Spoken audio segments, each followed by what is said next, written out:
chart had OPS at the top because it was integrated but not fully unified. It was not a unified command. Do you remember that? That's correct. And by unified command, I took it that you were referring to unified with the OPP and the RCMP. That's correct. Now, you talked to us about when they first came to Ottawa to assist the OPS back on the 8th of February. I was not aware that they were in town at that particular time. Okay, so let me take you to some notes that may refresh your memory. Could we go to OPS 408420, please?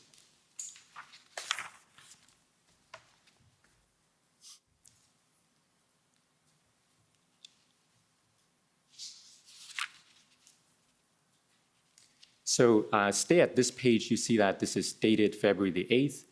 The incident commander is you. And then if we go to page 4, please. If we go down to 1329, do you see an exchange recorded between Palma and yourself? Who's Palma? Inspector Palmer. She was the inspector who I was working jointly with in the Service Command Center. Right. So there's a notation from her to you that outside agencies who are attending to assist are requesting to have OPS operational plans ahead of attending. And you spoke a little bit about your involvement in trying to gather all the various plans in order to assist in that process yesterday, right? From my experience, I had an appreciation that if outside agencies were coming, they would be requesting to see the plans. So were you aware that this group, these outside agencies, were coming to Ottawa as of the 8th? Outside agencies refers to all the different police agencies that were already assisting us in town, including the OPP and the RCMP, as well as other municipal services that were in town. I did not know that we were talking about an integrated planning cell. Ah, I see. So if I take you now to your summary, the witness summary. Yes. At page 16, please.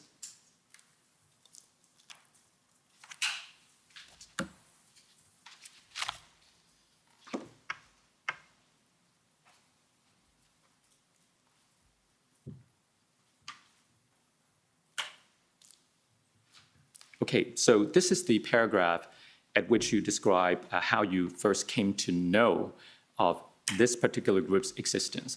On February 12, OPP Chief Superintendent Carson Party and RCMP Superintendent Phil Liu phoned Superintendent Bernier and informed him that an OPP-RCMP integrated planning team was in Ottawa to assist.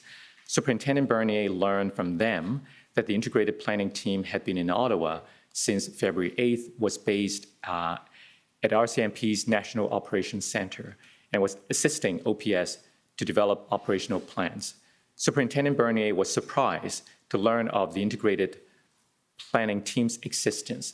So were you surprised because on the 8th, you were aware only of some outside agencies coming to assist, and you didn't connect that group with the integrated planning team until you made contact with Party and Liu on the 12th? That's correct.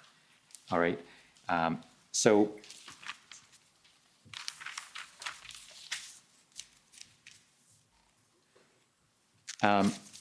if I could take you now to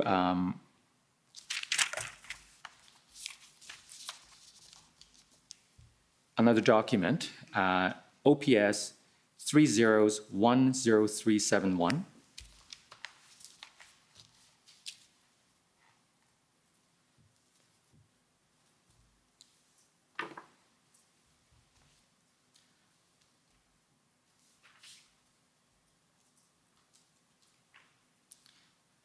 So these are, again, scribe notes, I take it, and you are now the event commander designated with EC. If we go to page 11, please. So this is dated February the 12th. If we go to 11:58, we see it on the screen. There was a call between you and RCMP Officer Liu. Said, slide up prepared by Darwin. Understand NOC stood up. What you're proposing is what we're doing here. You would be able to give situational awareness, direct line of communication. Tell us about this conversation. So during this conversation, I had my first interaction with Superintendent Liu from the RCMP, had an understanding of what their role was here to help us. And based on the conversations that I'd had and gave them a briefing on the new mission statement, the steps that myself and Inspector Springer were taking as part of the command table, and understanding that it was going to take a day or two to get the proper people around the table that we were looking for. Some were coming from other parts of the province. That based on what I was proposing and telling Superintendent Liu that it was aligning with the framework that they were setting up at the RCMP Leakin building, which they're referring to as the NOC. So we've heard evidence from other witnesses that they were starting to work on a plan, and by now you have also started working on one, including the main action plan and the mission statement, as we heard yesterday. So is it fair to say that when you connected, you found some alignment? Yes. So that would be on the 12th, and on the same day, if we go to a different set of notes, actually, same set of note, if we go to page 12, please, next page. At 12:33, we see a notation, 12:35, the next page. Go down. So there was another conversation between you and Liu. This is from you to Liu. Once I have legal approval, we'll send it to you with main action plan and objectives. See how you can fit this into a plan. Tell us what this is all about. So in this particular case, language is very important, and I understand that the word approval is in there. My ask regarding the work that I had established with the mission statement, the main action plan, the objectives, once again, I wanted some oversight from the legal section to ensure that there was no risk to the organization. So the approval, I wasn't looking for an actual sign-off approval. I was looking for their advice and recommendations if there should be any concerns identified with that, if that answers your question. Okay. Yes, it does. And I understand that later that day, at around 3:10 p.m., there was a meeting between the OPS command team, including yourself and the former chief, with other members of the integrated planning group. Am I right? That's correct. So let's talk about that meeting. If we go to your interview summary at page 16.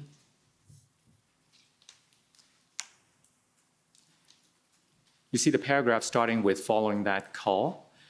Superintendent Bernier participated in a 3:09 p.m. call with Chief Sloly, Deputy Chief Bell, Acting Deputy Chief Ferguson, OPS General Counsel, Ms. Hunnot, and RCMP and OPP members of the integrated planning team.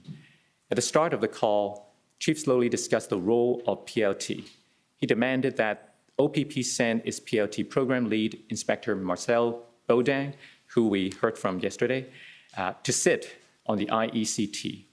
Superintendent Bernier had already informed Chief Sloly that OPP PLT Officer Giselle Walker would be serving as PLT representative on IECT.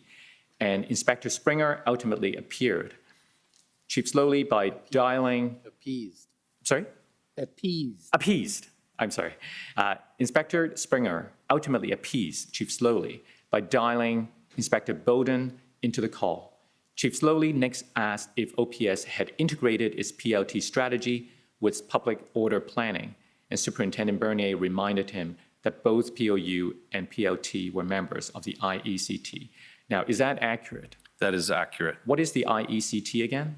It's the Integrated Event Command Table. Okay. And that represents that organizational chart that represents who's sitting at that table. The one that we saw on the screen yesterday. Correct. So the next paragraph, as the meeting progressed, Superintendent Bernier repeatedly asserted his autonomy as event commander and attempted to limit Chief Sloly's interference with that role. What kind of interference were you getting? I may need to refer to my notes for specifics if you're looking for specifics, but it was starting to direct more operational and tactical level decision making. And I could appreciate where everyone was at. We were evolving into this new state. We were trying to do a reset. There's a lot of people who were in a particular frame of mind at that particular time. And I just wanted to reassure and instill confidence in everybody that I did have it at hand and to trust what I was going to be doing and what I was going to be putting into place.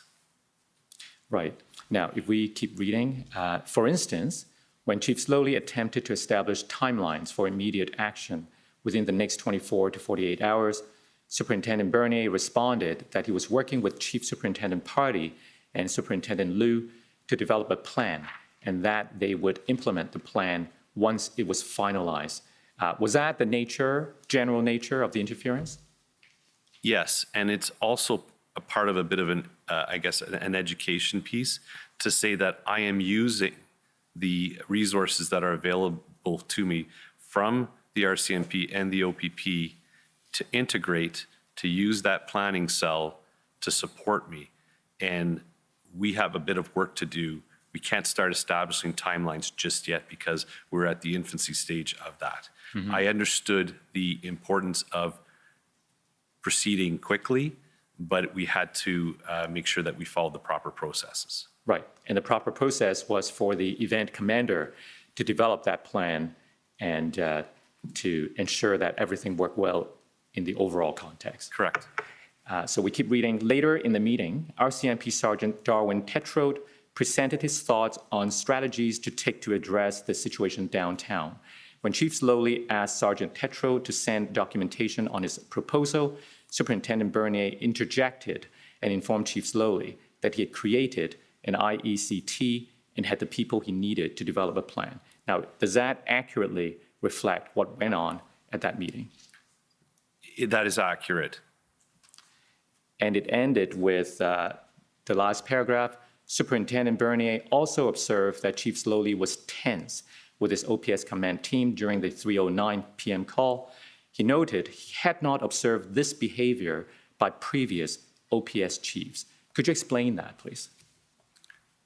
Once again, the situation that we are in, it had been a long, drawn-out period where obviously people had been stretched to their limits. I don't think Ottawa Police has ever been in a situation like this. So everyone was pushed to their limits. There also is probably an appreciation that we're dealing with outside agencies coming in and starting to propose how we're going to resolve this. That could be probably very strenuous on a chief. Yes, there was tension on that call. Can I say specifically what happened? I was pretty much very focused on what I needed to do, and I had to stay focused on that. No different in the final statement in that final sentence in the previous paragraph. I was reasserting my autonomy again with Sergeant Tetrode proposing something. It may be very valid and very good, but in due time, I will process that piece of information and with the integrated command table make a decision as to what will be decided on as far as moving forward. Now, you told us yesterday that you've served over 28 years with the Ottawa Police Service. That's correct. And what you're saying here is that you had not seen this behavior under any previous chiefs? I had not witnessed with any of the previous chiefs that we've had with the Ottawa Police. And by this behavior, what were you referring to? The level of involvement and direction at the lower operational and tactical levels.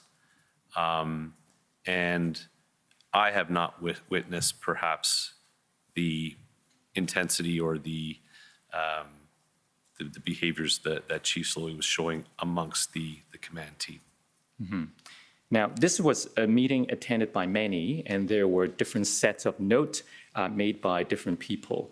And in fairness, I want to put to you another set of notes taken by someone else. This is OPS 3010638. Do you know anyone by the name of Vicky Nelson? Yes. Who is Vicky? She's in our legal services at the Ottawa Police. Okay, so it appears that these may be her notes. So if we can call up this document and go to page 6, please. Can we make it larger? I'm looking for, can we go down? Right. So you see that these are notes of that meeting. And do you see the part where it says, it talks about PLT? PLT team is here for you 100% committed. Key messaging is going out to all members. Review of presentation PLT. And earlier, you see a reference to Sergeant Darwin Tetreault presenting. So it appears to be describing the same meeting. But then we have the notation, Chief, good with everything so far. Is unified command under OPS or OPP? It is OPS. Do you remember this part of the exchange? Not particularly, but I can speak to it's the improper term being used. If there's one service that's in the lead, then it's an integrated command. If there's multiple services that have come together to share the command, that's a unified command. Okay. But what about the comment that Chief good with everything so far? Well, it says, I think there's a typo, but I take it the word means everything. My recollection is when I did assert myself and essentially saying that I've got this and this is what we're doing and this is how we're going to be operating, I got the sense from the chief that he was okay with that. All right. If we go further down to the next page, do you see at the top? Chief gave approval 2 weeks ago. Need to get going on this. Tetreault, it will work. We're doing this with the full confidence in your team. Let's implement the plan. Do you know what was being talked about here? Once again, this is stepping outside the boundaries of regular incident command, where there's things that were taking place when I was not in the position that I was in, that I'm not privy to, and that I would not be able to speak to. But obviously, there were other things going on behind the scenes that they would be referring to. They'll need to speak to those pieces. So do I understand your position is that this is not part of that meeting that you were at? Oh, it would be part of the meeting, but the content of what they're talking about Chief gave approval 2 weeks ago, need to get going on this. It looks like by these notes, and they're obviously not my notes, that Tetreault, Sergeant Darwin Tetreault was saying that it will work. Let's implement the plan. I don't know who is saying that. Mm-hmm. It's not me. So you're not clear as to what approval was given 2 weeks ago? Correct. All right. Now, we've heard from Chief Party from the OPP that there was agreement on the 13th that the plan was now approved. And I want to take you to your notes. OPS 3010635.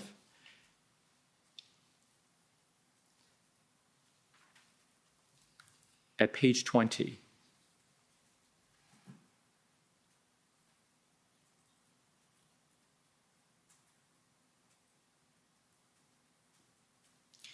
So at 1551,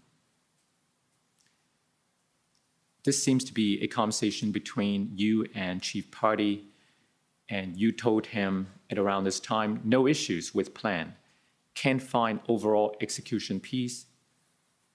I'm not sure the next word, do you know? Heavy. Heavy PLT, negotiations, reducing footprint. So do I understand correctly that around this time you spoke to Chief Party and told him that no issue with the plan?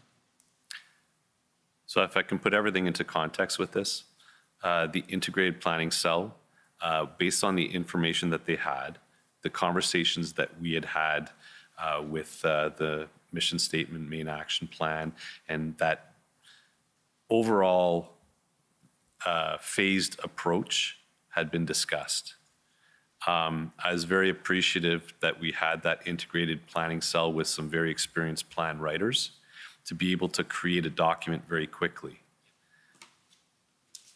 But there needs to be an appreciation that although the overall strategy is going to be a heavy PLT, negotiations and communication piece, we have to prepare right now and start putting all the pieces together for a public order action if that was not successful. So in this comment that I make that the overall execution piece is missing, it's a fair statement, and it's not any criticism on Phil Liu or Chief Superintendent Carson Party. It's because we had just put this team together, and there was a lot of discussions that need to take place between all the people at the table, whether it be investigations from an authority standpoint, public order to what they need and propose as possible action plans, what does PLT need to do in the meantime to hopefully negotiate and communicate them out of the area. There's a lot of pieces but I really wanted to work towards a meaningful execution piece that's going to lay out from start to finish how we were going to return Ottawa to a normal state. Right.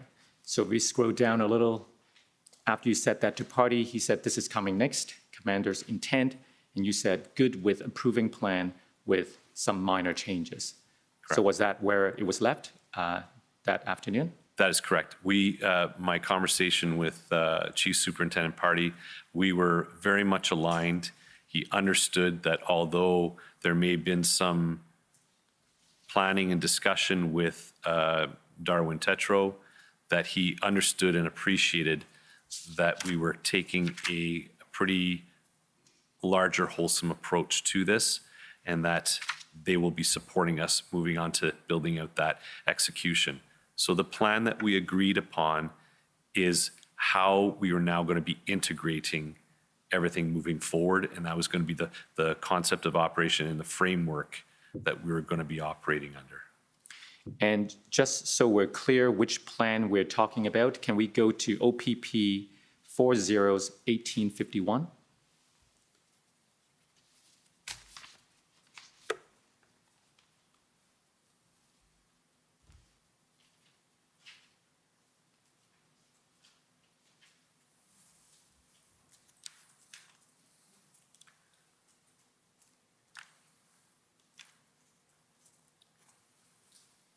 So the title is Convoy for Freedom Ottawa, Integrated Mobilization Operational Plan. Can we scroll down a little? Next page. So it's dated, document version, February 13th, and plan written by, and then there's some, here are the components of the group. It was signed by Chief Party, it appears, on the 12th.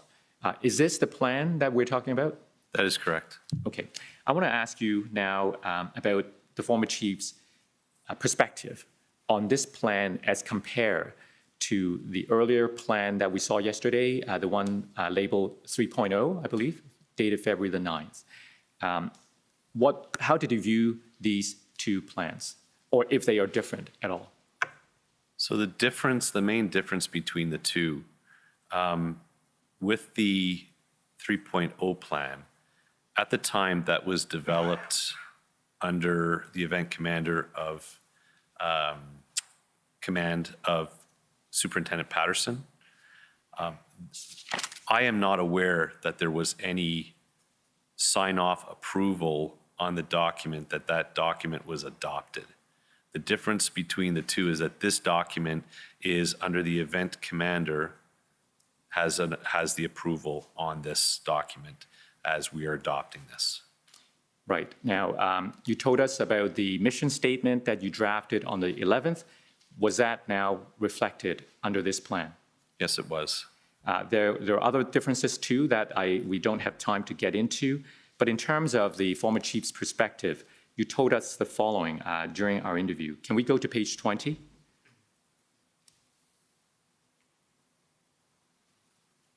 Sorry, page 20 of the interview summary.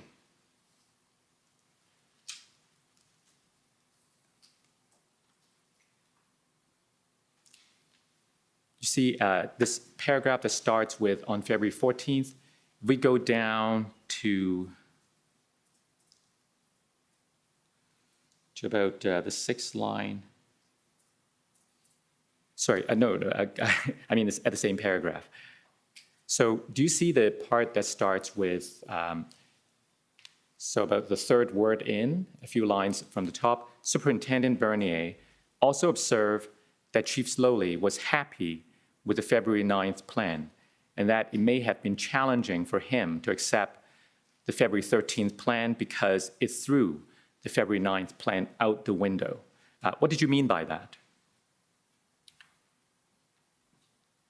Probably speaking a little bit freely with terms of out the window. The sense is that Chief Sloly gave the direction of building that February 9th plan. So as a chief, I would imagine this was very difficult to have another organization come in and develop a new plan. I am not fully aware of the integrated planning team's use of the February 9th. They may have been aware of it, used it, took portions of it, and adopted it into their plan, which is completely fine. Because at the end of the day, the plan that I approved for the integration piece was that 13th of February plan. But I think the chief was challenged with, why was my plan not used? And that's what I'm referring to. So when we think of the February 9th plan and the February 13th plan, what's the best way to describe them? Should we consider the February 13th plan as an evolved version of the February 9th plan, or would you characterize them as different plans? I would characterize them as different plans. Why? In the structure, the content, what was placed in that SMEAC format that we discussed yesterday, things were aligning a lot more with the proper structure of an operational plan,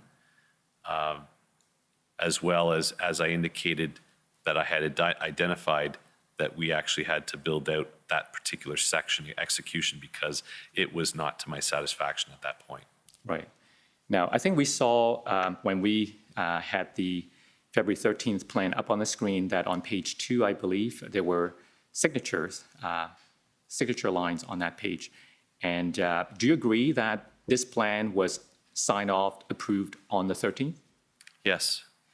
And we've heard from Chief Party that on the 14th, notwithstanding the sign-off and approval on the 13th, that they identified ongoing issues with the integration or the working of the unified command. And he identified 3 issues in particular. I want to ask you about each issue and get your perspective on it. The first one is that Chief Party told us that the key issues dealt with through the day on the 14th related to the OPS need to have their lawyer approve the plan. So we saw earlier an example of legal review. That was on the 12th. But Chief's party is now speaking of a legal review issue on the 14th. Are you aware of that? Yes, and I think in appreciation of where everybody was at on the 14th and the evolution that was taking place, there was a lot of changes happening, and we are trying to develop the proper model, proper people in the right positions. A lot of transitioning was taking place. So I can appreciate where a team that would be at Leakin, and on this particular day, I was at the RCMP building, which we call the NCRCC, the National Capital Regional Command Center, which is in Orleans, and we were not actually co-located. Things were happening within our own sides, and as well, you have to hopefully also appreciate that we're coming out of a period where there was that insistence on chief and legal approval. Those terms were terms that we were trying to transition out of and change that framework. My full intent, and may not have been fully communicated to a chief superintendent party, which no one is to blame, that my reason for asking for legal advice is to get a set of eyes on that, just to ensure that I'm not creating risk for the organization. There were a few things going on that day and in the days prior between a state of emergency in Ottawa, a state of emergency in the province of Ontario, as well as some negotiation and some agreements being made from politicians at the municipal level. That's a lot of moving parts that I want to make sure that I brought some good people in to ensure that we're not putting our organization at risk. And to be clear, who was the one seeking the legal advice? It would be myself. Okay. So I wanted to get some clarification on that, because if we take a look at the summary on the screen, it says that on February 14th, Superintendent Bernier learned that Chief Sloly wanted Ms. Hanaud, the OPS General Counsel, to review the February 13th plan, and that Chief Sloly wanted to approve the plan after Ms. Hanaud's review. Could you clarify that, please? Once again, as I mentioned, we were coming out of a framework where that was what was happening within the Ottawa Police. Everything was escalating to that level. So it's probably very hard to break that framework and that thought process. And I was trying to change that to bring it down to the level that it needed to be at the operational level. So that's, and if you continue on, that I was frustrated with this continued attempt to try and have approvals up to the chief level. So there appears to be two parts to this, and just so we all understand, there was the legal review, and then there was what you referred to as the chief's desire to approve the plan. The summary reads that you learned that Chief Sloly wanted Ms. Hanaud to review. Is it more accurate to say that it was you who wanted the legal review to be conducted? So in this particular case, Chief Sloly is referring to the plan.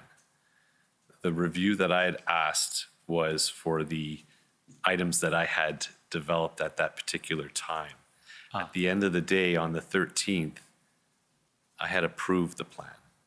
Okay. So, so we're talking about different things here. Correct. So it was Mr. Sloly who wanted legal review related to the approval of the plan. Correct. Whereas you were seeking legal advice on what you described earlier about the different legal authorities that may or may not be available as you develop the plan.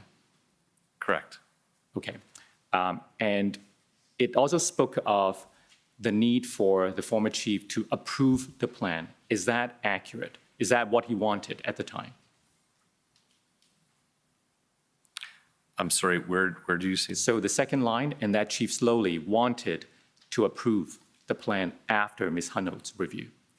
Correct. So if Mr. Sloly were to say that to the extent any approval was required, he already approved, he had already given those approval as of the 9th of February, what would you say to that? It would not be an approval on this plan. It would probably be the approval for another plan that had been developed. And you understood at the time that he wanted to approve this plan, to have the decision making power about approval of this plan. That's correct. Okay. Now, so that was the first concern that Chief Party raised, the need for legal review. The second concern he raised as of the 14th was that you were being pulled away continuously to brief your chief, and that this was creating frustration within the planning group, especially as it related to the POU component. And he said he tactfully addressed this concern with the OPS. What is your perspective on that? I would have to agree. As you can well imagine, there was quite a bit going through my head, a lot of work that needed to be done, a lot of coordination, and a lot of planning, thought need to go into our next steps. The frequency and the length of these meetings that I was being called to was becoming very challenging, and not necessarily something that happens in normal incident command. Hence the reason why you have a strategic level commander as well as an executive liaison to be able to mitigate that aspect. But there was still an insistence on the event commander to be present at this. So understanding that we're transitioning and trying to do this reset, it's hard to turn the switch right away. And it was kind of trying to steer it away from that model. But I can fully appreciate Chief Superintendent Party's frustration with that, because he was wanting to support me in moving this forward as quickly and as efficiently as we could. Right. And the final concern he raised on the 14th was when the group learned that the mayor of Ottawa had engaged with the protesters and negotiated them to all move to Wellington Street, and that the OPS was making some decisions on action. I understand that there was a briefing that you gave the group at around just after 6 o'clock that day. Is that correct? PM, that's correct. So you briefed them that due to the mayor's decision, it was a good time to take positive action on those who stayed outside of Wellington. Was that what happened at the briefing? That's what you told them? That is correct. And Chief Party told us that as a group, they challenged you on the intelligence and the tactical advice received to allow them to pivot quickly and support it. Tell us about the issue. There's quite a bigger picture to this, and once again, I will preface it with, we're in a transition phase, and we're not co-located. And I had met that team for a brief moment that morning, and we're contemplating and making decisions to transition our command posts at the operational level to Leakin to be co-located with that integrated cell. There was a lot happening between the 13th and the 14th that was unexpected, challenging, and we're trying to manage. The one piece that we have to remember is that, yes, there is the integrated planning cell. That is one component that's supporting me. We have to remember that I have an integrated command table that I have set up. So it is not being done in isolation. It's not one person that is proposing or brainstorming ideas. Yes, the decision lies with me as the event commander, but on this particular day, there was the mayor's agreement that had transpired which was resulting in potential movement of vehicles. Specifically sticking to the point that you're asking for, given the fact that we were potentially going to be having areas that protesters were going to be clearing their vehicles and leaving, my command table had some conversations between myself, Inspector Springer, Public Order, Police Liaison, Investigations Intelligence, with regards to figuring out if they leave, how do we keep those areas from being reoccupied again? So when we're talking about the positive action, is that we wanted to, if those areas were freed up, we just want to make sure that they weren't going to be reoccupied. That conversation, that brainstorming took place at that integrated command table at the operational level. That's an appropriate conversation to take place given the situation that we were in. Fully utilizing all the resources at hand, we had to come up with a egress plan for any of the vehicles that wanted to leave as a result of that agreement to ensure that it was safe and non-impeded to get those vehicles out of the downtown core. We as a group discussed then what do we do with those areas that either get thinned out and maybe down to a couple of vehicles, and how do we hold it? At the time, and based on the infancy of our group, we brainstormed that it would probably be a good idea to try and implement some strategies to hold those areas. That was communicated to Chief Superintendent Party and Superintendent Liu by phone, and I definitely sensed concern on their part. They voiced their opinion, and I took that away. Once that call was completed, we actually somewhat put a pause on that given the advice, recommendations, food for thought. I do have to say that Chief Superintendent Party, regardless of perhaps his strong conviction of maybe this was not a good idea, he still reassured me that I had his full support and that full team support on the decision that I'm going to make, which was very reassuring. But I was utilizing the integrated model appropriately and listened to the people who were talking to me. When we met face-to-face the next day, By the next day, do you mean the 15th? the 15th, where now we've moved our command posts and setting up our command posts, we had a meeting with the strategic level and had a wholesome conversation with this, which resulted in a change in direction. What was the change?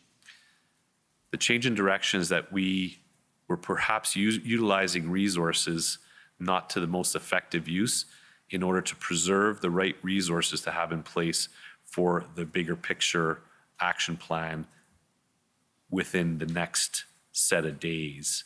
Nothing determined at that point, but to refocus ourselves on that maintenance, stabilization phase in order to get the focus on the communication, focus on the PLT action, getting our officers rested, getting other resources in town, and develop the plans we need to if the negotiation communication does not work. Mm-hmm. Now, let me take you back a day or two to the 13th, because I started by asking you of the events on the 14th, and you started giving us the context and how it developed over the next into the next day. But am I correct that it was on the 13th of February that you first came to know about these negotiations between the mayor and the protesters? That is correct. If I could take you to the document OPS 30-10635. Do you recall a meeting at around 1 o'clock or 1:15 on the 13th regarding this issue? So if we could go to page 10, please. The date, as you see, is February 13th. 13, 15. I'm looking for the reference where At 1320? yeah, can we go there? So meeting, city manager, perhaps you're better at than me. Sure. City manager basically stated that mayor involved in negotiation to someone who has ability to communicate with core organizers. If we keep going, I'm looking for the part where I think there was a comment from you that this actually accelerates what we wanted to do. Yes, Do you remember that discussion? correct. Tell us about that. So essentially, if I can put into context, what I'm being informed at this point is that the mayor is wanting to develop a letter to present to organizers to say, if you leave, and I think there was some concession to remaining on Wellington for a period, that if they were willing to leave, that he would have a meeting with the organizers at a later date. This aligned with what was taking place in other parts of the province and the country at the provincial and the federal level, where the public safety ministers were offering to draft a letter to protest organizers to denounce their protests and to leave. And if they did so, that they would have a meeting at a later date with them. So that's somewhat very much aligned, which was happening on the provincial and national level. And based on the information I had on the 13th at this time, that and having that plan in place with wanting to reduce the footprint and have negotiating protesters out of the area, it aligned with our plan. It was potentially challenges that come along with this when you're talking about political agreements with protesters. However, I can only control what I can control, and if this happens and people leave, then that is a benefit to the operation, and that I would be good with it because there's nothing I can do about it. Mm-hmm. And in your interview summary, you explained that neither the city nor the OPS executive had informed you of the negotiation before this. Is that correct? Correct. From this point on, that I was not really aware that of that dynamic going on. Right. And you told Inspector Springer that OPS should stay clear of the negotiation because political influence and political negotiation could adversely impact the police operation that OPS was preparing. The optics of the police involved with politicians in negotiating with other parties, the optics could pose challenges to us. And in the interview summary, you went on and gave several other explanations as to why you were concerned about this. But in the interest of time, I won't take you to all of those. Do you agree that those contents in your summary is accurate? Yes. Okay. So let's move now to an area that I really want to ask you about, and the context is this. You've told us that the plan was signed off on the 13th. That's before the federal government invoked the Emergency Act on the 14th. But when the final operation was launched, as I understand, on the 18th of February, that was after the invocation of the Emergencies Act. So I want to ask you about to what extent the invocation of the Emergencies Act was considered in the process of planning and how it affected the way the operation was carried out. So let's take it step by step. It may be that we can start with what you told us in your summary. if we go to your summary, to page 22. So you remember that during the interview, we asked you about your thoughts on both the provincial emergencies measures, the Emergency Management and Civil Protection Act, as well as the Federal Emergencies Act.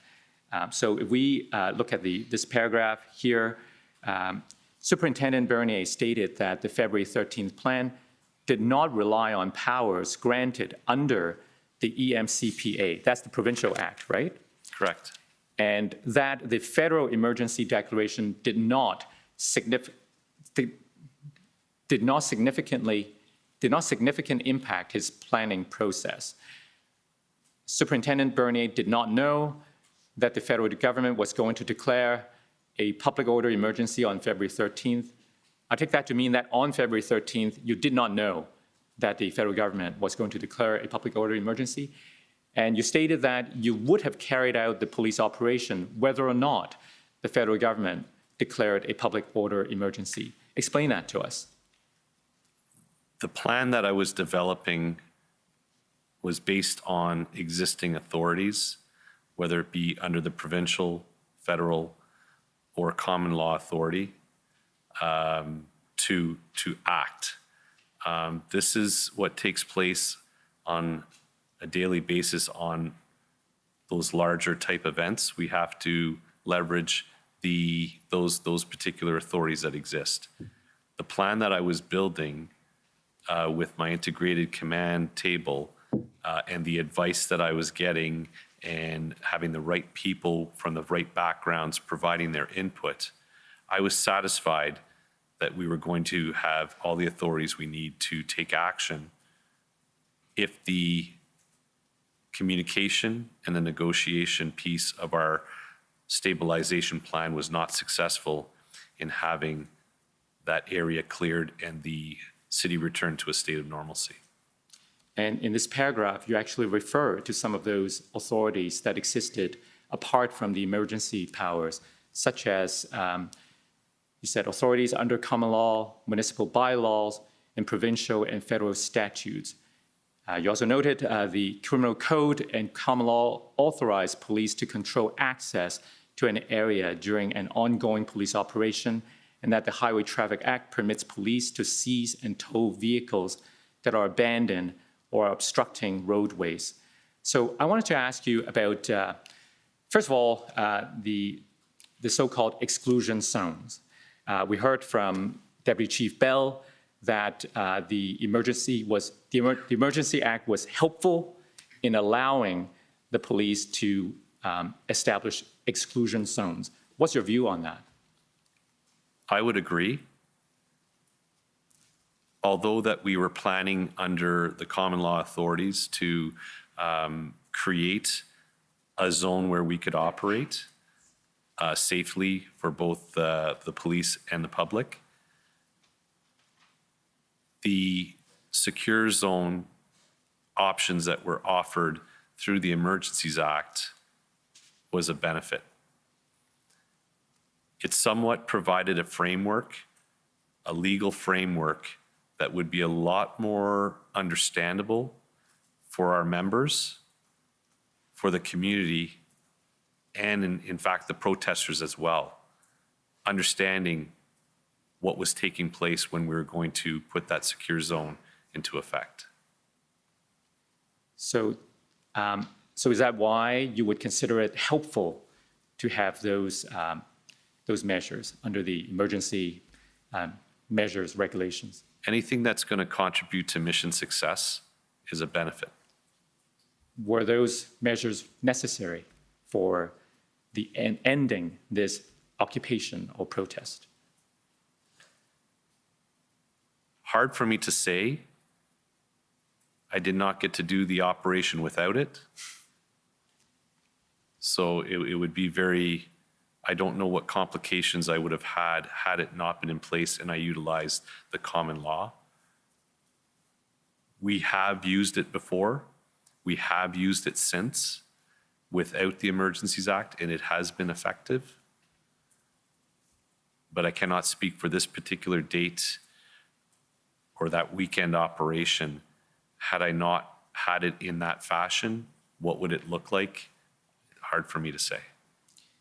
And the other area I wanted to ask your thoughts on related to the ability to tow trucks. If we go down the page a little bit. So this paragraph that starts with, Superintendent Bernier stated that he did not need to rely on powers granted under the Emergencies Act to compel towing companies to supply trucks or drivers to the police. He stated that this was unnecessary because by February 13th, OPP had assembled 34 tow trucks with willing drivers.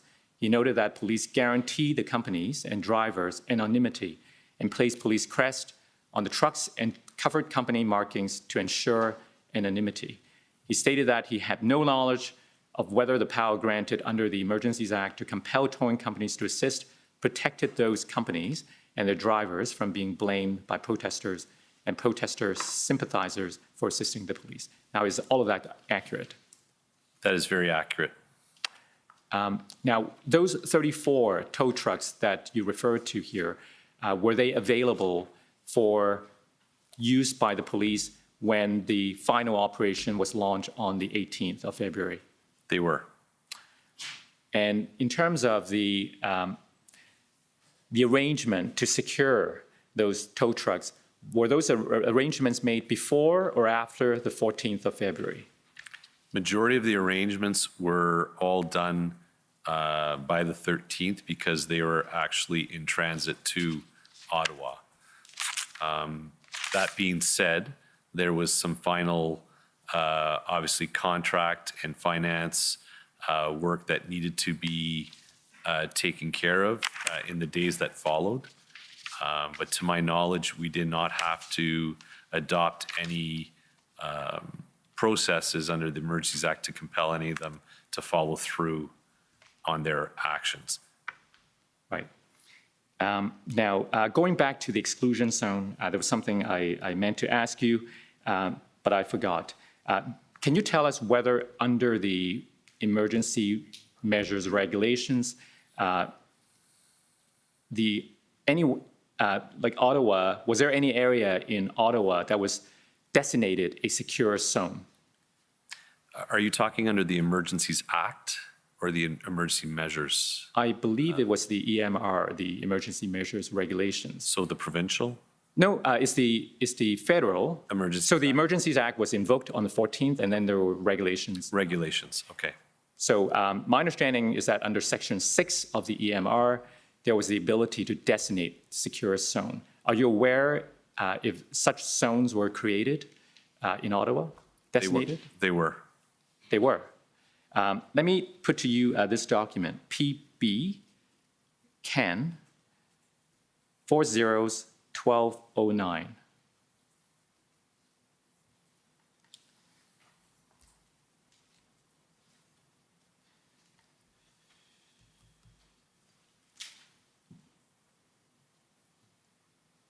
So pb.can.401209. So these appears to be speaking notes regarding the emergency measures regulations. I believe there was a date at the top, February the 25th. So if we go down to page 3, please. Under the headings, if pressed on why Ottawa was not designated a secure zone, there was a bullet, a designation was not required in Ottawa because the assembly was already unlawful. As a result, the police were able to establish a perimeter relying on the emergency measures regulations and other existing legal authorities to secure and maintain control of the area. Does that refresh your memory? Well, I'm not quite sure,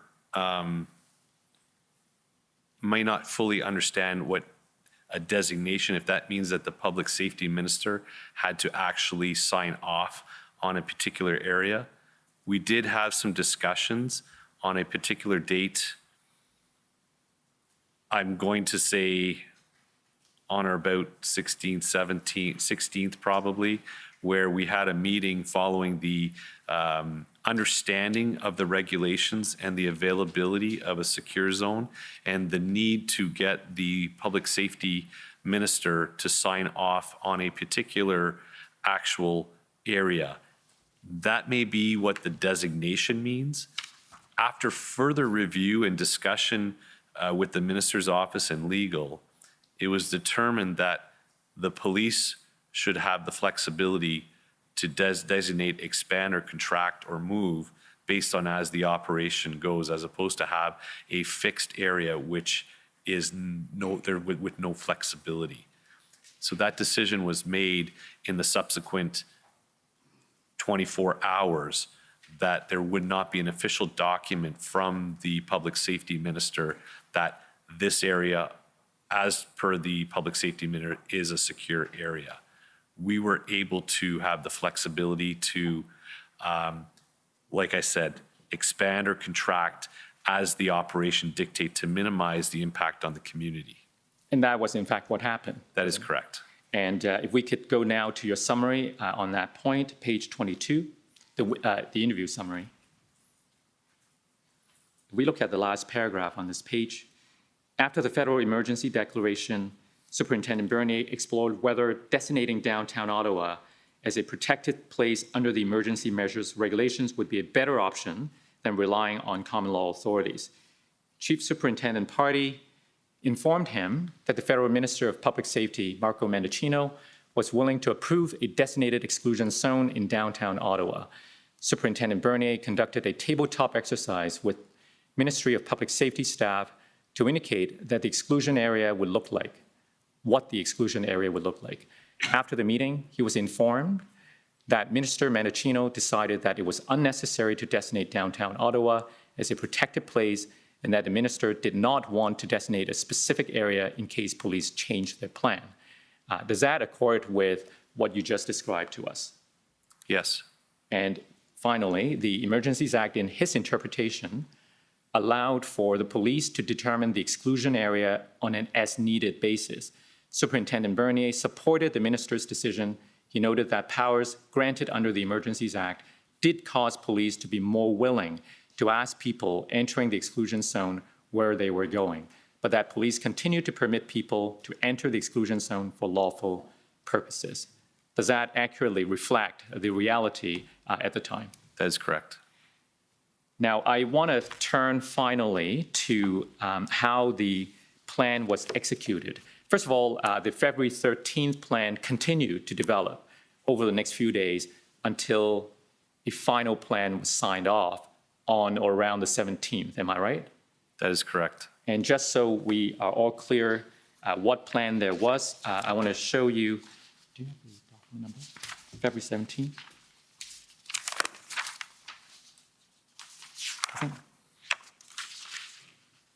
Thank you. So if I can take you to OPS 3013798.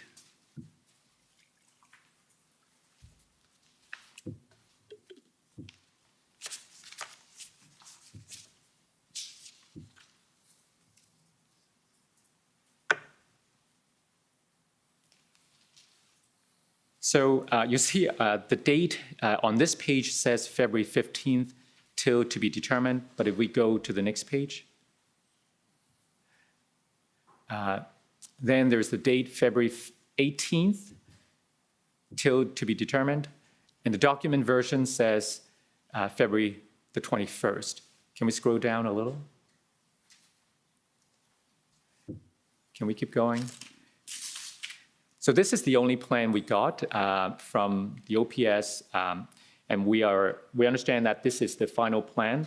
Can you take a look at the table of contents and confirm whether that is in fact the case? This is appearing to be the one that I would refer to, yes? Right, okay, thank you. So this plan described in 4 different phases how the final operation will be carried out. Can you explain the 4 phases for us? That's why it's important to understand that there really is the dates to be on the cover page from the 15th on. That's including the 4 stages. The 4 stages are stabilization, actions on, maintenance, and demobilization. Well, in the interest of time, I guess we'll rely on your description of those 4 phases in the witness summary and move directly to how that plan was carried out. When was this plan launched in the final operation? So it was launched as indicated by the plan by the 15th. I have to explain somewhat a bit this plan because we were under a lot of duress and a lot of time constraints and a lot of moving parts. This was a massive undertaking, something that an operation this large would often take perhaps a month plus to plan for. So we were having regular meetings with the command table when it was the integrated command, when it transitioned to a unified command.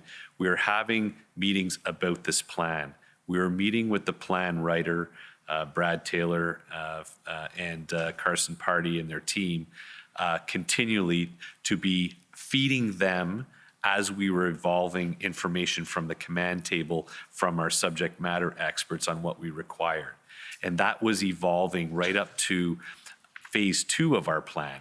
But it's important to note that we were in agreement with the concept of operation, and we were in agreement that it was not realistic to actually have a completed, actual nice, with a bow plan by the 15th.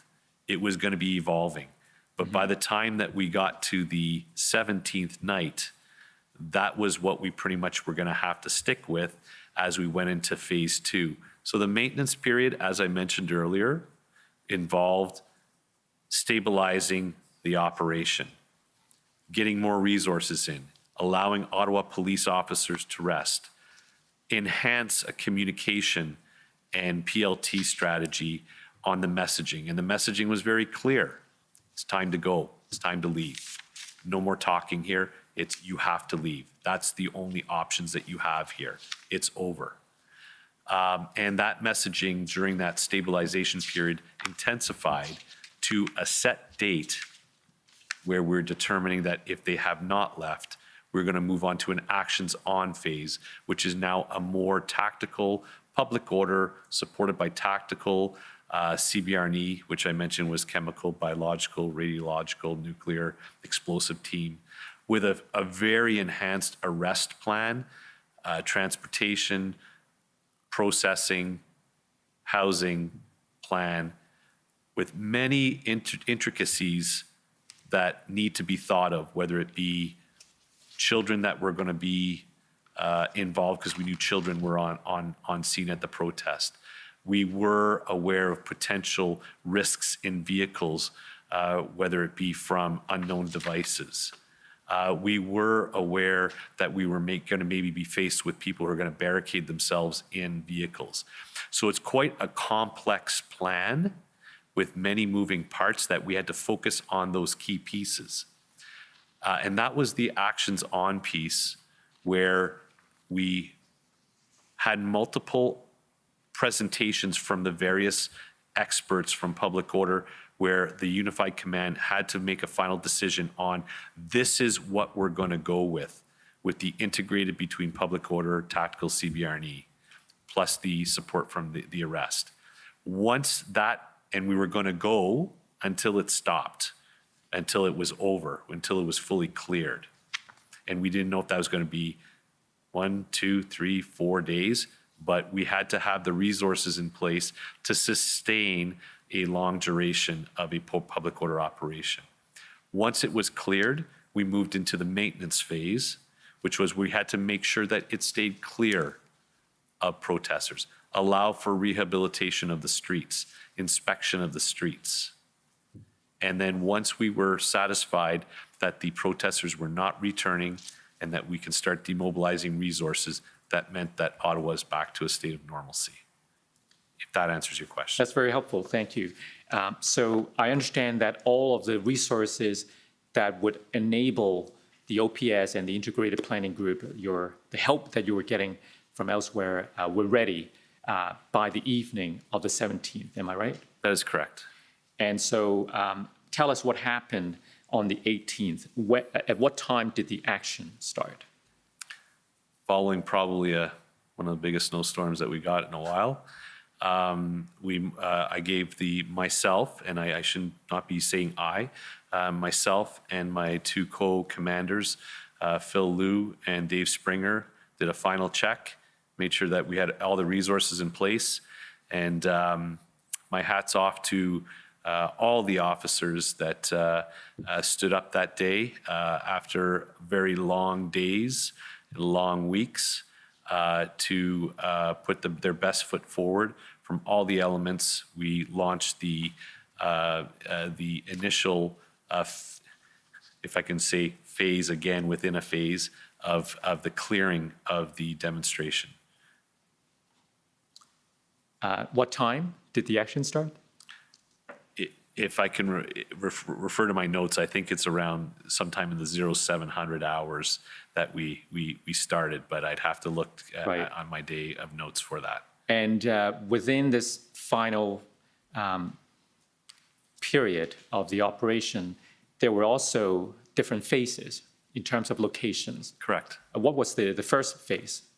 Nicholas and Waller, the final decision after many discussions on how we were going to proceed through it, we decided we were going to do a movement from east of the affected area all the way through to the west, and then deal with some satellite areas at the tail end.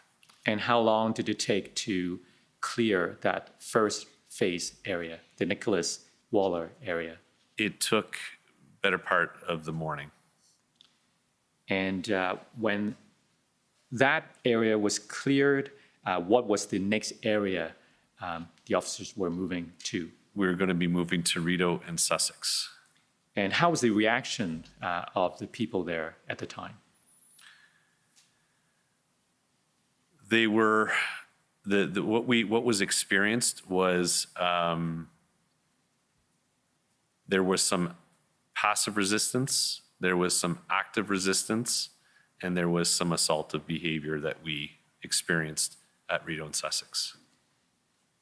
As the officers moved from phase 1 to phase 2, was there a sense that things were about the same, or was there an escalation, de-escalation? What was your sense? The tension definitely increased. However, we adopted if I could use a philosophy of slow, methodical, lawful in our approach, because we did not know what the cause and effect was going to be. And we had to be ready to adapt, pivot, make decisions, and we did not want to rush through this, and we did not want to force a confrontation.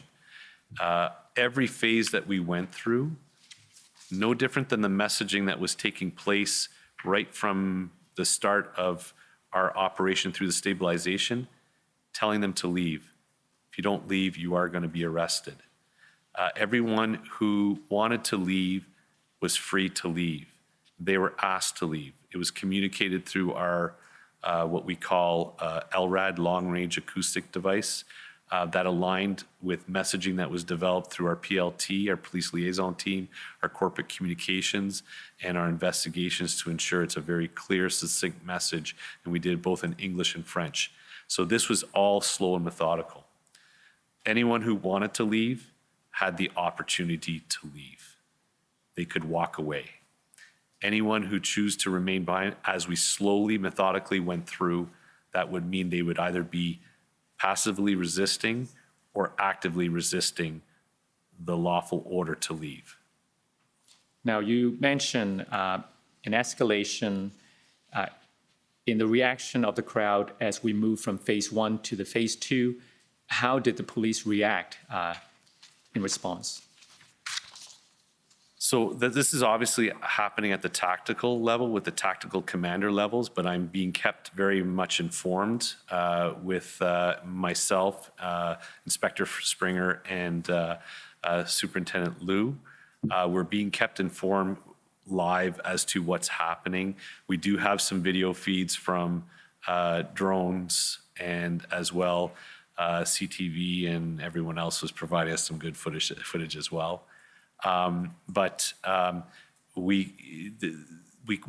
could see that the cause and effect, that they had the resolve to stay. They did not. They were either wanting to be arrested or they're refusing to move, refusing to leave, and then being subject to being arrested for mischief. Now, we've seen some images where police had batons and there were horses. Could you tell us more about those, the use of those? Yep. So the one that you're referring to, where we're now somewhat increasing our presence and having to increase our presence based on the actions of the crowd, and that's moving into day 2 on the 19th. And this, this is still on the 18th in front of the Chateau Laurier, once we had transitioned and holding the Rideau Sussex area in front of the Chateau Laurier. The cause and effect was that we had the massive group, the larger group from Wellington Street, now descending down onto that area. It was definitely an aggressive crowd, volatile crowd, where we had to make some decisions to increase our usage of force in order to protect ourselves and properly deal with the situation at hand. When did the operation end that day on the 18th? The operation actually never ended. Paused. It never did pause. We had to maintain public order action presence 24/7 until it was completely cleared. So reduced and a pause on movement took place later in the evening, and we held that spot in front of the Chateau Laurier in order, and believe it or not, that part of the operation, there was a lot of work to do. There was the towing of multiple vehicles from that site is very time consuming. Some of the vehicles were perhaps disabled or in a fashion that would be difficult to tow. So we had all the right resources and time in place. However, it took time to remove those vehicles. So we did not want to get too far ahead of ourselves. We, once again, slow, methodical. What was controlling a lot of the progression was how fast we can manage the arrested individuals, which we did get very over capacity through that second portion. But it's also the time that it takes to actually tow and clear those areas, and then install some fencing to ensure that area remained clear. Now, you mentioned fencing. Was a decision made to hold the line and to secure the area with more fencing at some point that day? So that's a decision that was made at the command table once again, and between Superintendent Phil Liu and Inspector Springer and I. We had to realize that the effect of putting police officers on the line sometimes has an effect in the crowd to antagonize the crowd. And we were wanting to de-escalate the situation. If we can have the same effect with fencing to keep them out of that area, with minimal police presence to ensure and have reserves on hand, that will more than likely de-escalate the situation. And that's what, in fact, what took place. We replaced the officers with fencing, reduced the footprint of officers, and it actually de-escalated the crowd, and a lot of the crowd returned back up into the Wellington Street area. At roughly what time on that day did that occur? It would have been probably in the midnight time frame, give or take.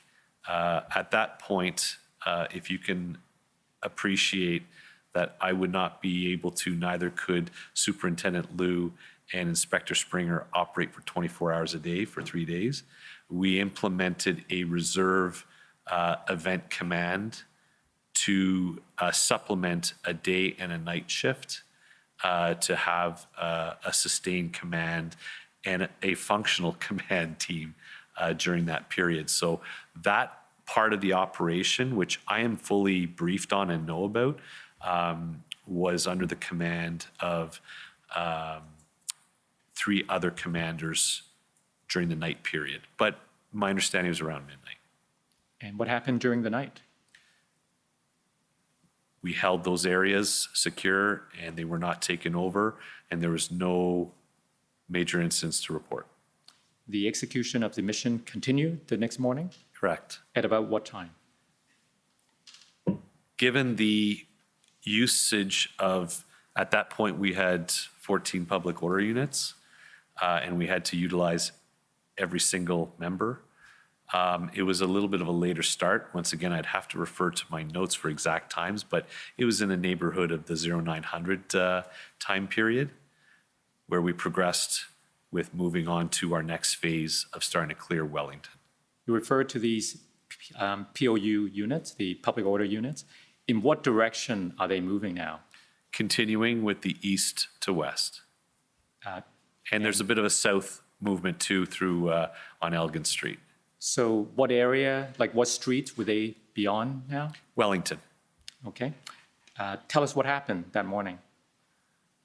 Once again, after checking with the 3 commanders and verifying that everyone was ready to go, made some adjustments on lesson learned from the day before. We progressed with, and further, based on what we had experienced and seen, that the level of aggression towards the police, we increased our protective level to move on with that operation that day. And when everyone was in place, ready to go with the full arrest, tactical CBR&E support, public order was ready. We moved and progressed westbound on Wellington, slow and methodically to clear the protesters. Once again, full messaging, leave. Anyone who got caught there by chance or came to visit, they were clearly informed it's time to leave, and anyone who wanted to leave was free to leave. There was no one boxed in during any of the operations. How was the reaction of the people that morning? They were aggressive, as anticipated, and confirmed the reason why we increased our level of protection on our officers. They were met with confrontation, assaultive behavior as they progressed into the Wellington Street corridor. Did the police use any tools such as smoke grenades and gas at any time? Once again, that is elements that would have been used at the tactical level, sometimes in exigent circumstances. There were, at the onset, smoke that was used by the protesters. But to your knowledge, did the police ever use those tools during? There had to be the use. There was the need to use some of those tools during this operation. And by the end of the day, we're speaking of the 19th now, how did the downtown core look like? Different. We had cleared all the way westbound on Wellington, just the Wellington corridor, not the north-south, just north-south streets, except for Elgin. We secured Elgin Street. And we progressed all the way down to clearing protesters that were remaining, were moving back, but were still staying in the area, but never met the threshold of being arrested. There was a large groups that still remained on Bank Street towards the evening hours at the end of the day. It took the full day for anyone who did not leave with their vehicle to clear and tow those vehicles. And when I say clear, once again, We did not know what to expect in vehicles, whether it be devices or challenges with their vehicles being disabled. It took a long period for the teams to clear the remaining trucks from Wellington Street with our towing plan. Now, we've heard a fair bit about the Coventry area being used by the protesters as a kind of staging ground. When was that area demobilized? So that was now moving into the third day. The 20th? The 20th. That would be the Sunday. Right. We spent a good portion of the day clearing the remaining north-south streets and any of the other areas. But the actions of both the Friday and the Saturday, the 18th and the 19th, had the effect of clearing of those areas. Anyone who remained in those areas, I think, realized that it was over, and most left.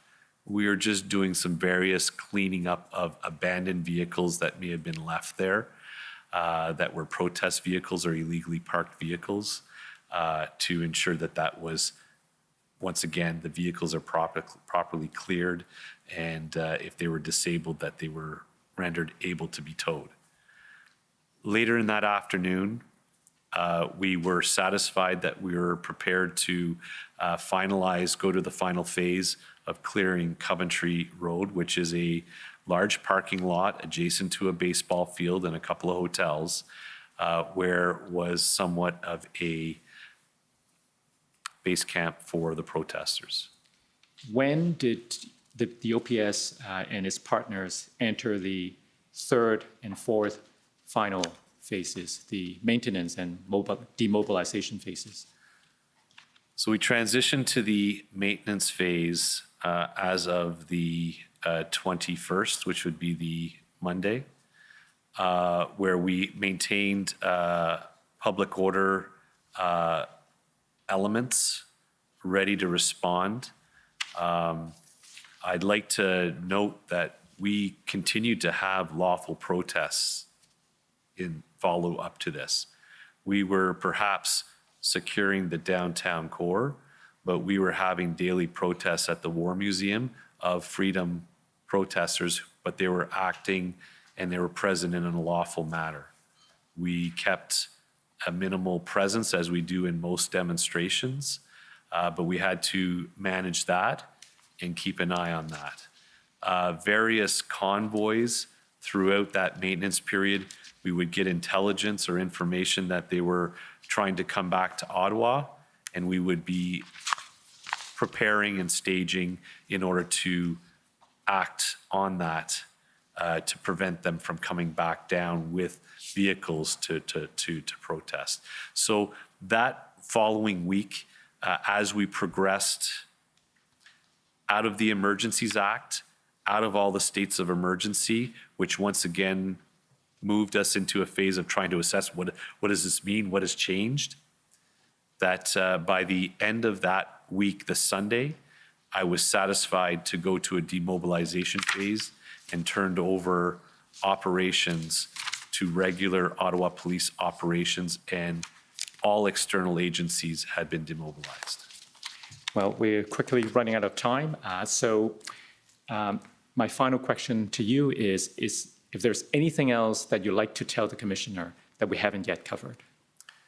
Be happy to answer any of your questions, sir. I don't usually ask questions till the end, and usually it's well covered by everyone, but I may. Thank you, Commissioner. Okay, so we're going to move to the cross-examination phase. If I could ask Counsel for former Chief Sloly to go first.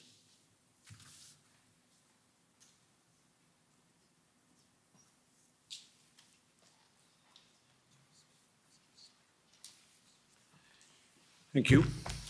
Superintendent, I'm Tom Curry. Sir. Couple of things, if I can get your help, please, for the Commissioner. That prior to these events, you told us that you were an inspector, first of all. You You had a promotion between then and now. Is that right? Not officially yet. Okay, so we'll have our fingers crossed for you. You were an inspector in the communications branch within the information directorate, yeah? Correct. Reporting through what we learned were the three I's, you're one of the I's, to Deputy Chief Bell at the time. Correct. And just assist us, if you can, with the chain of command in your regular work, not incident command now. In your day job, were there personnel between you and the deputy? Yes. And who lay between you and the deputy? Superintendent Rob Drummond. Okay. And is there a chief superintendent in the structure at the time, or is it just Superintendent Drummond to the deputy? We do not have that rank within the Ottawa Police. Understood. And then within the information directorate, and you told us that's 911, dispatch, and the like, right? Police reporting unit and the command center. Got it. And within that directorate, can you give the commissioner an idea about the number of personnel?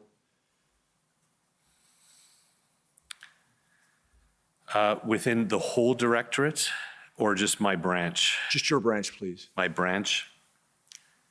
I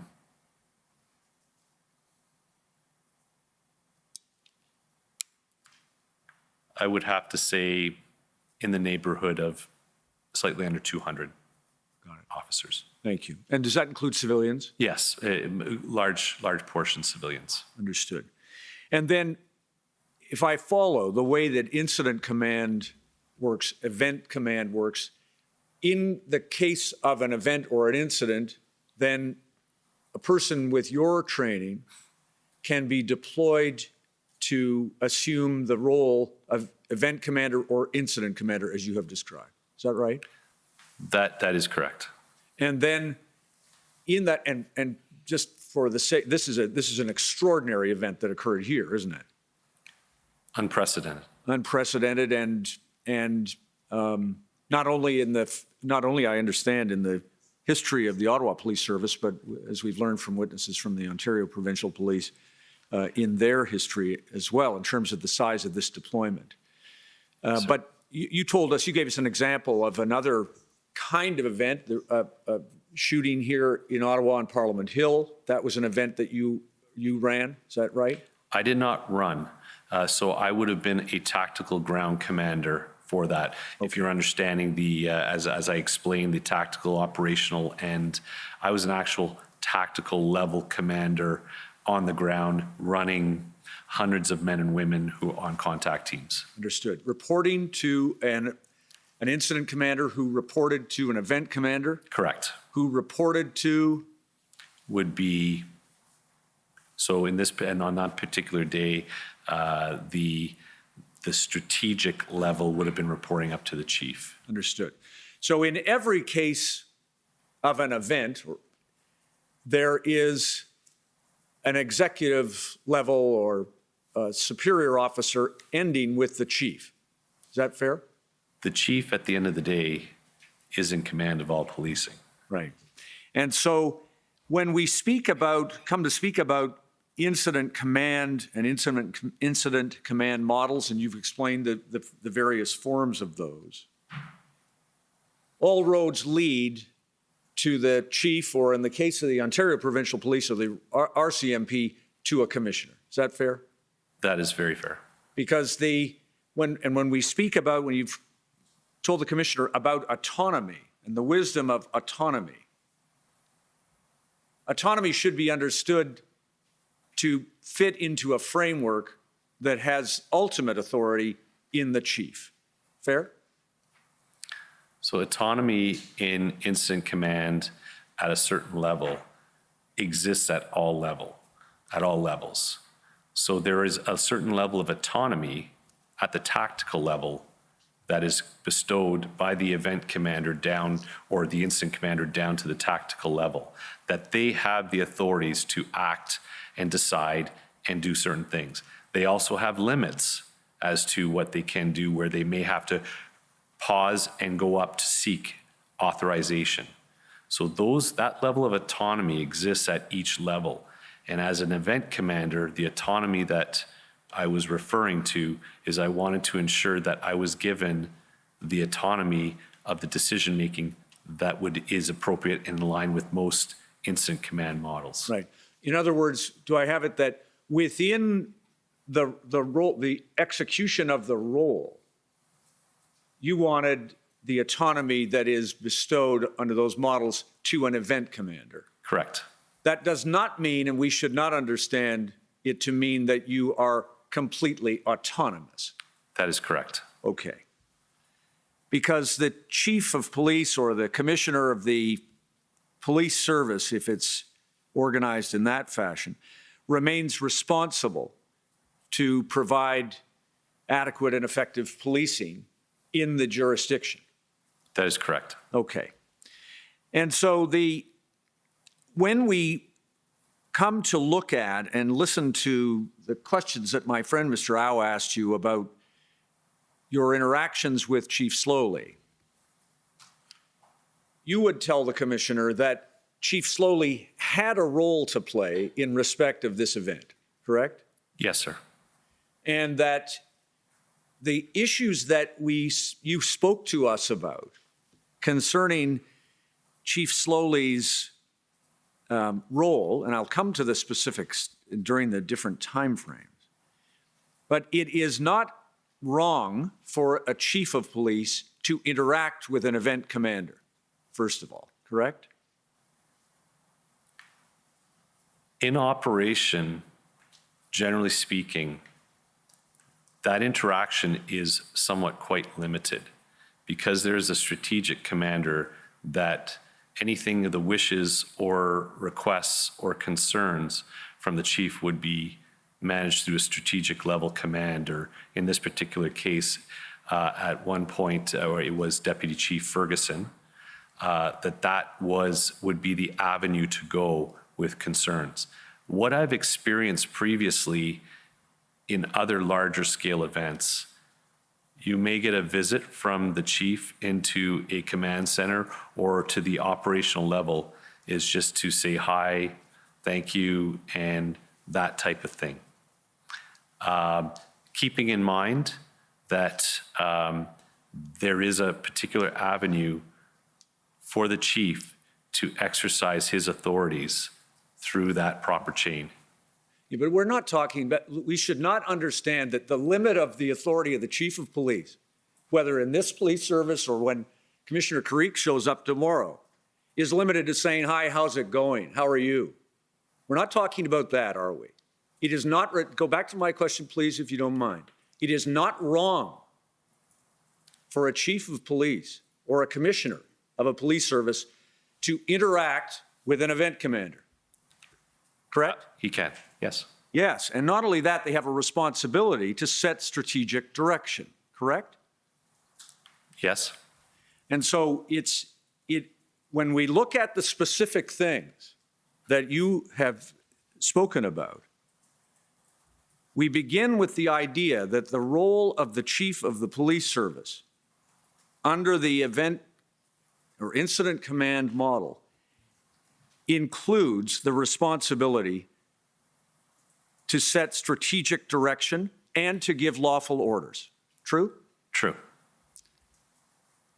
Incident commanders have operational autonomy within the framework, and we'll come to speak about the specifics, but the operational framework to carry out those strategic objectives, right? Yes.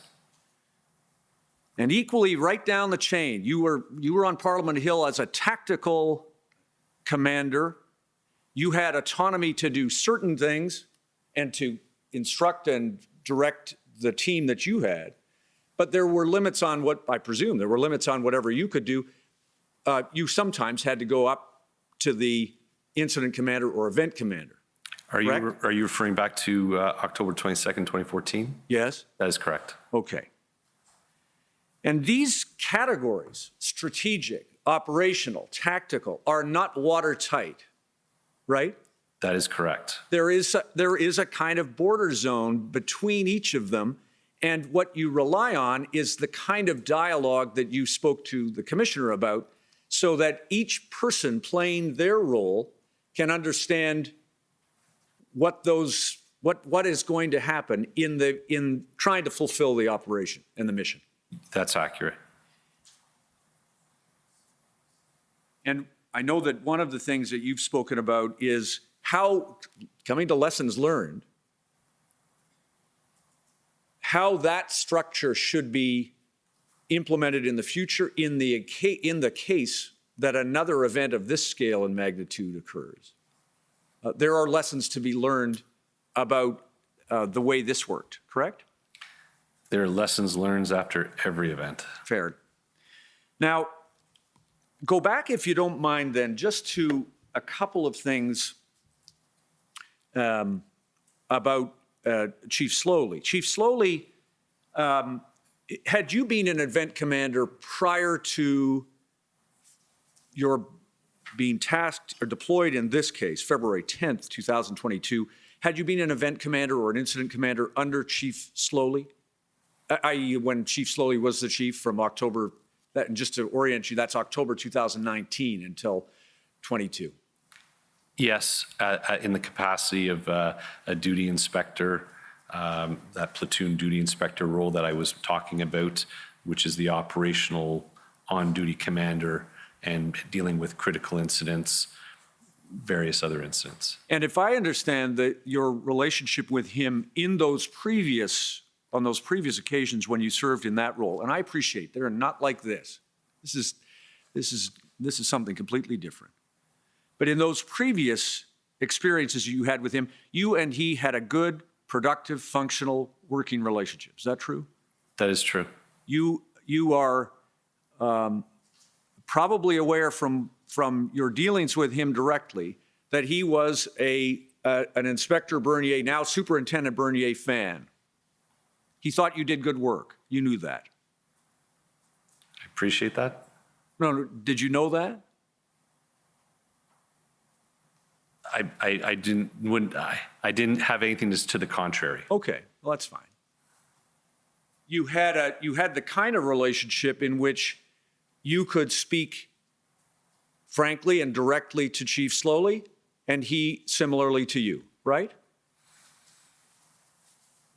There weren't many interactions that had taken place, but yes. Okay. Well, I don't know.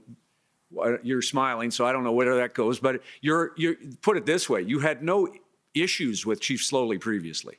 No. You agree with me? Yes. Okay. And you knew him to be, in the short time that you interacted with him, you knew him to be a police leader with a national reputation. Fair? Yes. And who had come to Ottawa to deliver on the vision that the Police Services Board had set to embrace certain kinds of changes in the way policing services were delivered here in Ottawa. Is that fair? Yes. Now, I'm going to come to the period of time when you came back to Ottawa, I think you said January 31, and you came back to your regular duties, and you spoke with Superintendent Drummond about whether and how you could help, correct? Correct. And you had no assignments other than your regular duties until February 3rd. Correct. Right? And on February 3rd, you get deployed to the Service Command Center. Correct. And between the 3rd and the 10th of February, am I right that you did not have any direct dealings with Chief Sloly?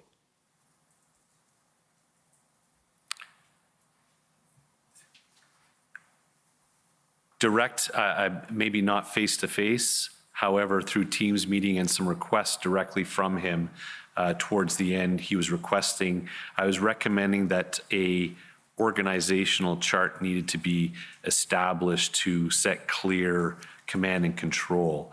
And he was interested to hear what I had, and I presented it to him. And Fair enough. Thanks for reminding me of that. Between the 3rd and the 8th, would I be right, you did not have any dealings with Chief Sloly? minimal, with the exception of any Teams meeting that I would be participating. Okay. And during that period of time, the event commanders initially were, I believe, Inspector or Superintendent Rayom. Superintendent Rayom. Thank you. And then a change was made, and you understood that change was made by Acting Deputy Chief Ferguson, correct? Correct. And Acting Deputy Chief Ferguson, you understood, was responsible for operational planning. True?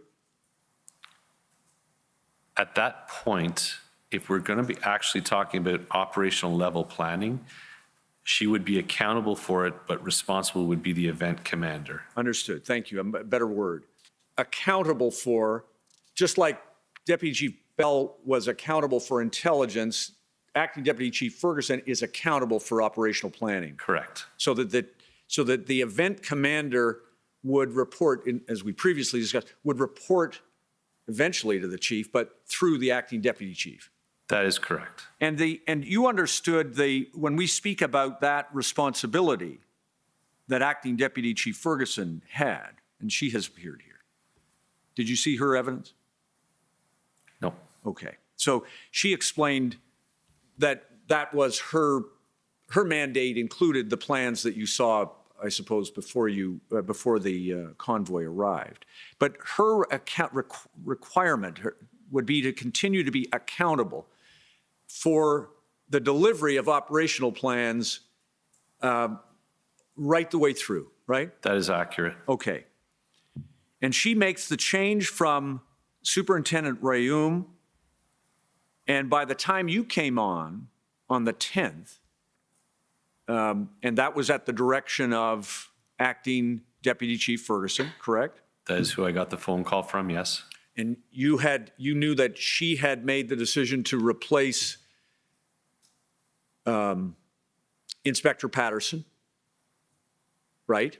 I don't know who made the decision to have Superintendent Patterson removed, but Okay. If you say so. Fair enough. Well, did you know that that change arose as a consequence of an interaction between Inspector Patterson and Acting Deputy Chief Ferguson? I've heard. All right. I have no direct knowledge of that. Okay, fair enough. And that Acting Deputy Chief Ferguson had placed Inspector Patterson into the role in place of Inspector Dunlop. You knew that. That is correct. That's the Okay. right sequence. Superintendent Dunlop and Superintendent Patterson. Thank you for the correction. And during that time, each of those event commanders would have responsibility within the structure of Acting Deputy Chief Ferguson for operational planning, correct? That is correct. And as you did when you came on to the scene and drew a plan, so too was it their responsibility for planning. That is correct. And although you were not involved directly between the 3rd and the 10th, other than in the way that you described, just thinking about your direct involvement now for a moment, you were not requested to be involved by those event commanders in drawing or writing plans, operational plans, correct? That is correct. And would it be right to say that if operational planning was not being done effectively by those event commanders, that Acting Deputy Chief Ferguson and ultimately Chief Sloly would have a responsibility to ensure that some attention was paid to operational planning? right? That's accurate. And I think you told us that Chief Sloly took the step of requesting plan writers write an operational plan. I think you said maybe on the 8th, right? Correct. And in the absence of an operational plan to the 8th of February, you agree with me that it would be the responsibility of the chief to ensure, or acting deputy chief, to ensure that that was being done. Correct. Now, when you looked at when you came on, you received a plan. I think you told us it's the plan of the 9th, 3.0, I think it's called. Am I right? I was aware of it, but in my role was just somewhat as a conduit to ensure it gets to whoever it needed to get to, in this particular case, the event commander. Got it. And the plan, the 3.0 plan, the February 9th plan, you were asked by my friend Mr. Au, how could we understand the February 9th plan in relation to the February 13th plan and then the evolution of the plan you talked to us about this morning? You recall that? Yes. And you thought they were different plans. They were written in a different structure, Right. or content.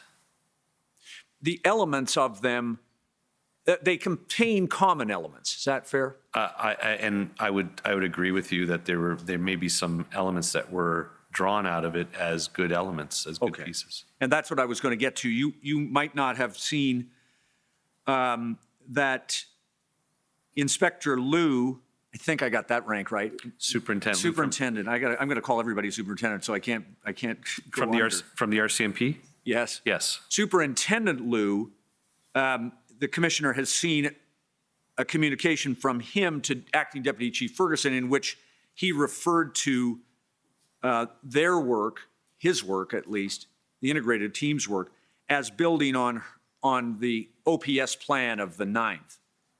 And you would accept that? I was not privy to that conversation, but I would expect that that integrated planning team would not discount existing elements in order to build the most effective plan. Right. And you told us that writing a plan for a mission of this kind would normally take a month. Yes? This complexity, we're talking that if we had the opportunity to know, we had to compress a lot of work into a very short period of time, and in order to, it would be nice to have had a month to know that we were going to have something similar to a presidential visit that's going to result in disorder, a G20 visit that we know that there's going to be protests and disorder. We would have that time to plan and have the resources in place. And you did not have that luxury here. We did not. It nonetheless evolved. By the time you came on to your role on the 10th, you had a final plan. It was probably still evolving right up until game time, but you took from the 10th to about the 17th or 18th. Is that fair? So the 10th, I have to say that I was put in place the 10th at night. I slept through the night. The 11th, I had to get myself organized and establish that foundation piece with those points that I had outlined. And then by the 12th, I'm now assembling my command team to get the people around me to be able to start feeding me the advice and the information and their subject matter expertise in order to start building the plan. So I'd say by the 13th, we would be now in that plan building mode. Understood. And the plan of the 9th had its own history that preceded your work, correct? Could you clarify your question? Yeah, sure. The plan of February 9th, the 3.0 plan, Right. you were not involved in writing that plan. Correct. And am I right, correct, that it would have taken its own length of time, or an amount of time would have been required to write and develop that plan, obviously. I would agree with that. And you were not involved in it, but you knew that you now know that people were involved in writing that plan. Yes? Are you talking about the subsequent element, or I knew that a group got together at Elgin Street to write that plan? Yeah, got it. Now, the issue of the plan approval for a moment, if I could speak about that. You clarified for my friend, Mr. Au, that sometimes the word approval appears in your notes, but it means we should understand it to mean review or briefing, right? The legal approval wasn't an approval, for example. Yes. And you took the step, and it sounds like it's a practice that you have followed previously, to ensure that the operational plans that you're developing, particularly in a case of this complexity, did not pose some legal risk to the OPS or protesters. Correct.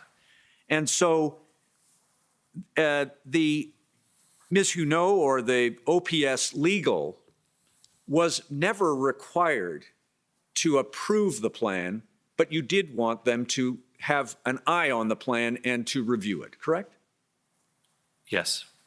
And in the same way, am I right that in regards to what Chief Sloly had requested in terms of briefings from you to the executive team or otherwise, that what he was requesting was the same kind of review? He wanted to be informed about what the plan was so that he was in the know, but was not seeking to formally approve it in the fashion that you described. Is that fair?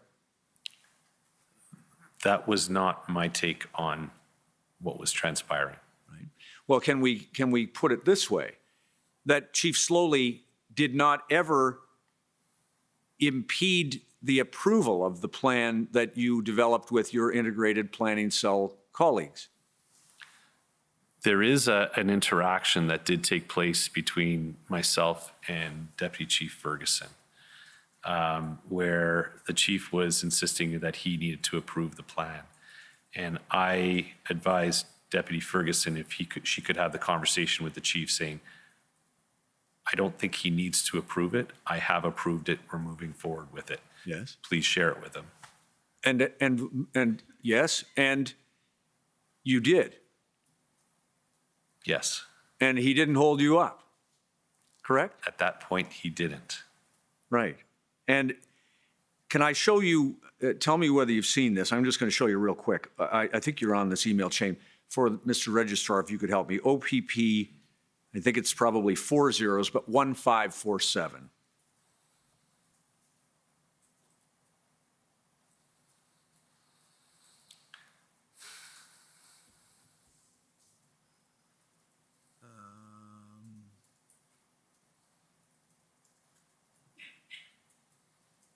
So could you go to the bottom, please, for me?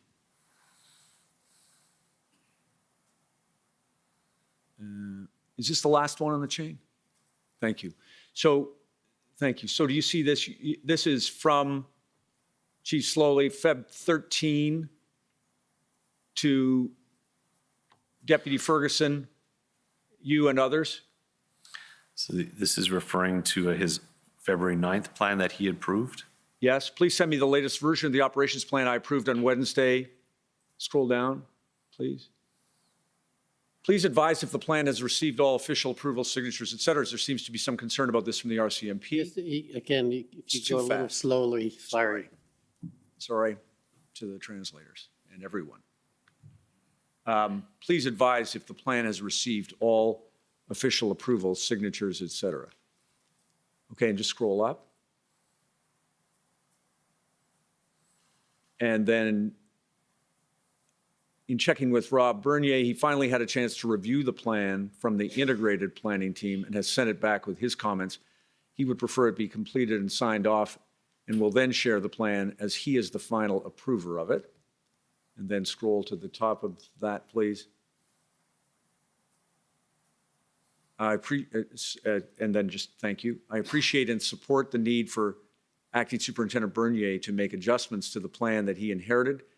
That said, please ensure the plan is finally signed off at the earliest possible opportunity, as this is a priority need expressed by our integrated partners. And that, do you receive these emails? I remember reading this email. Yeah, got it, okay.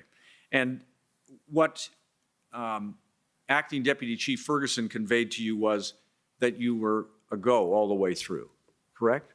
Correct. Now, that's fine with that document. Thanks so much. Now, the issues that you spoke about in terms of your interactions with Chief Sloly, if I understand them, across the board, his requests for information or his request that you attend briefings of the senior command to inform the senior command of what was happening in terms of the integration, that those did not constitute, in your opinion, interference with what you were doing. Is that fair? Are we talking from the point that I'm the event commander? Yes. So during some of those meetings, there were topics that were being brought up that were becoming more operational, even tactical decisions that need to be made during those briefings. I just had to ask that trust be bestowed on us, that we're going to be taking care of those things, and that as a chief, he did not have to worry about those level of things. Right. And you expressed that view to him? Yes. And he accepted it, correct? Yes, yes. And you expressed to my friend Mr. Rao that what you observed was an adjustment as between the two of you. Yes. Because, and I can't recall exactly how you described it, maybe as a reset, but you were trying to assure Chief Sloly that you had this. Yes. And I'm correct, am I not, that he accepted that? Yes. And the discussions that you had were around that concept of that border zone, strategy, operations, tactics. You said when you felt that he was raising an issue that was within your authority, you told him so, and he moved back to his authority. True? I would agree. And do you agree with me also that throughout this, your experience with him, your direct experience, I'm not talking about what you heard from some guy in the parade room. I'm talking about what you had directly with him, that during the time you worked with Chief Sloly, he worked in good faith and to the best of his abilities on behalf of this police service and the community? I would say yes. And that when you were listening to his wish to express his view about what you should consider or should not consider, that what you were observing was a person who was passionately trying to do the right thing for this community and the police service. I would agree. And as the chief of police, you understood also from your observation that he was dealing with the unprecedented crisis that you described, first of all, right? Yes? Yes. So that when my friend Mr. Rao says to you that you gave a comment that you hadn't seen a chief do this or hadn't seen a chief do that, you'd never seen a chief in this situation before, right? Agreed. Yeah, and you'd never been in that situation before, of course.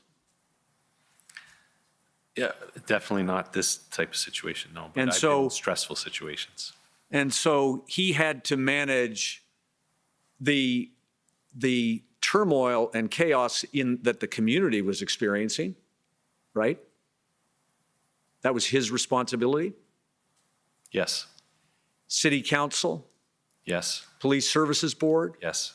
chief to commissioner, Yes. chief to chief. You were down resources in a magnitude that is very hard to even comprehend. The entirety of this police service could not have managed, if it were all deployed, every single person could not have managed this protest without help. Is that true? I agree with that. And so it was imperative that you get, in the end, how many personnel did you roll out on that operation? I think the numbers were in the neighborhood of in the 2,200 officers. And that's going to be give and take because I'm sure there may be some inaccuracies with forgetting this little element, that element. Now, a couple of other things, if I can, very briefly. You talked to us about what you observed when you saw the operational plan and you got introduced to Hendon, which I understand you didn't know anything about previously. Correct. Now, I have looked, and I may be wrong, so I have not seen a note that you made during that period of time, 26th, say, to the time that you returned from your weekend away, in which you expressed any of your concerns in writing to anyone or made a note of them. Would I be right about that? It would have been verbal. Verbal? And so could the commissioner understand that whatever your concern was about what was coming, and you used strong language, you said it was a bizarre disconnect between what you read on the operation plans that the OPS had prepared, your colleagues had prepared, and what you thought was coming. If I can maybe just correct that, the operational plans were not out yet. There were no plans out yet when that reflection was. That was on the 27th of January, after I was exposed to the Hendon call, the Hendon report, and a meeting with the intelligence, special events, and the information group. That's when that observation's made. The plans only came out late on the 28th. Okay. Once the truckers had arrived. Fair enough. But either which way, you would now say to the commissioner that you thought that the plans weren't adequate, that was the disconnect. I didn't see all the plans. So the plans that we received, they spoke to appendix plans, which I never saw and can't speak to if it was something that was going to be adequate to manage that. Okay, got it. So then maybe I misunderstood your evidence then. You're not critical, do I have it then that you're not critical of your colleagues, the Deputy Bell and his team, who were looking at the intelligence, the same intelligence that you had, and assessed that this was on balance, a protest that did not require a different response than the one that they made? So the disconnect is I've never seen the level of engagement of intelligence units, especially with the OPP, on previous events to this magnitude. So that's where it seemed we don't have the plan out yet. And what I was understanding that we're planning to have from the briefings that we had on the 27th was that there was going to be a 2-day and that there's nothing to indicate necessarily that they're going to stay, but there may be some that's going to stay. That's where I was kind of wondering. They've ramped up a lot of resources from an intelligence piece across the province and at a national level for how things were seeming to be developing in Ottawa, if that answers your question. So I'm sure it's my poor question. What I'm trying to understand is whether you thought that the Ottawa Police Service had missed the mark. Before you went away, did you think that they were going down the wrong path in terms of their response to this?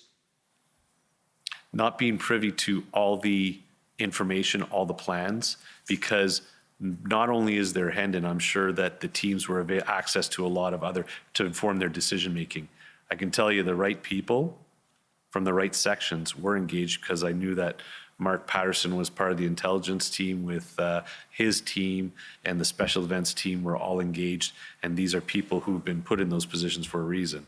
So the right people in the right sections were engaged to plan for this. I'm not privy to everything. So I think I even said in my statement that the right people are engaged that need to be engaged to plan for this. And I had to leave it at that. Got it. And therefore, can I put it this way? You would not have gone away on the weekend on a short ski break if you thought that they had missed the mark. You deferred to their superior position in assessing the intelligence in the aggregate. Is that fair? I was away skiing, but I was not far. I was only about 45 minutes away, so I would be able to come back if I had to. No, but slightly different point. You didn't record anything in writing that said that you thought that the intelligence or the operational plan was inadequate, and you went away for the weekend. I can only assume that you did both of those things because you were content to, under the leadership of Deputy Chief Bell, to defer to their judgment about the planning for this weekend event. I believe it would have been under Deputy Chief Ferguson.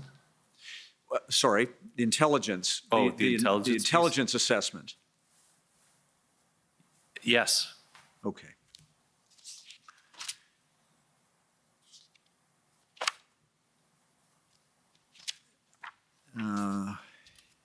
One last thing I had a note about. Let me see.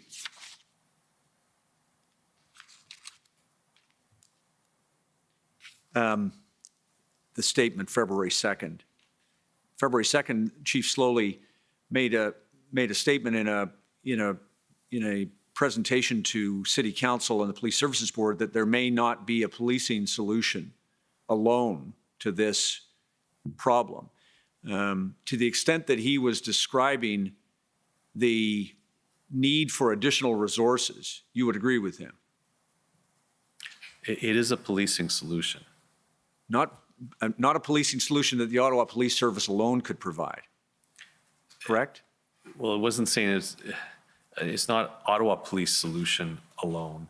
It was a policing solution. So when I see policing, there's many times that a lot of our operations currently going on even this weekend where multiple agencies need to come together to do that. That's a policing solution. In addition to that, and you told my friend this, of course, you've spoken about the Emergencies Act and two other levels of government declaring emergencies. Those are not policing. Police use those tools, but those are not policing solutions, correct? So they're policing tools. So no different than the Criminal Code of Canada, no different than the Highway Traffic Act, the various municipal governments put these acts in place as tools for policing to use. Were you made aware of the approach that the commissioner learned about from the government of Canada to the OPP to possibly engage in a dialogue with protesters and arrange a meeting on certain terms? I think, are you referring to the letters that the public safety ministers were wanting to draft? Yes. So I was informed, and I did speak to that, I believe, today with regards to that. I had knowledge through the OPP shared at one of my first meetings with Staff Sergeant Giselle Walker, who informed that at the provincial level as well as the federal level that the ministers were drafting letters. If they were to denounce their protest activity and leave, that they would honor a meeting at a later date. Right. That's not a policing solution. That is not a policing solution. Okay. Thank you, Commissioner. Thank you, Superintendent. Thank you, sir. Okay, perhaps this is a good time for the morning break to give everyone a little time to stretch their legs, including Superintendent Bernier. Okay, so we're taking 15 minutes and we'll come back at just after noon. The commission is in recess for 15 minutes. La commission levée pour 15 minutes.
Order à l'ordre.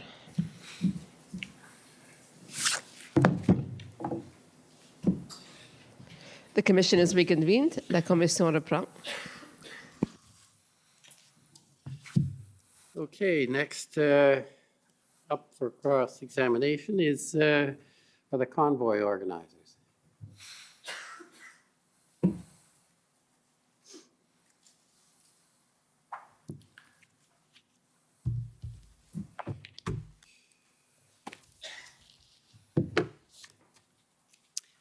Good afternoon, Mr. Commissioner. Good morning, good afternoon again. It just became the afternoon. Superintendent Bernier, and good afternoon, everyone here and online. My name is Bathsheba Vandenberg, and I am representing Freedom Corps and the protesters. Mr. Commissioner, I have 25 minutes allocated, and there was some information that came about from this morning that requires me to ask a few more questions, and therefore I ask for leave for 5 additional minutes. Okay, well, what I'd suggest is go ahead, assuming you're efficient and effective in your 25 minutes. I'll consider giving the 5. If you're not, I won't. How's that? Sounds fair. Thank you, Mr. Commissioner. Okay. Superintendent Bernier, you talked about CBRN units being chemical, biological, radiological, nuclear. Was that the OPS CBRNE combined with RCMP? That is correct.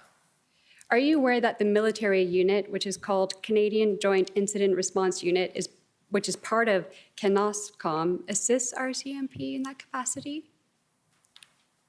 Perhaps they have agreements on certain types of events that they would become involved with that. And so do you agree that this military CBRN capability unit may have been used during the protest after the Emergencies Act invocation to assist the RCMP? I have no knowledge of that. In your testimony yesterday, you mentioned that when you were assigned to the Service Command Center on February the 3rd, you noted that there were problems with OPS staffing. Is that right? There were challenges in meeting the staffing needs. Okay.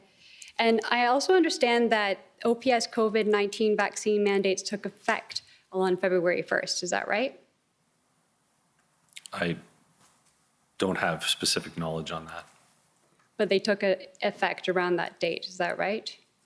There were specific ones that you want to refer to that I don't know what you're referring to, COVID-19 mandate. A COVID-19 vaccination mandate, to be clear. What was the change or that they went into place? That anyone in the OPS force that did not take the COVID-19 vaccine would no longer be able to serve in the force. You're talking about the February internal 1st. policies, not globally on that. You're talking about Ottawa Police. Yep, that's correct. Correct.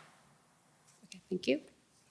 And that as a result of the mandate coming into effect, that OPS lost around 200 members? I don't have exact numbers on that. Okay.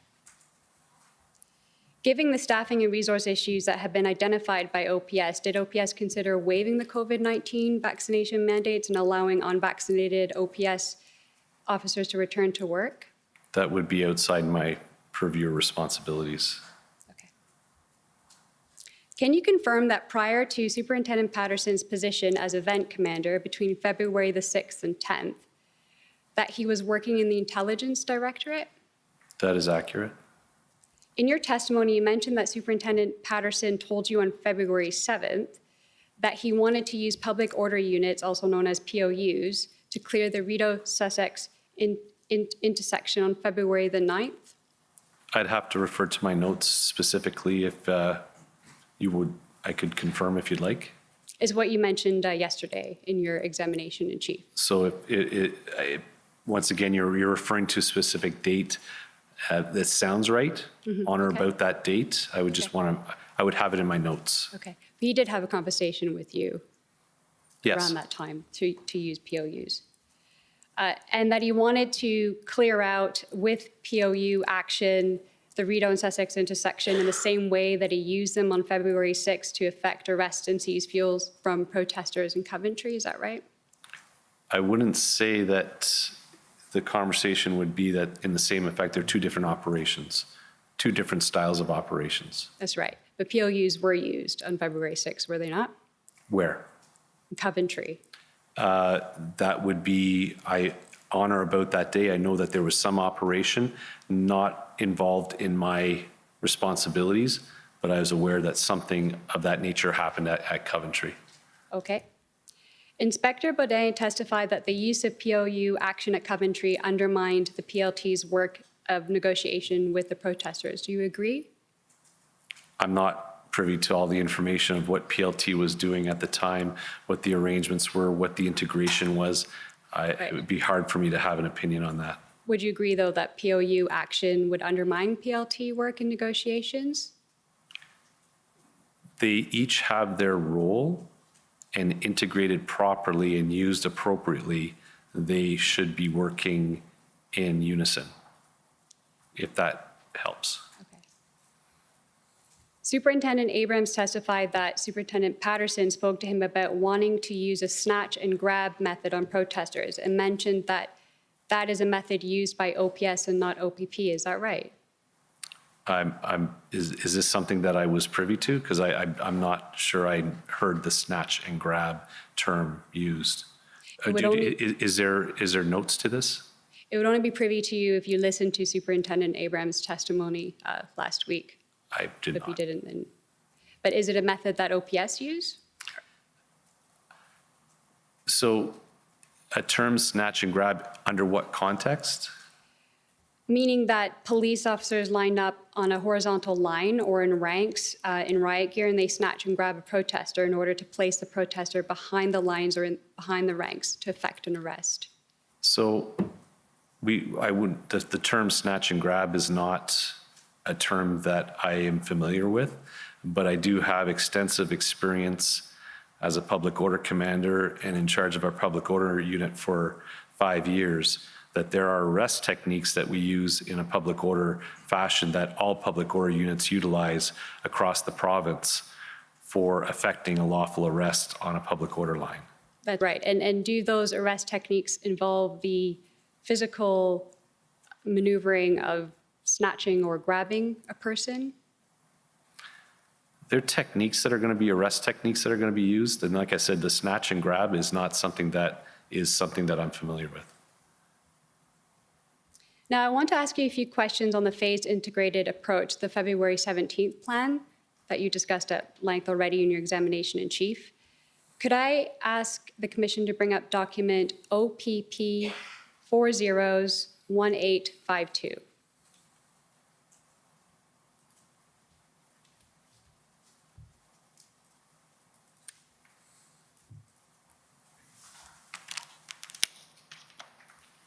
And could we go to page 7, please?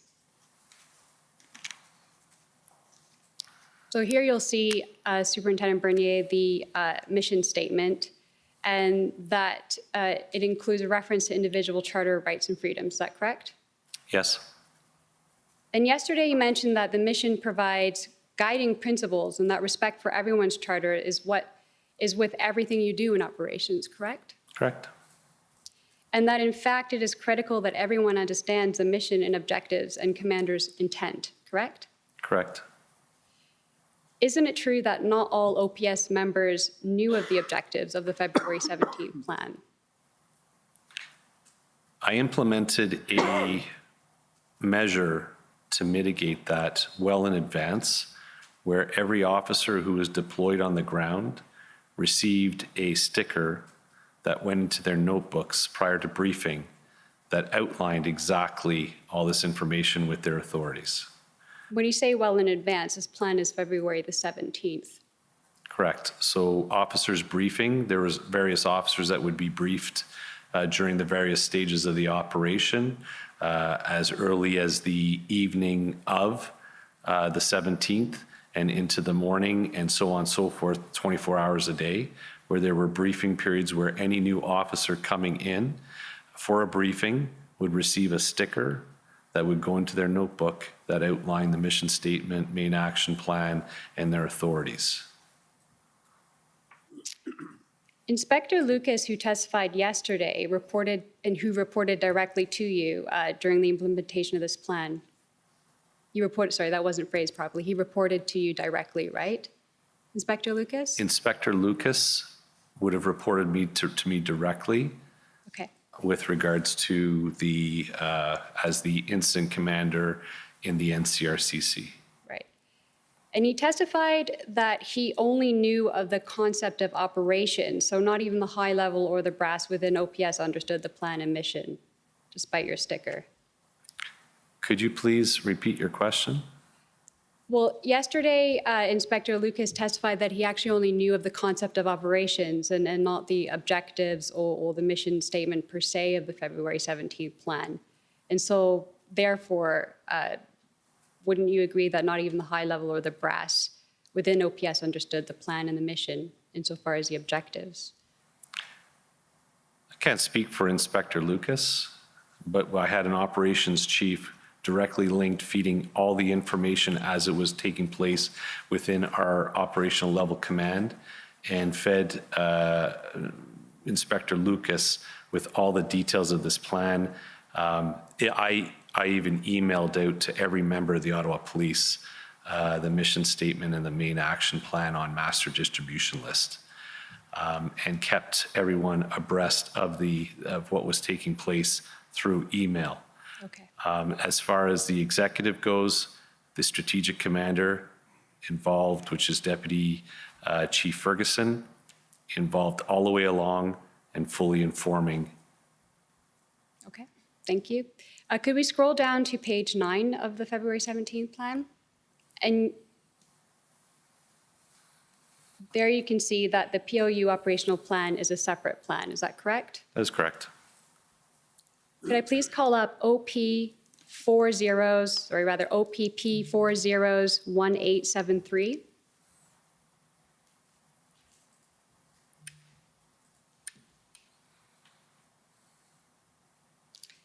You agree that this POU tactical operations plan is a tactical operations plan for the integrated public order units responding to the protests in Ottawa, right? Can you scroll down a bit, please? Some more?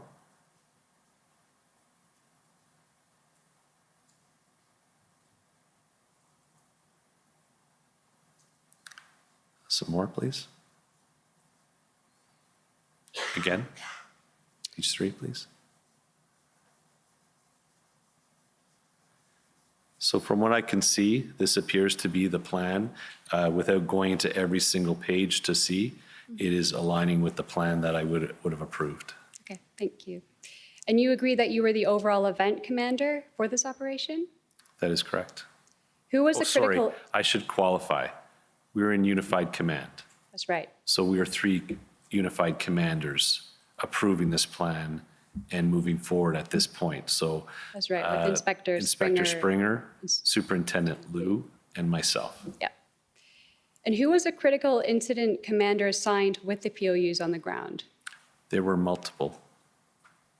There wasn't one particular? No, because of the magnitude of the event, we had to have the ability to manage multiple situations, critical incidents at the same time. And who were the 3 reserve event commanders that you mentioned earlier?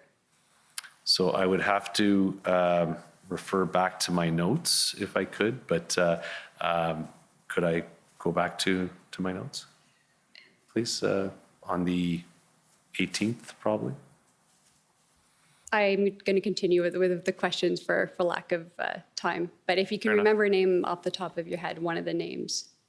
Well, Superintendent Mike Francis, at the time he was Superintendent Mike Francis, OPP. Okay, thank you.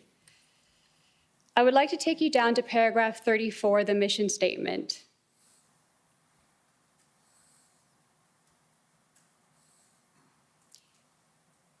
And there it states, to ensure the removal of protesters in the area of the blockades in relation to the Freedom Convoy 2022. This will be achieved by securing, isolating, and evacuating persons within the designated blockade zones. to ensure the safe detention and arrests of any participants taken into custody, ensure public and police safety. This mission statement does not include a reference to respect for individual charter rights and freedoms, does it? This is a sub-plan. Everyone still has to adhere to the overall plan. So regardless, any member still has to adhere to the overall mission statement that I've set. That's right, but it is absent from this plan, and this plan would have been used to brief the tactical units. Is that not right? This plan is inclusive of the other plan. And was it used to brief the tactical units? This plan, as well as my mission statement, which is no different than all the other officers, would have both the overall mission statement and the public order mission. That's right, but this mission statement does miss the words utmost respect for charter rights and freedoms, correct? It would be a duplication. And then further down at paragraph 37, it states, takedown of each location to commence in phases as dictated by the critical incident commander. Takedown of each location in effect means takedown of the protesters, is that right? Clearing the area, Yeah. as well as there's vehicles and rendering infrastructure safe. And any protester who refused to leave or caused an action that resulted in arrest would be detained. And you refer to POUs being used for kinetic action during operations, is that right? That is a term that is used. Would you agree that the origins of the word kinetic action means warfare and use of lethal force? I'm not aware of that. Now, I want to ask you about the arrests. With regards to the arrest and processing plans in the POU tactical operational plans, there's nothing that states that after police arrested protesters and told them that they were not being charged, that the police were to drive the protesters outside of the city core in the dead of winter, the biggest snowstorm in a while, as you described today, without access to shelter or transportation and telecommunications, and leave them in parking lots or other areas, correct? Not the way I would explain it. Are you aware that that happened? The plans that were put in place, which involved the ability to remove protesters who were arrested, detained to a secondary processing site. There were two that were identified. One was approximately less than 10 minutes away from the arrest zone. The other one was approximately 15 to 20 minutes away from the arrest zone, where there were a full infrastructure of investigators in order to properly process, run, allow phone calls to lawyers, and where they were advised exactly of the next steps of what was going to take place. They were located in close proximity to, and when I say close proximity, maybe 200 meters from public transit and even restaurants and gas stations to be able to find their way back to where they need to go. Well, we will most likely learn later in this commission that that is not exactly the case of the circumstances, Superintendent Bernier. Were you the one who authorized these movements? I authorized the plan and the secondary processing site. At the end of the day, the unified command between Inspector Springer, myself, and Superintendent Liu, we would have to be in agreement, and it was the investigations branch that, along with our custody branch, that came up with that arrest and processing plan. And you know who Tamara Leach and Chris Barber and Danny Bulford and Tom Marazzo are, don't you? Yes? And at no time did any of those 4 individuals not cooperate with the OPS? Not to my knowledge. I have no direct involvement with them. Superintendent Abrams testified that irrespective of the February 17th plan, that there remained integration issues between various police forces. Do you agree? Could you repeat the question again, please? That irrespective of the February 17th plan, that there remained communications and integration problems. Following the 17th, I think the plan went as well as it could. In any operation comes with challenges. Operations of this size and magnitude and police services from across the province and in fact across the country all come with their own structures, their own That's right. I'd actually like to procedures. pick up on that because I understand that you've gained the bronze and silver certification in major civil disorder management in the United Kingdom, and you've also trained with the RCMP and OPP. And you're just now mentioning that every force uses different structures. So is it true that every police force across the country uses different set of 10 codes? That is a possibility, yes. And there's also a different set of codes for major civil disorder management, I don't know what you would be referring to there communication codes, with regards and managing to a major incident. there's only one set of 10 codes that we use to communicate on a radio. I'm referring to your training in the United Kingdom. Okay. I didn't have to use 10 codes in the United A Kingdom. different set of codes are, Terminology, yes, for communicating. they may have different terms that they use, but in the UK, Okay. I note also that the February 17 plan does not include any reference to communications. Is that correct? which plan are you referring to? The February 17th overall master plan. There is a communications plan. Well, I put it to you that the only reference to communications is that at the stabilization phase, the first phase, that there would be a provision of integrated training and communications interoperability. Is that right? So are we moving away from whether there was a communication plan? Because there is a communication plan. We can pull that up if you'd like. Within the master plan? It's an appendix plan. You're talking about the command No, a communication plan. using agreed set codes? There's a corporate communication as well as communication with what radio channels and radio system that we would use.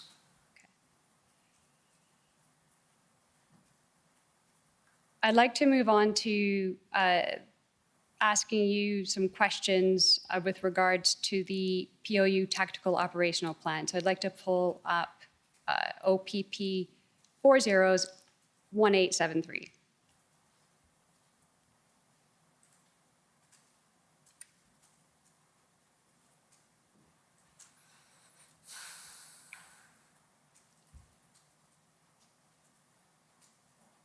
At paragraph 7,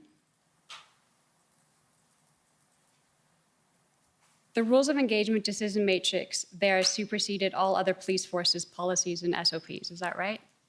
Correct. Could we call up document OPS 3012550?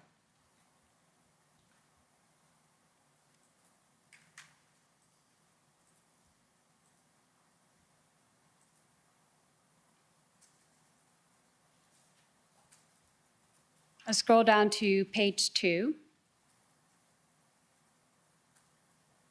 It states that all police officers, including POUs, must have an up-to-date use of force qualification with the last 12 months. Is that correct?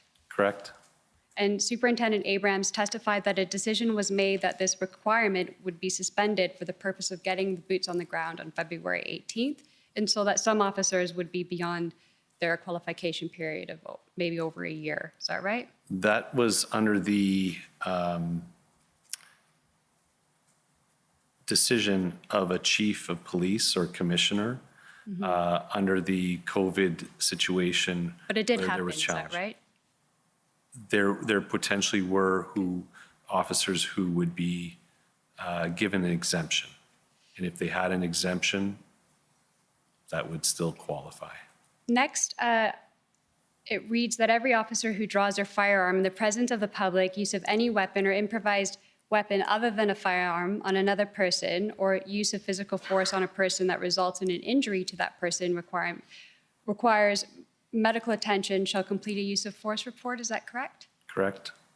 And do you know how many use of force reports were recorded after the tactical phase? I don't have that. We would have to then find those records from follow-up from that, but the records were kept and use of force reports were filled in. Did you not receive an email on February 20 that only 4 use of force reports were recorded and that a number of arrest sheets didn't indicate yes or no for use of force? Would you be able to pull up that email? Because it doesn't seem to. Not at this time, but I can assure you that it was sent to you on February 20th. I would like to call up document HRF 401559.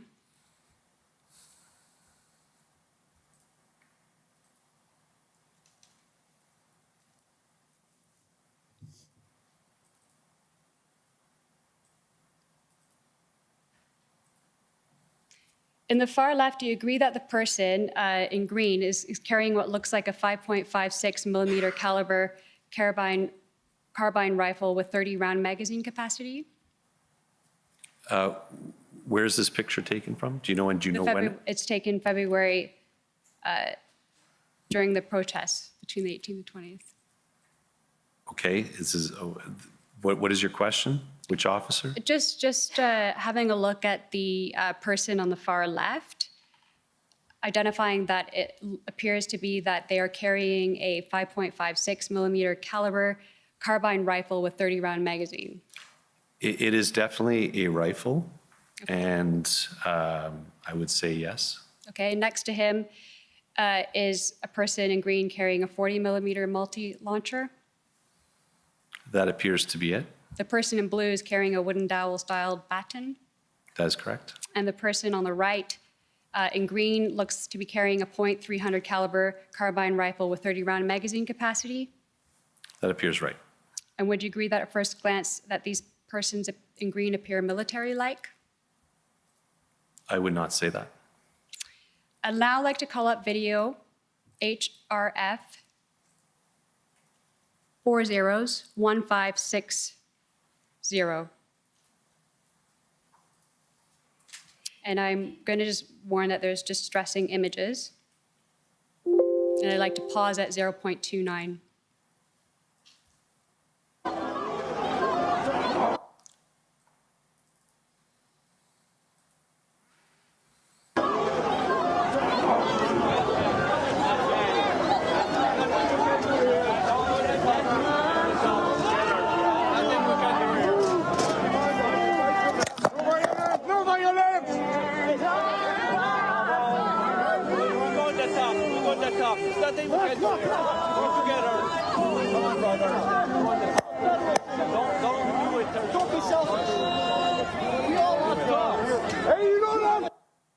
All right, so do you agree that the OPS officer in this video in the back behind the ranks, the line, is using what is actually the muzzle and not the butt of what looks like a 40 millimeter chemical munition launched to beat a protester with? Not enough for me to see what exactly is going on. But you can see that there is a police officer in the back beating a protester with a rifle. There is not enough for me to see what is actually happening behind We continue bodies. playing the video, please. Please, please. What you guys are beating him? What the fuck?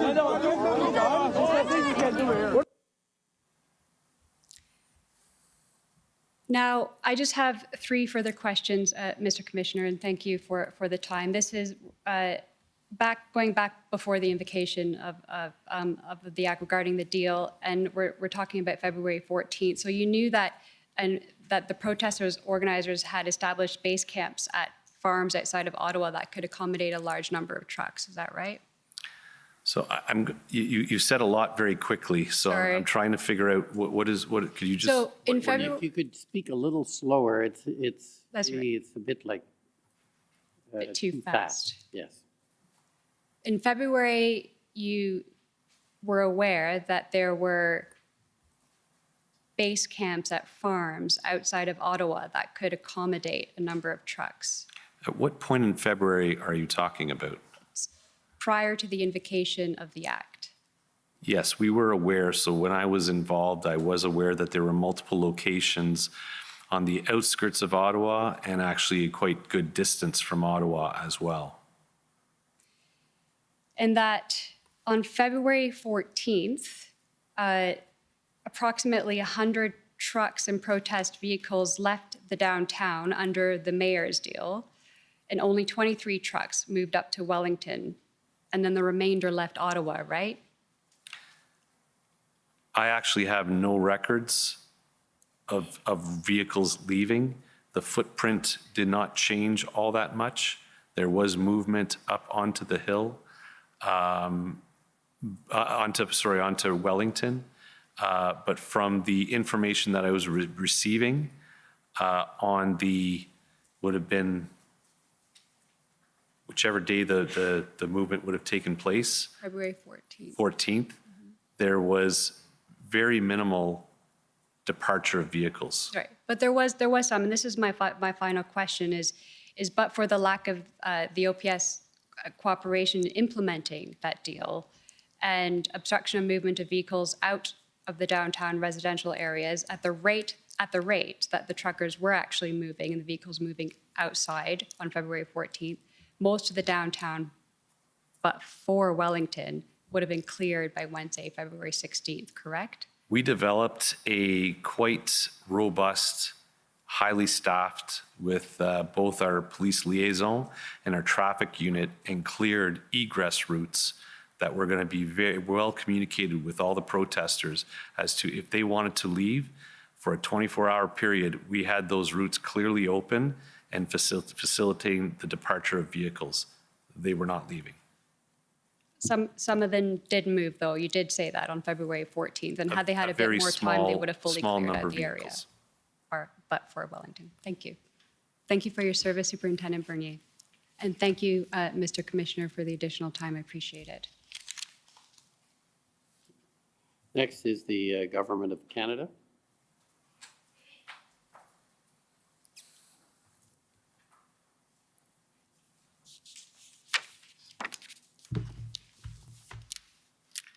Good afternoon, Superintendent Bernier. My name's Donnery Nygaard, and I'm counsel for Canada.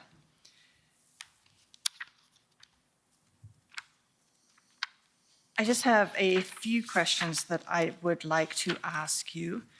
First, starting with the time period in which you were moving into the integrated command with the OPP and the OPS, and the RCMP, and developing the plan that was eventually implemented. Can you tell us a little bit about what the situation on the ground was at that time? As I understand from reading some of the Hendon reports, at that point in time, there was increased volatility in the protest zone. Would you agree with that? I agree, yes. That was the reports that I was getting. And that the protesters were becoming more adversarial and confrontational with police? They were. And that there were violent elements within the crowd? Yes. And there was, as a result of all of this, increasing concern for the possibility of violence within the protest the longer it continued on. Is that correct? That is obviously a possibility, yes. And there was also some concern about firearms and other weapons within the crowd, correct? That is something that was continually monitored, assessed, and leveraging our intelligence teams with various information or intelligence that was coming in, that there were possibilities of that. And in fact, if I can have OPP 403427, please. This is the February 14th Hendon report. Did you see that? On the 14th, I would have had an intelligence officer at my command table with the responsibility of reviewing and briefing the group on this information. So although I'm not reading it, I should be getting key information from it. And if we can go to page 5, please. Just scroll down just a little, just right there is good. Just beyond the bolded section there, you can see there's a reference to represent potential volatile elements. They both espouse sovereign citizen ideals, and in the case of redacted, early information suggests he may have brought firearms. His interaction with police were notable when approached by redaction as to openly wearing a sheathed but sizable knife on his person. He rejected the idea of moving it. Were you aware of situations, of that situation in particular and other situations like that? Yes. Thank you.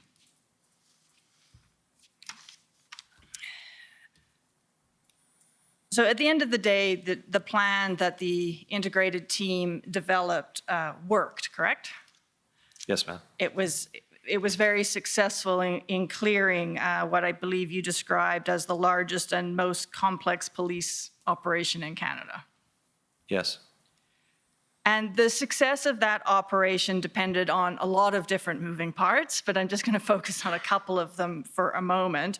One of them was the ability to shrink the footprint down from where it started, correct? Smaller footprint would be easier to manage. And in fact, in his testimony, Chief Superintendent Party indicated that at the original size, it probably would have taken 10,000 officers to execute the same kind of plan. Would you agree with that? I don't know. But it would have taken a lot more people if you hadn't been able to shrink the footprint down, correct? It would have been a lot longer operation if we, and once again, it's not necessarily, it wasn't a speed thing. It was more safe, methodical, lawful, and ensuring that we took care of everything. So in other words, if areas such as Sir John A. Macdonald or Sir George Etienne had to be cleared as well, it would just take a lot longer to clear. And even within the footprint, if there had been more people and more vehicles still there, that would have also taken you longer, correct? Exactly. And it would have been a more volatile situation. Potentially, yes. And that increases the risk of violence or riots or people getting hurt, correct? I would agree. And the other thing that this plan was dependent on was the ability to move the large trucks, which were parked all over the downtown core, correct? Correct. And that required heavy tow capacity. Correct. And going back to the shrinking footprint for a moment, you described the phases of your plan, and the first one I think you described as stabilizing, and that included consistent messaging to the protesters that now was the time to leave, correct? That is correct. And as part of that messaging, there were pamphlets that were being handed out to the protesters and news releases for printing in media so that everyone would be aware, correct? Yes, as well as putting flyers on every vehicle. And if we can have OPS 40-13798. This is the plan that has the February 15th date on the front cover. I know there's a number of iterations of the plans. One of my friends took you to this earlier. And if we can go to page 5, please. And scroll down to the bottom of the page. And yeah, that's good. You'll agree with me that the plan, in fact, reproduced the content of the messaging that was being given out to the protesters. You can see it there just after the start of it there, just after the bolding. Correct. And if we go on to the next page, there's a number of these items, and I'm going to go through a few of them, but that were powers that were provided to the police services under the Federal Emergency Act and the regulations associated with it, correct? That is correct. And even the powers that were given to you under the provincial legislation, such as the ability to suspend certificates, that required the towing of the vehicle first, correct? Correct. So you had to be able to tow before you could do that suspension. I'm not 100% sure on that. I don't know if there was abilities that if you're able to identify a driver within that it could be done retroactively. I just want to make sure that I'm not fully clear if it required the tow of it first. Well, perhaps we can refresh your memory. If we can bring up OPS 30-13798. Oh, I guess it's 401181. Thank you, if you can, because there's. Yeah, this is a flow chart that, There's a lot of information on this. understandable.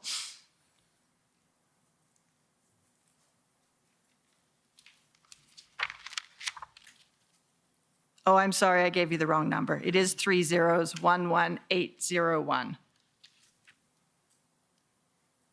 And this is an OPP flow chart that was produced for the suspension. And you can see, if you go down to the third box, it's remove vehicle from the highway.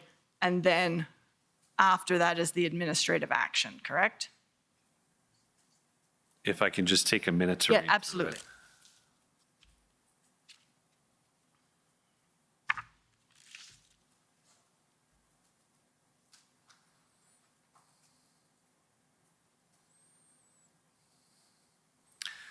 So I think this was somewhat of a flow chart to give instructions with the fact that we were doing the towing and that they're not, we weren't necessarily doing intervention action prior. This was part of our phased actions on portion, and just so that there was clear instructions of what was happening with the vehicles. And as part of the end part was that process that was going to take place. And once again, I'm not 100% sure if there was not the ability to do something with the CVOR, whether we towed it or not. But in this particular case, part of we were towing all the You vehicles. were, and you're just not sure. Correct. I Fair have to enough. do a little bit more. Fair enough. Well, we won't, I could take you to one more place, but we'll move on. If we can go back to the previous document, OPS 3013798.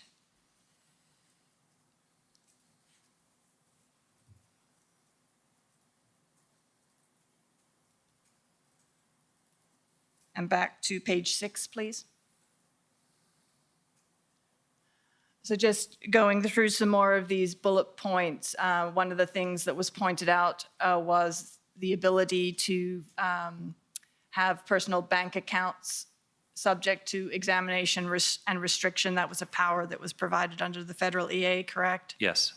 And then the next one about bringing minors to protests, that was also an EA power. And that was something that if children could be removed from the scene would make enforcement safer, correct? It would hopefully discourage people to bring their children to this protest, yes. And the other thing, just the second last bullet that I want to highlight there is persons traveling to the unlawful protest site could be charged. And that helps to shrink the footprint in that it stops more people from arriving. Well, I guess it helps to stop the footprint from increasing because people are not continuing to arrive, correct? That would be the intended effect.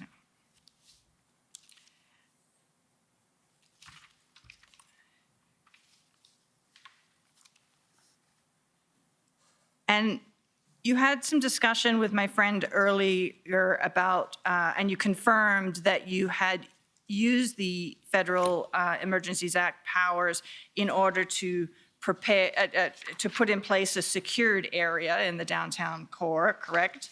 That's correct. And in fact, that is reflected in your plan further on down that page, in the second paragraph under situation, correct? And that was already in place, I take it, from the use of the has established as of February 15th, it was already in place? No, it has not. It was not. When did it when was it put in place? So we placed a soft, secure area in the evening of the 17th, and then it went in full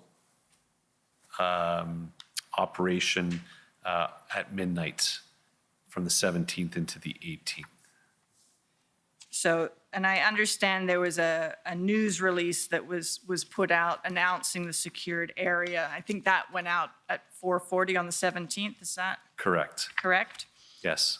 And that announced that the secured area was being put in place under the Federal Emergencies Act, correct? Correct. There are a lot of people community members who live in that area who've been affected. We want to minimize the amount of impact and restriction that they would have had in their own community.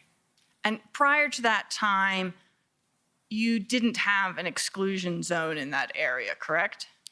There nothing under used under common law or any other form of how would you say it authority to shut down an area. So sorry, I just want to make sure I'm understanding your answer. Are you saying there wasn't anything that would have allowed you to do that, or you didn't use? No, anything? there were, if we needed to apply under common law, we could have, but it was nothing that we actually utilized because we didn't go into a police operation and maintaining public safety and restricting access to an area under the common law authority. So that there was nothing in place until the 17th into the 18th at midnight. And how long did you have that secure area in place? So the secure area, as the operation progressed and was met with success, we shrunk that area gradually over the days, and we maintained a very shrunken small footprint of restriction, secure area to the Wellington area until the Emergencies Act was lifted. And you spoke about the common law ability to have an exclusion zone, and you also spoke earlier about how the Emergencies Act made it very clear what you were allowed to do, correct? Absolutely, yes. And that's because the common law authority for exclusion zones lacks a certain amount of clarity. Would you agree with that? I don't necessarily say it lacks clarity. It just comes down to the articulation of why and what you're doing and for how long. So the ancillary powers that exist, needs to be certain things that exist and needs to stop as soon as that does no longer exist. And I think I mentioned sometimes may be hard to understand or to explain to the various groups whether our own officers, the community, or protesters. Right. So, and that's what I meant by it lacks a certain amount of clarity. Yes. And you can never know for sure, in fact, whether your use of an exclusion zone will hold up in court until after the fact. Correct. Under the common law. Correct.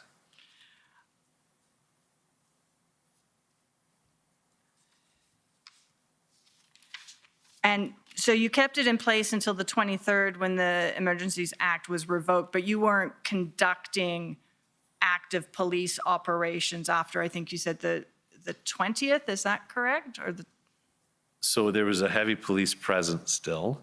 There was still police operation going, but not necessarily that action on phase. So as of the 18th, 19th, and 20th, into the 21st, it was more of a security posture that we held. So from that point till the lifting of the Emergencies Act, which we'd shrunk down to the area just surrounding Parliament Hill, that's the area that was maintained. Okay. So I'd like to move to the issue of tow trucks for a moment. You said in your earlier testimony that the OPP arranged for the heavy tow trucks, correct? So as part of the integrated group, one of the first things we did was ensure that, and through Inspector Dave Springer and Kirk Richardson from the OPP, who has a wealth of knowledge in that world, we focused at least a team working on that because that was a shortfall. That was a challenge that we were facing all the way through. And it was a big challenge because it was a big job to do. And we were having different challenges with tow companies not wanting to be engaged on this. However, through Kirk Richardson's work and from across the province, we had success quite quickly with that. And you mentioned that there were 34 tow trucks that were found and were available for your use, correct? Correct. And you received that information from Mr. Richardson, I assume? Yes, and Dave Springer. And that was around February 12th and 13th, correct? Around that time, yes. And I assume from your testimony that you then weren't later informed that many of those fell through, and that in fact Mr. Richardson was not able to obtain the services of any tow truck companies without the use of the Emergencies Act? I was not informed of that. If we can bring up, please, PBNSC CAN 407378.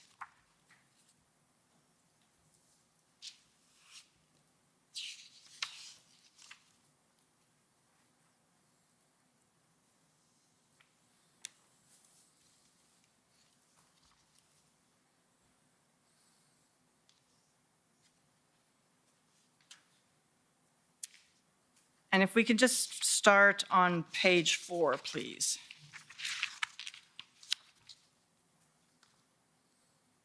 So were you aware that the powers provided under the Emergencies Act regarding compelling tow trucks was delegated from the Commissioner of the RCMP to the Commissioner of the OPP? I was not. Okay. And then if we can go to page 5. So you've obviously not seen this before, so I'm going to give you a chance to have a look at it.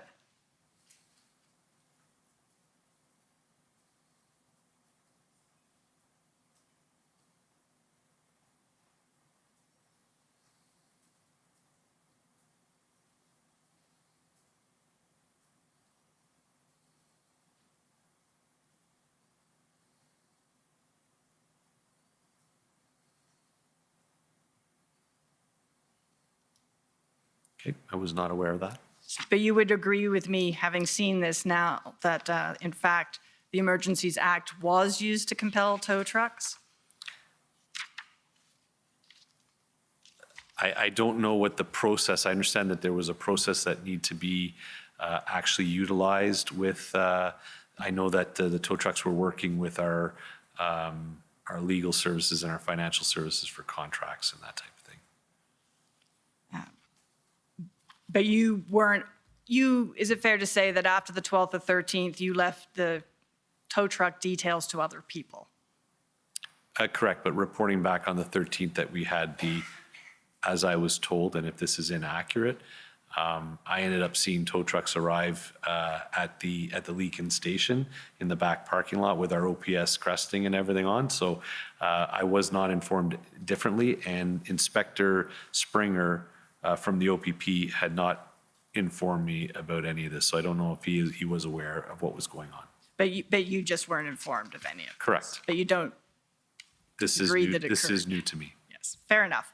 And just your comment on the OPS branding on the tow trucks, that was because of the driver's concerns about anonymity, correct? That's correct. And that's because they were concerned both about threats that they had received and their business reputation as well, if they were seen to be cooperating in these actions. Is that correct? Concern if that could happen, yes.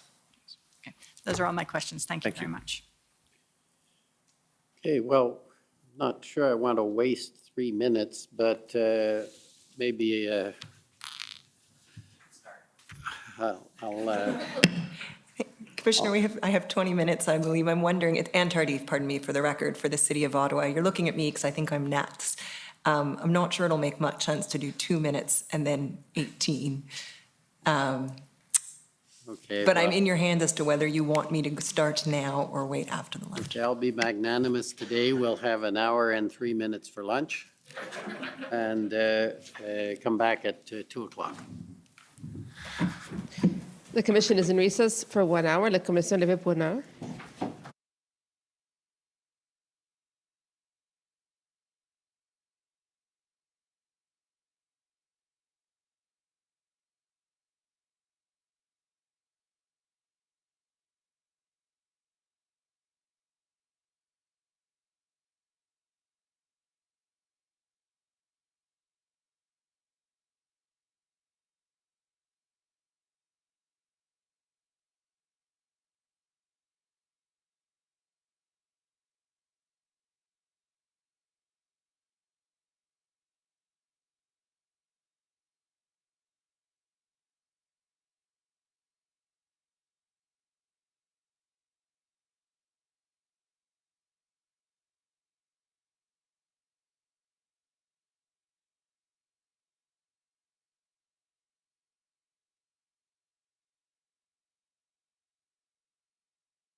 Order à l'ordre.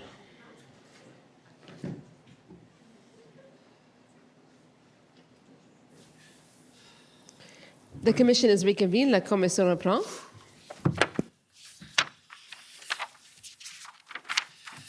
I'm just a commissioner here, so there's no need to stand. I know it's bad habits, but we've got a different procedure. They're now used to it, but okay. Are we ready to continue? I guess we're now on the City of Ottawa, I think, who didn't want to use my 2 minutes.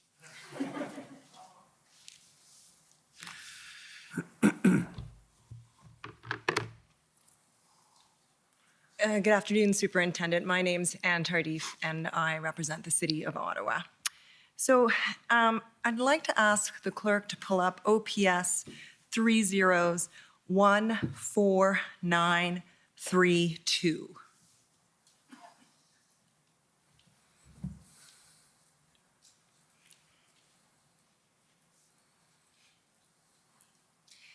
And these, Superintendent, I understand are your handwritten notes, is that correct? Yes.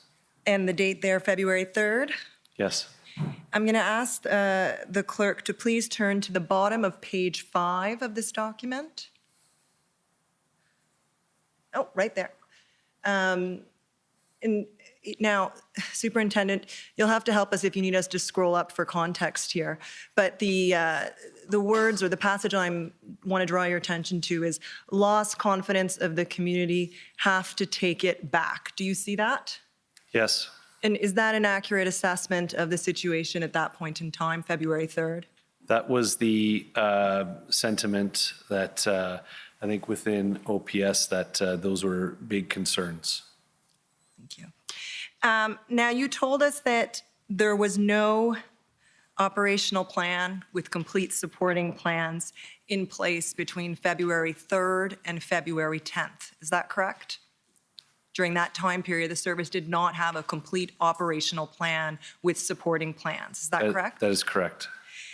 And up until February 10th, the date you took over, I think you took over in the evening, to be fair, as event commander, the service lacked an overall plan to restore normalcy to Ottawa, correct? At that point, correct. Okay. Up until that point, fair? Yes. And I take it you're aware of the miscommunication concerning the arrests that were made after certain protesters removed fuel from the stadium at Coventry on February 6th. You're aware of that, correct?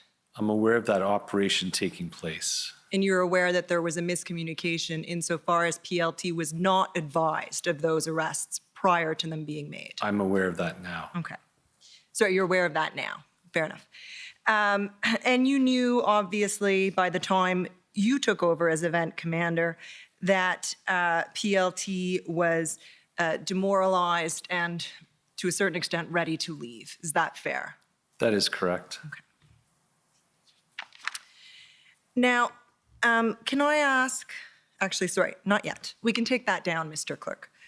By February 7th, and to help you out, that's a Monday, if that helps. I think of it in terms of weekdays. You knew that PLT was attempting to work with leaders of the Rideau-Sussex group, protest leaders at the Rideau-Sussex intersection. You know what I mean by that, right? Yes. To convince them to move to Wellington Street. Is that correct? In my role at that time, I was not involved with operations either at a tactical or operational level. On February 7th, I would have been in the service command center and pretty much removed from what daily operations were going on.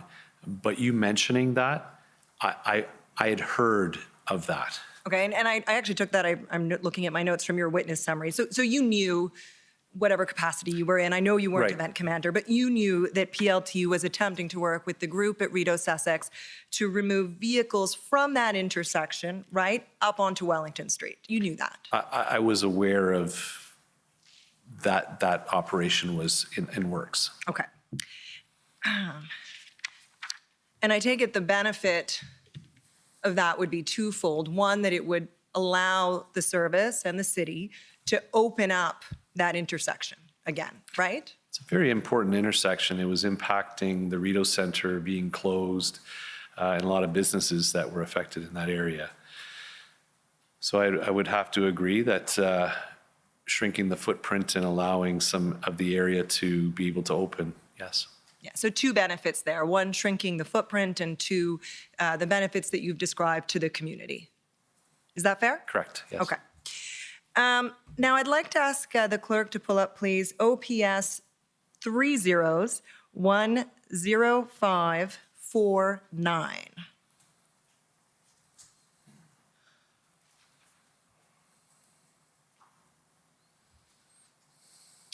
And as it's coming up, there we go.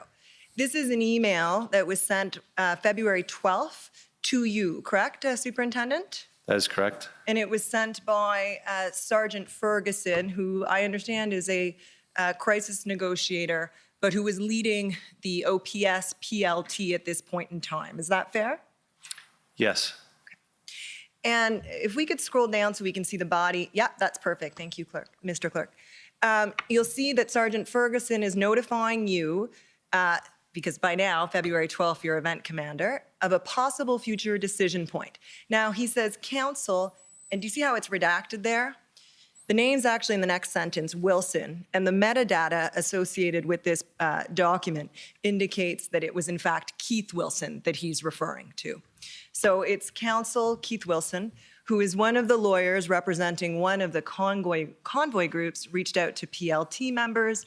Wilson indicated that he was working with the convoy leadership in an effort to get buy-in from the truckers for a proposal to relocate the trucks from all residential streets in the downtown core and to consolidate them on Wellington Street and Elgin starting Monday. And Monday, of course, was February 14th, right? Sorry, it's a verbal transcript. We actually need a yes, even though it's obvious. Yes. Thanks. He indicated that the balance of the trucks would potentially camp out of town and the drivers could be shuttle bused down to Wellington Street. Wilson said he would update PLT on progress later today and a potential meeting is scheduled to be determined. And then it goes on from there. Now, the commission has heard evidence that Keith Wilson was actually involved on behalf of protesters in the negotiation with the mayor's office. I don't know if you were aware of that at the time, but that's the evidence that's been heard by the commission to date. Are you aware of that now? No, well, until you've just told me. That's fair enough, and I'm just asking that.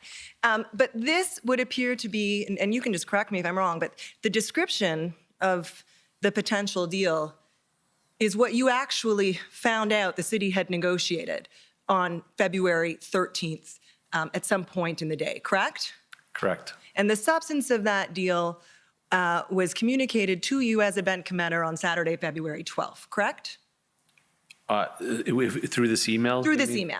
Correct. I will have to say that the flow of emails were quite abundant, and I really did count on my command table around me to be feeding me. But on the 12th, to be fair, I was somewhat in that transition phase where trying to get things set up. So there were some emails that were perhaps not fully digested, but I acknowledge that this did come to me. Okay. And you won't get, a number of the lawyers in this room will feel your pain about the number of emails that we've been receiving. So you've got lots of sympathy on that. But the only point I wanted to draw to your attention was that at the very least, PLT was aware on February 12th that the substance of the negotiation that was ongoing. Is that fair? Yes. Okay. Thank you.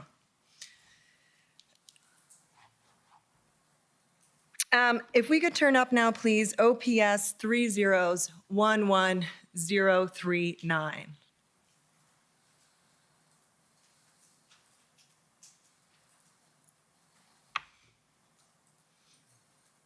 Now, according to the title of this document, Superintendent, these are the scribe notes for Chief Sloly. And if you scroll down to the bottom, very bottom, Mr. Clerk, just out of fairness to the witness, it actually might be on the bottom of every page. Do you see they're prepared by Vicki Nelson? And I think you told us earlier she's in the legal services group at the service. That's correct. Okay. So if I could ask you to go back up to the top, Mr. Clerk, I apologize for the gymnastics. These are Ms. Nelson's notes of February 13th, 2022. You see that, Superintendent? Yes. And I'm going to ask you to turn to page 6, Mr. Clerk, if you will. Okay, right there. So this is the meeting that occurred shortly after 1 p.m. on Sunday, February 13th. And you'll see there it says negotiating update meeting, right? Yes. And now, notwithstanding the February 12th email that I just took you to, you told us that the first time you were advised by the executive command that these negotiations were taking place with the mayor's office was on February 13th, correct? Correct. And I believe it was during this meeting. Is that correct? We would have to probably scroll down through to read to see if Oh, I am. of course. Because it doesn't show who's in attendance, so. Sorry, there you are, Yeah. where it says Bernier. Yes. Okay, perfect. If we could just come back up a little bit, that's perfect. Now, I take it you weren't aware at the time that the chief and at the time Deputy Chief Bell had information about ongoing negotiations the day before, on Saturday, the 12th. No. Okay. Now, you'll see here there's a comment attributed to you, and can we scroll down just a little bit, Mr. Clerk? Thank you. And I think to put it in context, I would start with Trish, and that refers to Acting Deputy Chief Trish Ferguson, correct? That is correct. And she says in relation to the negotiations, this does not change the operations. We can make this work to our advantage. There's a next bullet. Those remaining behind will be there of their own choice. And then jumping down to you, Bernier, the plan aligns with what we planned and accelerates it, no concerns. You see Correct. that? Yes. And the chief continues and says there was an expression that there were no trust confidence in PLT. They want a senior member to be involved in the next movement. Do you see that? Yes. And that turned out to be Superintendent Drummond, correct? Correct. And then you say, and I think in fairness to you, Superintendent, you explain, victim of circumstance over the last 2 weeks, meeting this AM gave them a clear focus of where we are going. And do I understand your statement there to basically be saying, look, to the extent there's a lack of trust or confidence in PLT, it's unfair to put that on PLT. They're a victim of the circumstances over the last 2 weeks. Is that a fair interpretation of that remark? Yes. Okay, thank you. Now, can we turn, Mr. Clerk, to OPS 30-10635?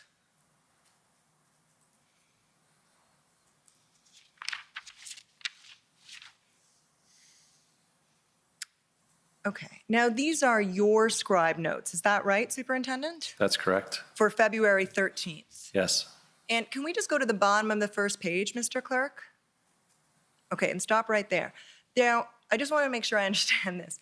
You explained earlier the process for scribing and that it's intended that the scribe notes are the commander's notes. Is that correct?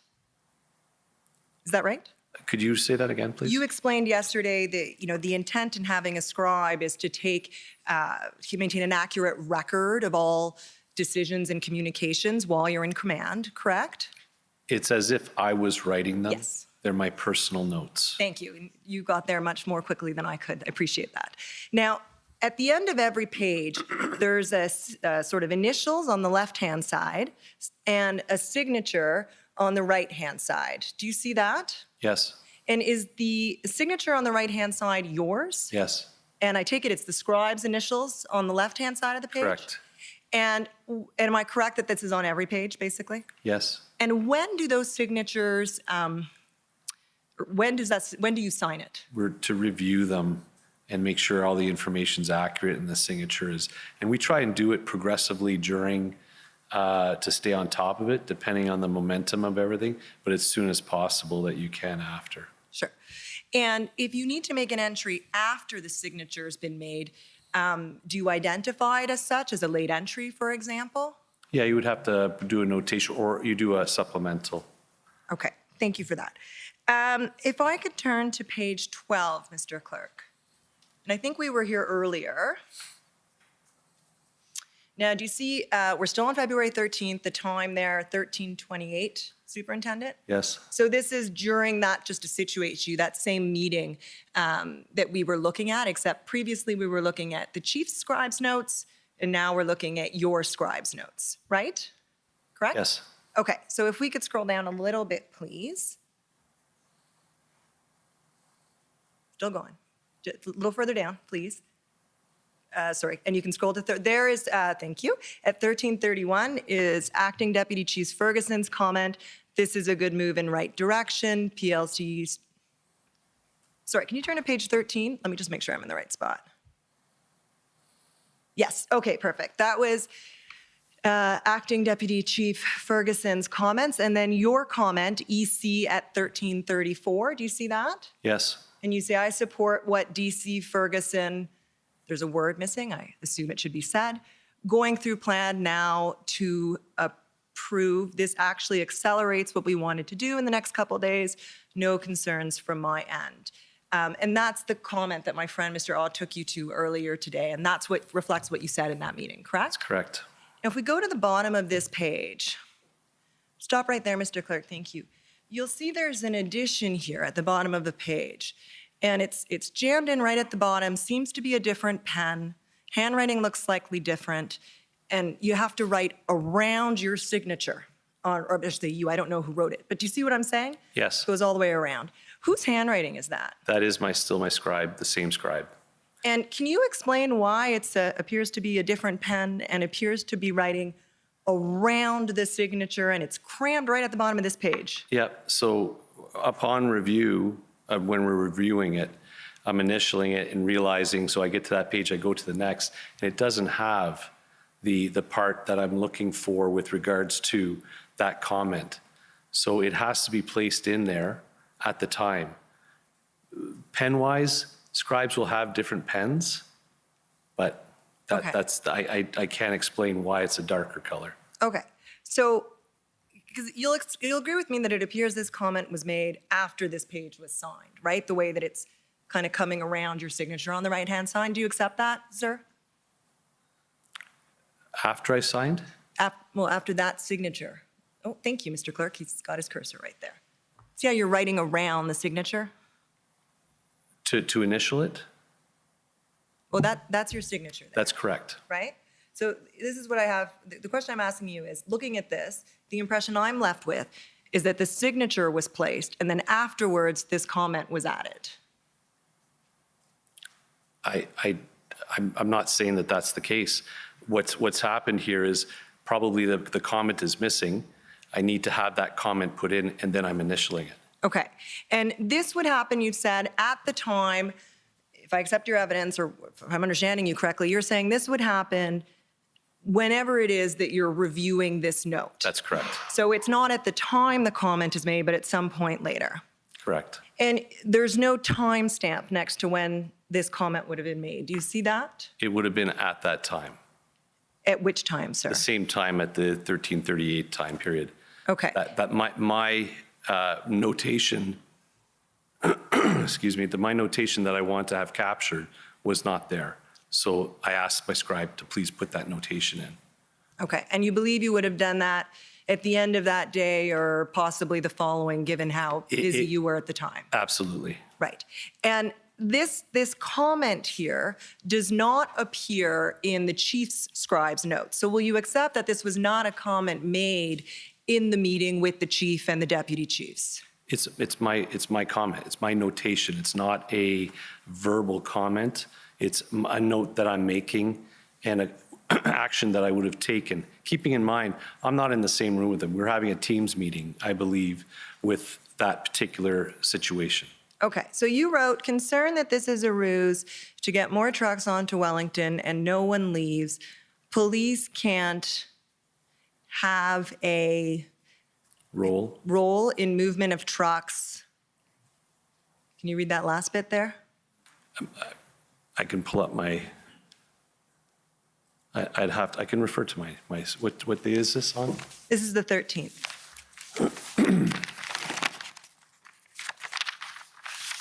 And Mr. Clerk, can you just scroll down a bit and go to the left, like go that way? And scroll back up. Sometimes there's page numbers, but there aren't on this one. So it's the 13th, and it's the time on page 13 of 38, if I'm looking at the bottom there. Police can only be present for safety. Okay. So obviously here you're identifying a concern that you had articulated to yourself that this might be a ruse and that police should not be involved. No, this is actually witnessed and can be confirmed by my whole command table who's present, including Inspector Dave Springer. Well, Inspector Dave Springer, okay, is not being called to testify, and we don't have his evidence in this proceeding. So unfortunately, I'm not able to do that. But what I meant, okay, so you said this is not something that happened in the meeting with the chief. That's what I was getting at. Correct. So this happened at a separate meeting. Is that right? No, this is at that same time, but it's a notation that we're having a conversation between Dave Springer and myself. I see. Okay, so at the same time, but the comment is only shared to Dave Springer, who is an OPP POU commander, correct? Yes, but he is now the deputy event commander in the position that he's in. Okay, perfect. I just wanted to make sure I had the right person in mind. So you did not, and this was really the point I was trying to get at, I apologize if we got a bit offside, you did not share this concern with the chief or the deputy chiefs at the time. At the time, it would not have been articulated at that time. I believe I did have conversations with Deputy Ferguson at some point of saying, this is a risk with this. Okay, just help me to understand though, because in the meeting you said, I support this, and then within a half hour in a sidebar with Commander Springer, you say you're concerned that it's a ruse. Right, so it's a risk. So Right. I support it. You support it, And notwithstanding this comment. And if it happens, that's very good. There is always the chance, though, that that's not going to happen. Fair enough. And in fact, I think, and I'm coming to this, that the PLT's negotiations with Rideau and Sussex to move the trucks ended up, for example, not yielding any movement of trucks out of that intersection, correct? I think there are probably multiple factors that potentially led to that, but yes, that did not happen. It did not happen. Okay.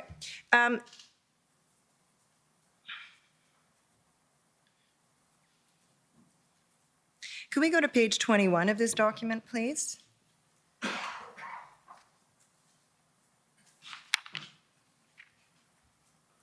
Timestamp 1556, perfect. This is a conversation between you and Chief Superintendent Party. I know, I just have a few minutes indulgence, Commissioner, my apologies. I just want to take you, you're explaining to Chief Superintendent Party that you want increased PLT and negotiation on this date, correct? On February 13th?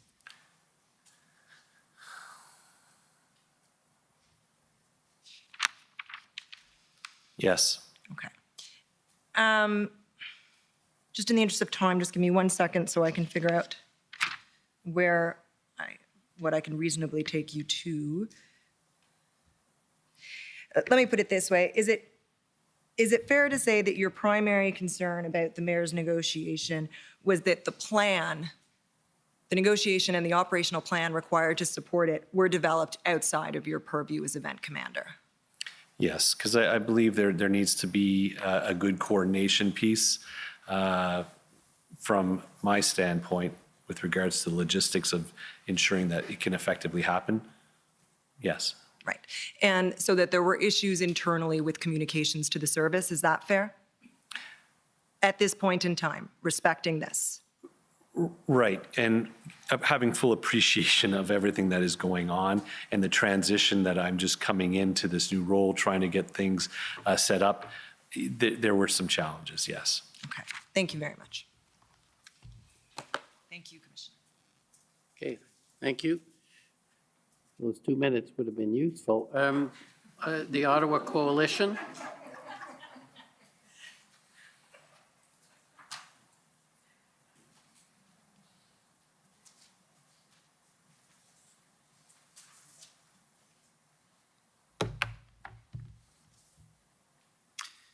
Thank you very much, Commissioner.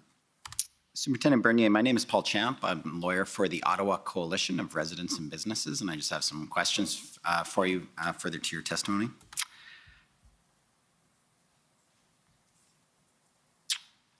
Just a couple of small things, Superintendent. You were talking about the capacity of the Ottawa Police Service to monitor social media and gather intelligence in real time, so to speak. So from social media, we may be talking about gathering information at that point. But yes, I just wanted to clarify that it doesn't necessarily mean it's intelligence through social media. Intelligence is a broad term. You're gathering information. Yes. And that's done through generally the OPS Command Center at Greenbank. That's where you guys do that? At the time, that was one of our only options to be able to gather that information is through the command center. They had some capabilities to do that. We have evolved since then. At that time, you had like a number of screens on the wall and people were monitoring social media? No, I'm talking about how we look at social media within the Ottawa Police. So how do you do it now? How do you monitor live what's happening?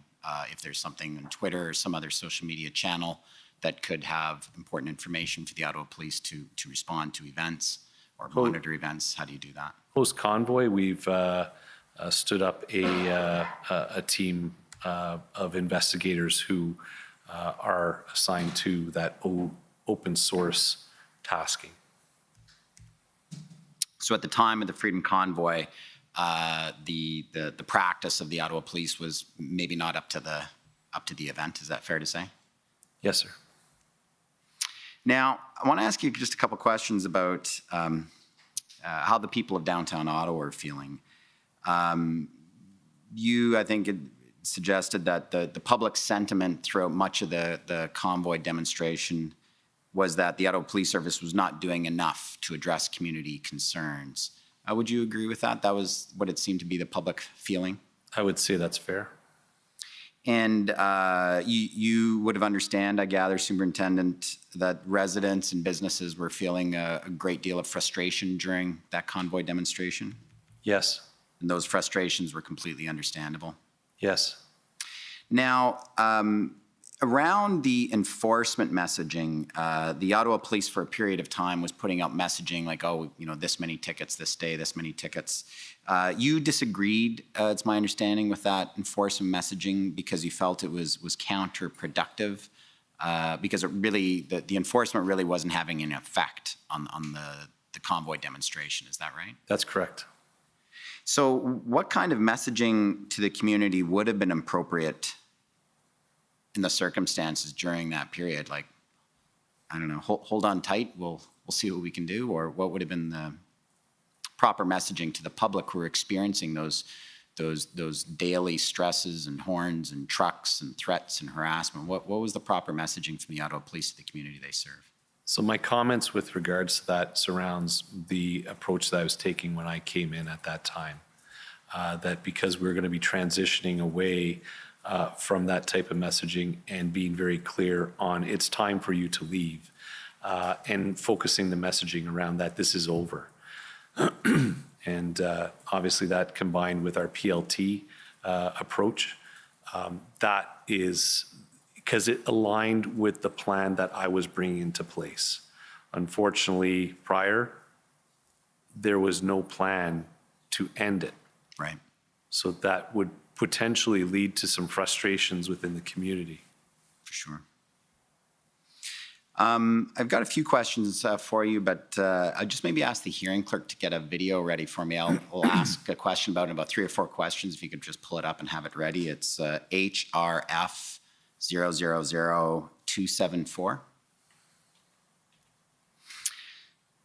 So during the final operation, the final plan that was finally started being executed on February 16th, 17th through to the 20th, Superintendent, it started out with messaging. That was the first phase of messaging to the protesters that it's time to leave.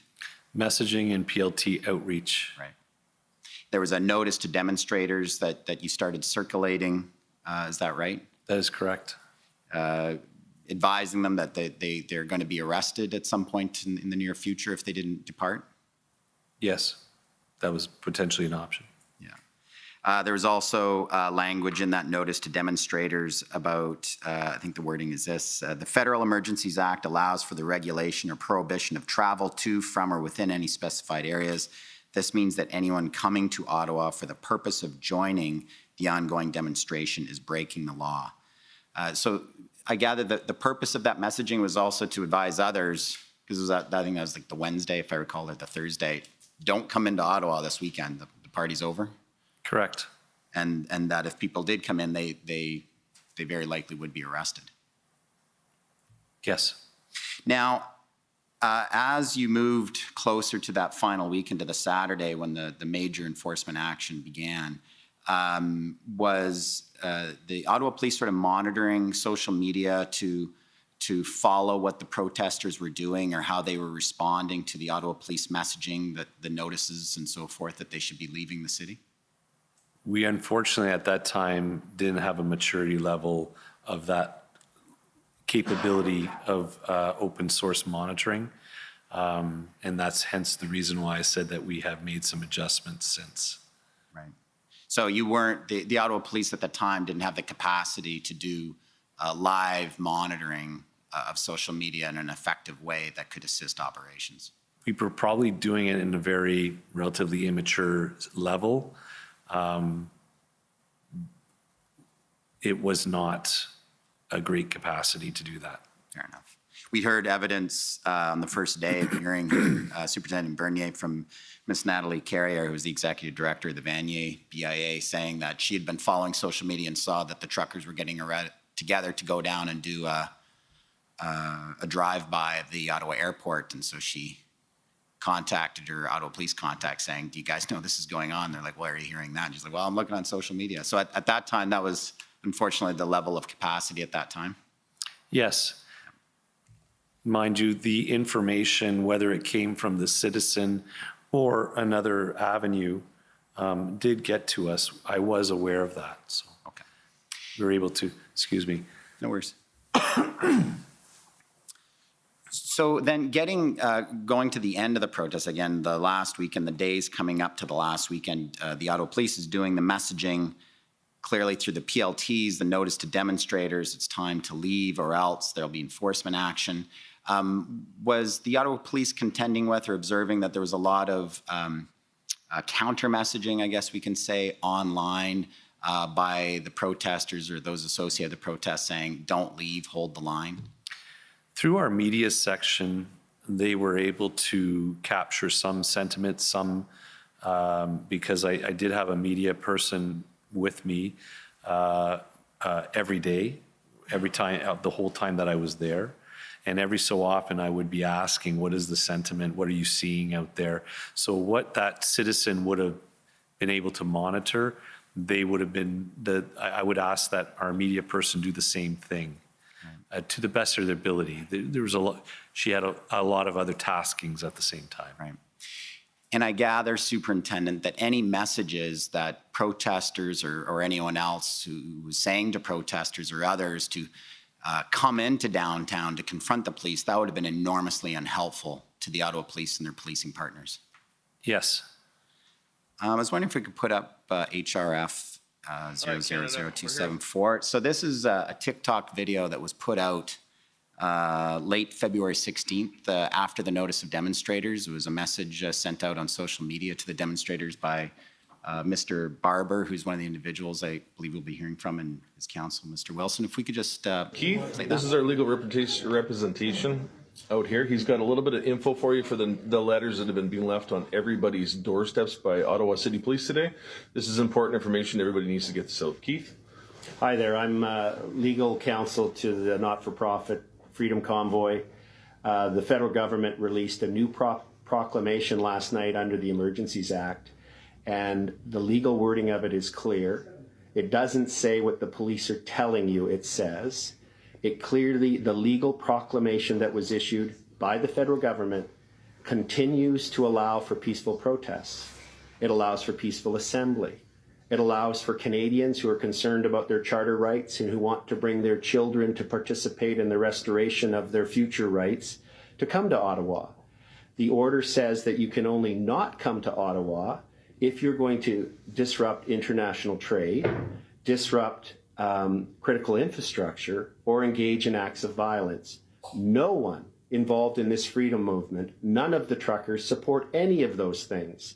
So if you're thinking about doing those things, don't come and give your head a shake. Yep. We're about peaceful protest. This emergency order from the federal government does not restrict Canadians' rights of peaceful assembly. However, what we can see on the ground here is the police look to be gearing up. It looks like the federal government is going to tell the police to go and use violence against lawful protesters. And one way to stop that from happening is Canadians who are concerned about their rights and government overreach to come to Ottawa as soon as you can get here and stand with the truckers. We believe the police are reluctant to follow this. If they follow what the federal government's telling the police to do, it will be an illegal order. It will be unlawful. So if you come and stand with the protesters, it will make it harder for the police to act on what they're being told to do. And it's really important that freedom-loving Canadians get to Ottawa as soon as possible to stand with the truckers and exercise their legal charter rights of peaceful assembly. That's fine. We'll be here, guys. Remember, peace is the only way. So, Superintendent Bernier, messages like that telling people to come downtown to confront the police, stand with the protesters, to make it harder for the police to do their jobs. I gather that kind of messaging was making it much more difficult for the police to do their job. I don't know what impact this had. I don't think there was necessarily a surge of influx of people in lead up to our the 18th, but our investigative teams would be reviewing all this stuff now and doing a thorough investigation to find out if there are any follow-up action that can be taken on such. But at the time, it may have been nice to be able to track that information. We may have. I can't say one way or another. Okay, thank you very much, Superintendent Bernier. Thank you. Next, call on the Ontario Provincial Police. You'll be the questions. Okay. Next, call on the JCCF and Democracy Fund Group.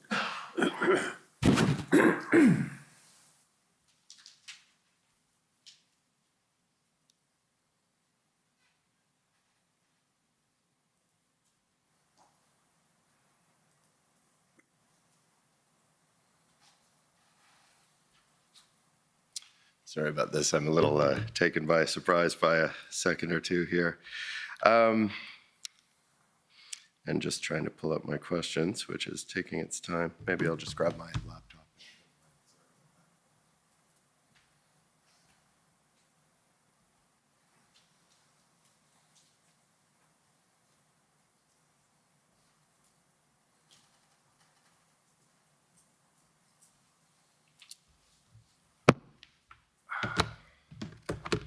All right.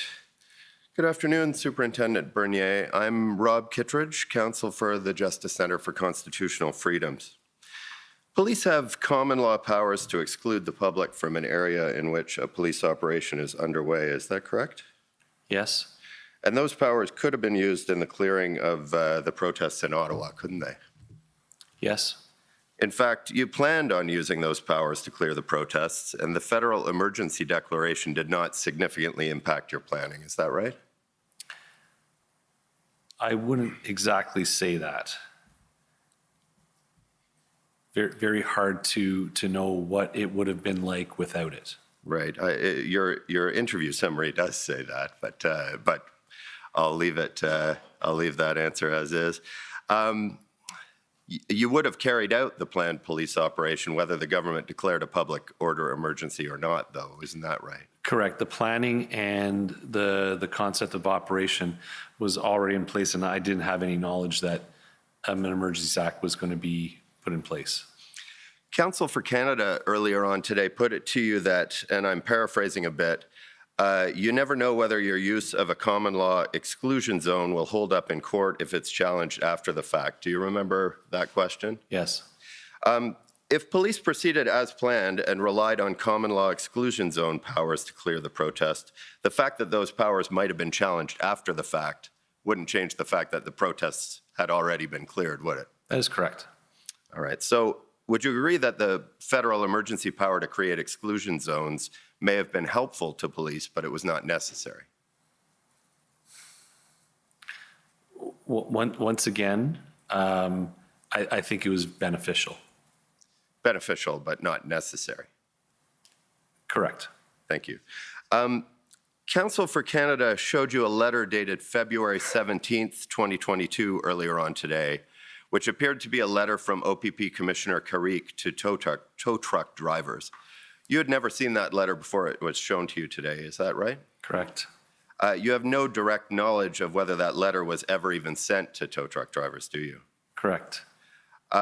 And until you were shown the letter today, you didn't believe that the police had used the powers granted under the Emergencies Act to compel towing services, isn't that right? Correct. Myself and my whole command table.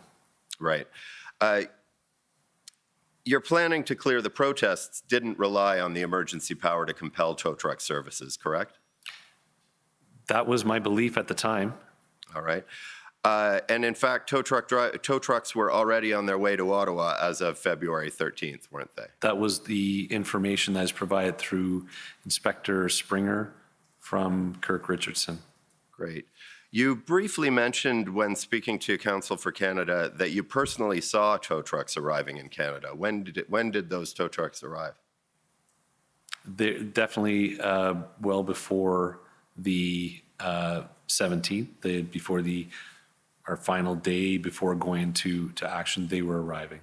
Right. So by the time that February 17th letter was sent, if it ever was sent, the tow trucks were already in Ottawa, weren't they? That would be my observation, because I would look out and I'd see the trucks out there. Right.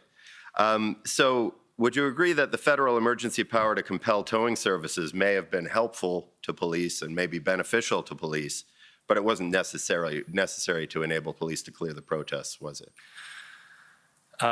Yes. However, with a caveat that we were having challenges. We were having a hard time up until that time on the 13th. So prior to the 13th, I would have said we could have used some help with that. But as things materialized on the 13th, I was satisfied that we were good. And you were satisfied that we were good. You're satisfied that the federal emergency power to compel tow trucks wasn't necessary. Correct. Thank you. Interim Chief Bell testified pretty emphatically, and I quote, "In the absence of the invocation of the Emergencies Act, the OPS, the OPP, the RCMP, as part of a unified command, were going to clear the protests." Would you agree with that statement? Could you repeat that question again, please? In the absence of the invocation of the Emergencies Act, the OPS, the OPP, the RCMP, as part of a unified command, were going to clear the protests. Do you agree with that statement? Yes. Numerous other OPP and OPS witnesses have testified that the federal emergency powers may have been helpful to police in various ways, but they were not necessary. Would you agree with that? Yes. Thank you very much. Those are my questions. Thank you. Next, call on the CCLA.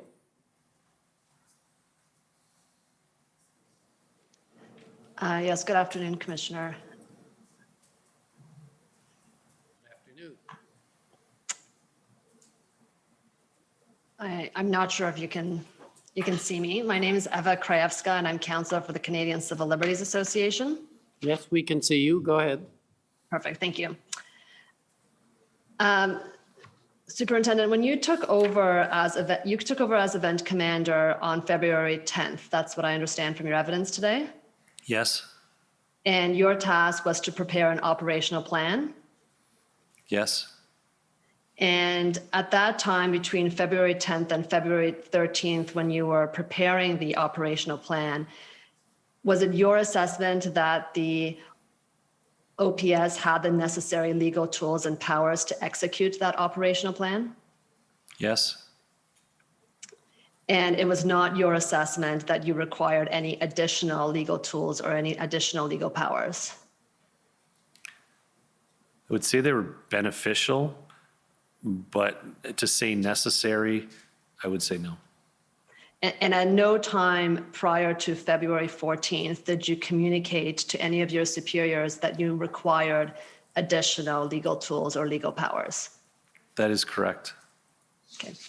Thank you. Those are all my questions. Thank you. Now I'd like to call on the National Police Federation. Thank you, Mr. Commissioner. We have no questions for this witness. Okay. Next, the province of Saskatchewan.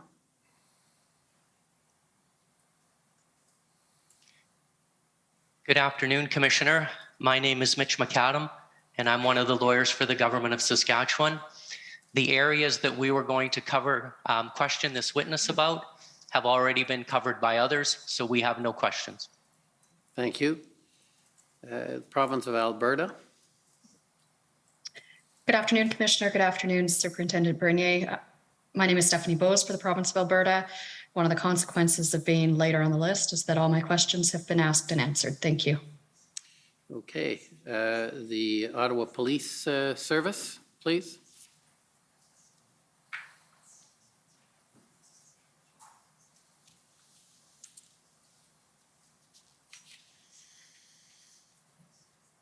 Good afternoon, Superintendent. Good afternoon. For the record, my name is Jessica Barrow, and I am counsel for the Ottawa Police Service. We heard evidence yesterday from you, Superintendent, about your extensive background in incident command. Does that background involve planning for large-scale events? As part of the command training, yes. Okay. And we've heard testimony from both you, I believe, and others that gathering intelligence is an important part of that planning process. Do I have that correct? Yes. Is there more than one source of intelligence that would be relevant to the planning process? Yes. Could you tell us a little bit about what those sources might be? So once again, there's a difference between information and intelligence.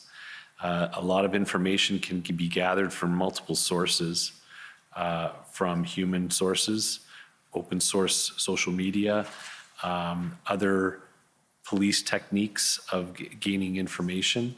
And it's the processing and analyzing of that information that will turn it into intelligence. And once again, intelligence can be gathered from multiple agencies and then all brought together to provide hopefully the most wholesome picture of what you're going to be faced with risks and challenges and threats that could help you in your planning appropriately. Great. We've also heard considerable evidence about the use of PLTs as well. What is your understanding with respect to their role in assisting planners leading up to an event? So PLT is especially often used proactively early as possible to connect with groups that would be involved, organizers, to open the dialogue and share information from our side to ensure that they're well informed as to what is lawful, what's not lawful, and as well as hopefully garnish some information to facilitate those lawful event, a protest or demonstration that they would like to hold. And it stands true to demonstrations as well as events. Because not every event downtown Ottawa or in Ottawa is a protest or a demonstration. There's a very big benefit to engaging PLT to develop that relationship. Okay. I want to take you through a couple of the concerns that you've identified both in your witness statement as well as during your testimony, specifically as it relates to the planning process leading up to the convoy's arrival. I believe you indicated, and obviously correct me if I'm incorrect, that you developed those concerns about the scope of the event after reading the January 27th Hendon report, attending the January 27th Hendon call, as well as the internal OPS meeting that occurred on that date as well. Is that right? That's correct.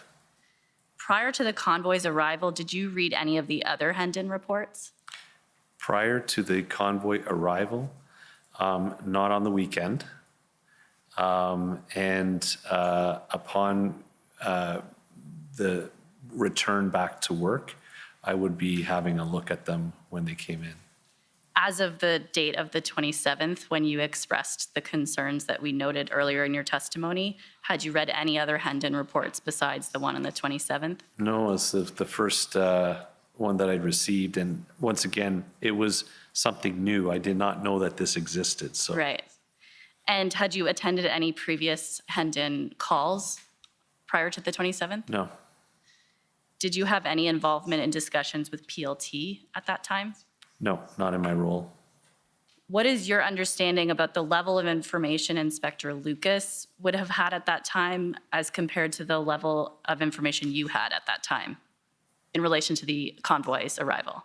I would imagine it would be relatively the same because on the call that you referenced on that 27th of the afternoon, the whole intelligence team was on that call with Inspector Lucas and Staff Sergeant Kennedy. So my sentiment was, or my feeling was, that they more than likely are sharing all that information. Were you privy to the information that they were discussing specifically? No. Okay. You indicated in your witness statement that there appeared to be a disconnect between the intelligence and the planning, and that the intelligence may have been in fact impacted by the fact that intelligence is not usually involved in gathering intelligence on protests. Is that right? From my involvement in my experience within the Ottawa Police, our intelligence unit has been more focused on that higher level terrorist threat, national security level of threat assessment versus a risk assessment. So I would believe that, I would say the Hendon report is an amalgamation of open source, a lot more information, as well as intelligence, a mix of the two. So that's why it was somewhat a kind of a different perspective than what I'd been used to seeing in previous events in Ottawa. Right. Do you have any direct knowledge about whether that was in fact impacting the intelligence department's ability to connect the dots? I don't know. Okay.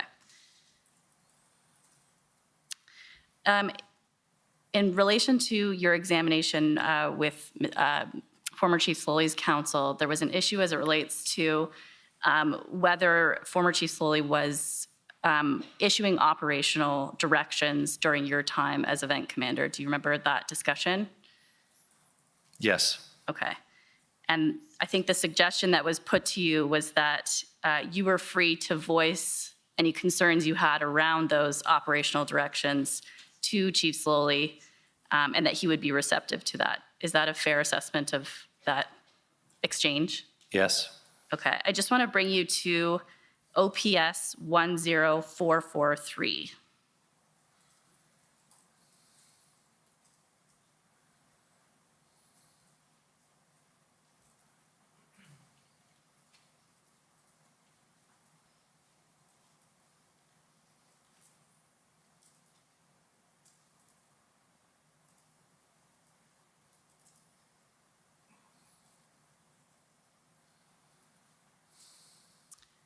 I just want to situate you. It looks at the top like there's a list of attendees and it appears that your name is on it. Is that correct? Yes. And I know it doesn't have a date on it, so perhaps if we just scroll down a little bit and we look, yeah, that's great, where you're under at NCRCC now, there's a statement, an update from you. Does that situate you in terms of around what time frame this would have been? So I'm going to think this is around the 12th, 13th. So were you the event commander then at the time of this meeting? Based on what I'm reading here, the fact that I'm in progress of setting up a command table, I would be the event commander. Okay. Can we scroll please down to the bottom of page 2? That's perfect. Thank you. And just if we start under the first redaction, there's a question being posed by John Steinbachs about closing bridges. And then under it, you see Lucas is saying not going to close it right now. Do you remember this conversation? Yes? And do you remember what Lucas's plan was in relation to the closures that we're seeing being discussed here? So what it had to do is coming up with mitigation strategies because of the lawfulness of, at the time of closing down a bridge. We had a plan that we were working with our traffic section to reduce the flow in and control and divert away from the downtown core. Okay. And if you look under that, we see a comment. There's one by Bell, and then under that, we have Sloly. It says, bridge closed, wants it done, close everything, not debating. Do you recall that comment being made during that meeting? Yes. And what did you take that comment to mean? That he wanted the bridge closed. Irrespective of Lucas's plan? Okay. Correct. I want to move on. Thank you, Mr. Clerk. We can take that down. We heard in your earlier examination about the steps that you took to set up an integrated command table. I wonder if you could just explain to us a little bit about how you selected each of the experts, I think you called them, at that table. In terms of the qualifications that you were looking for to select that person. So the different elements, did you want me to go through the different elements? Perhaps you could just give us a general idea of how you decided who to put in those seats. So I know the people who are in our service and within the different sections. And when I'm talking about the intelligence, when I'm looking at investigations, when I'm looking at public order, when I'm looking at media, I know people in the organization that are very effective and good in their job and have the ability either in a position or through their own personal abilities to carry out what I'm going to be expecting from them. Some of it may require rank, and some others require just the KSAs and the abilities to do it. Perhaps you could just explain what KSAs are, just in case. Knowledge, skills, and abilities. Great, thank you. Were all of the officers you selected from OPS? No. So why did you select officers from other services as well if at this time there was no unified command? I was trying to get the best to be around. And at the end of the day, a police officer is a police officer, and we were doing an integrated model. So as far as I was concerned and the direction that I had, what I'd requested in approval from Deputy Chief Ferguson was get who you need. Okay. Hence the reason, the choice for the deputy commander that I had. I looked at the province for looking for who I'm going to need to have next to me. What was your view at that time, once the integrated command table was set up, as to the quality of the integration between the various services that were present? From the point that I had come in as event commander, it was obviously an adjustment period, but it was a very cohesive group and very high-functioning group. Okay, those are my questions. Thanks very much, Superintendent. Thank you.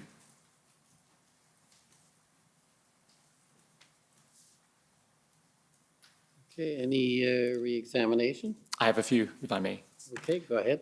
Superintendent, my friend, counsel from the Acting for Canada asked you about the availability of tow trucks after you made the initial arrangement on or around the 13th of February.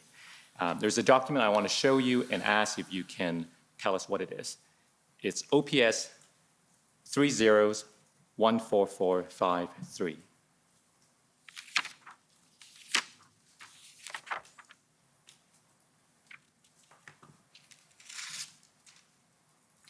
If we go to page 59.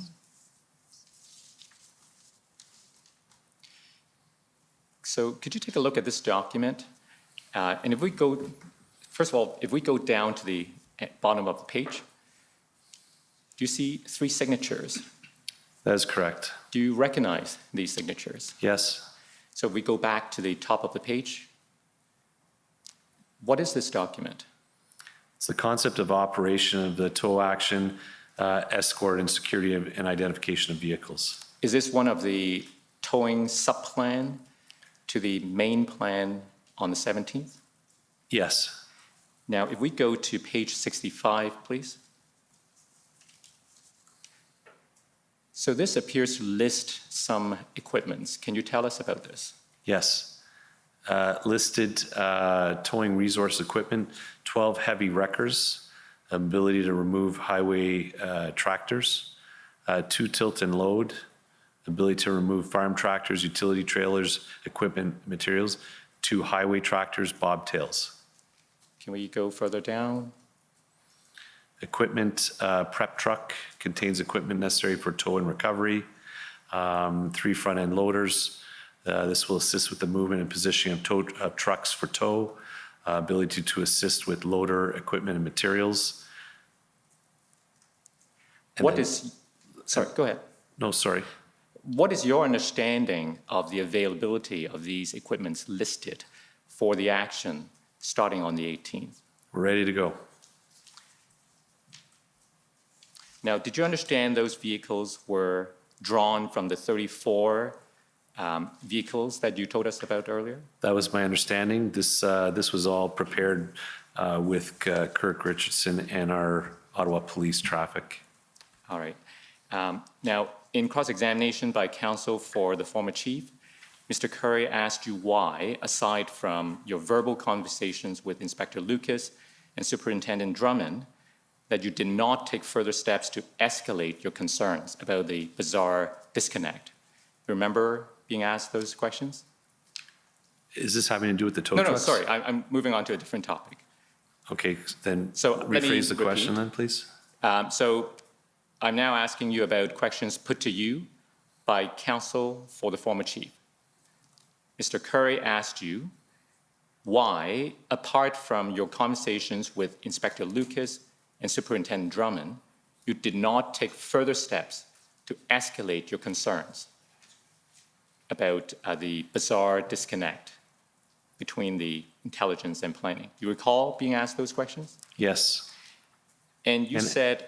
Sorry, go ahead. And you said that you didn't have complete access to intelligence and you deferred to those who did have access and were assigned to respond. Correct.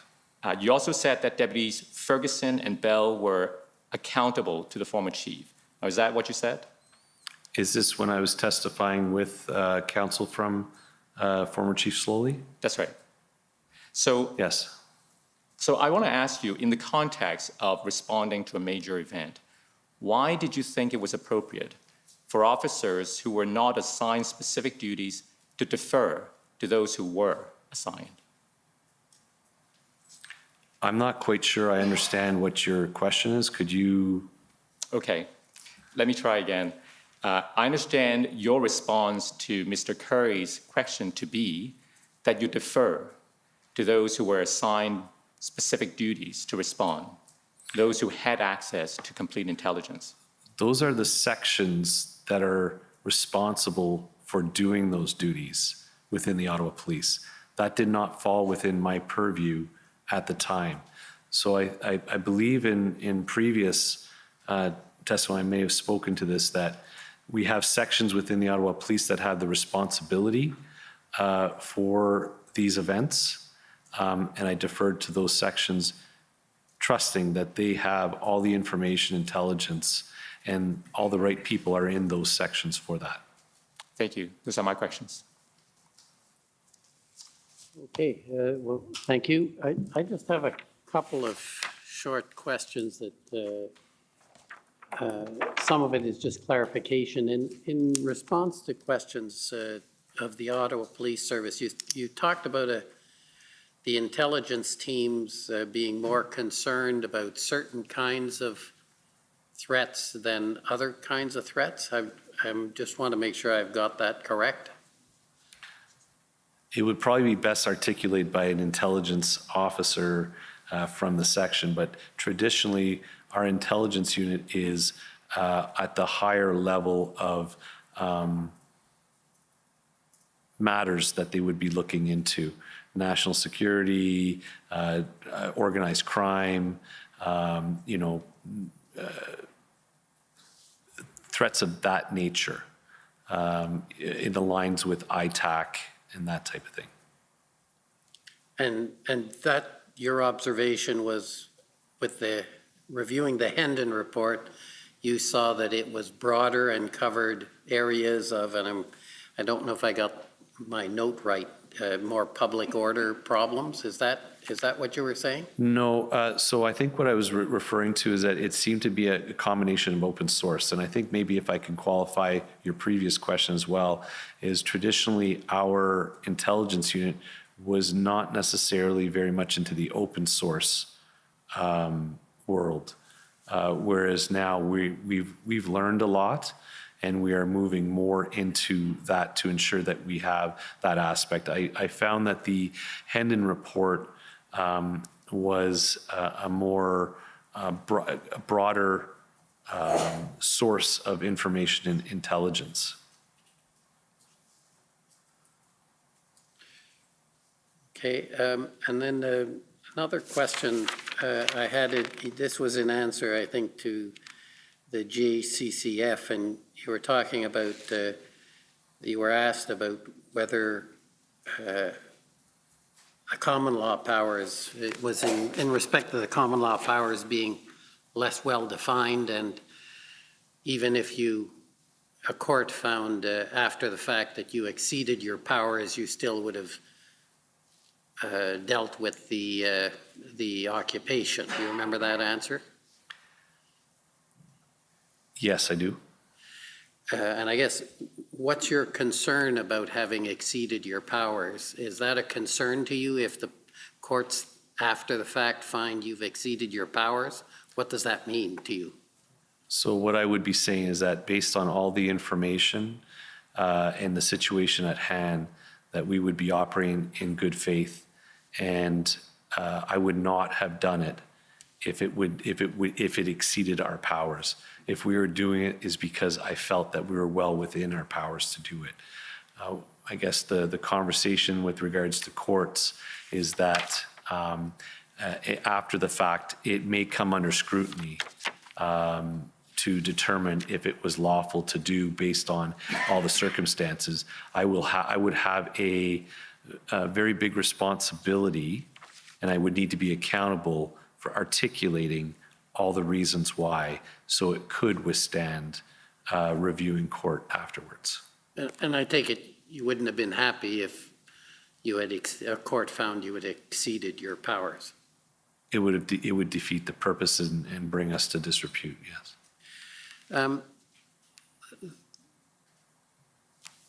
One of the things, again, at the beginning of your testimony, and this goes back to your position you held, or the function you held before you were the incident commander. You talked about processing or cataloging the plans. Yes. Did you, and I think you answered this, but did you ever find a plan or an element of a plan that would encompass the possibility of protesters overstaying the weekend? No, I did not.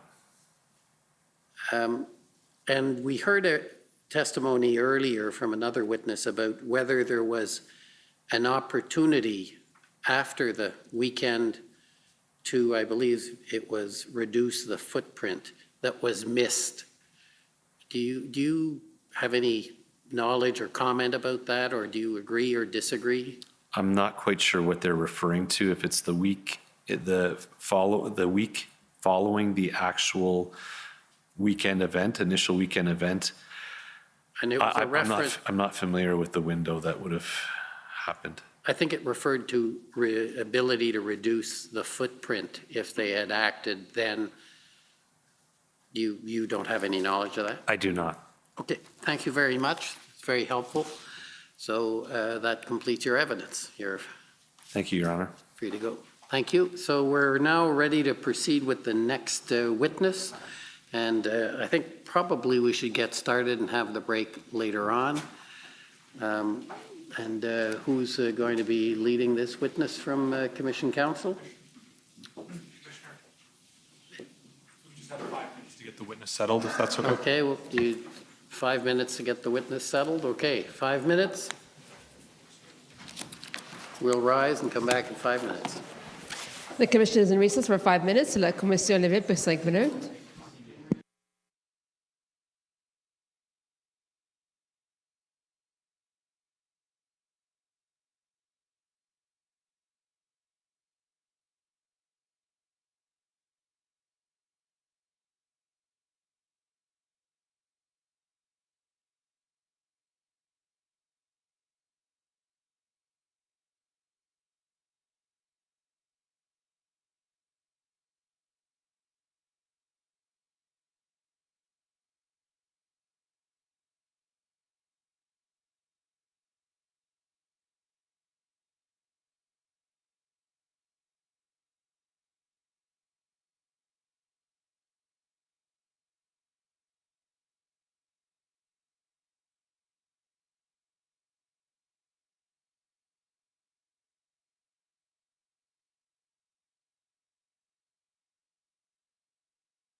Order à l'ordre.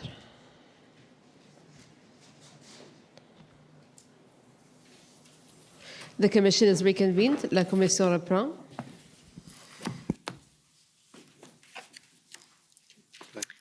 The commission would like to call Superintendent Robert Drummond.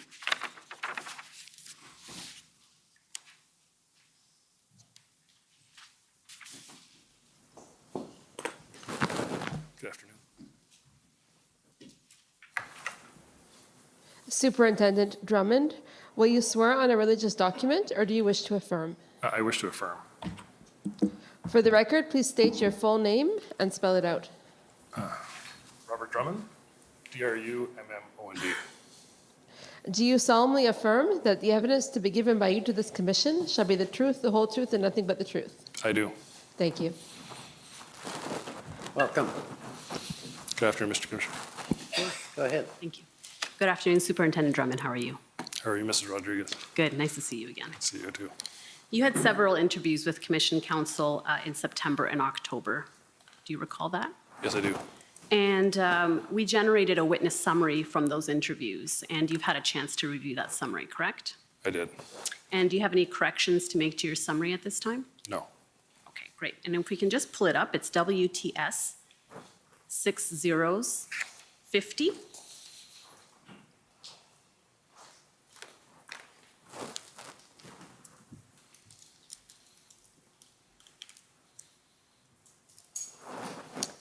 And can you confirm that is your witness summary?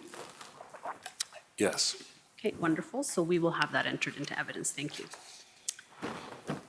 And I understand you're, in fact, acting superintendent. Is that correct? Correct, yes.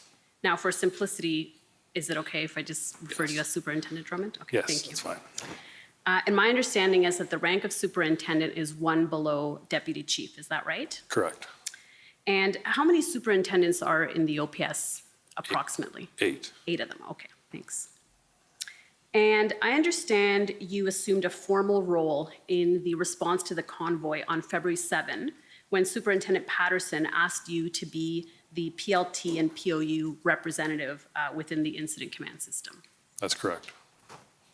Can you explain what that role entails, the one that you took on that day? It was to oversee the 2 units and oversee their operations and whatever logistical requirements they had as well. And I had the lead for both sections reporting into me, Michelle Marie from the POU unit and John Ferguson from PLT. And is it fair to say that the role also entailed ensuring coordination between those 2 groups? Correct.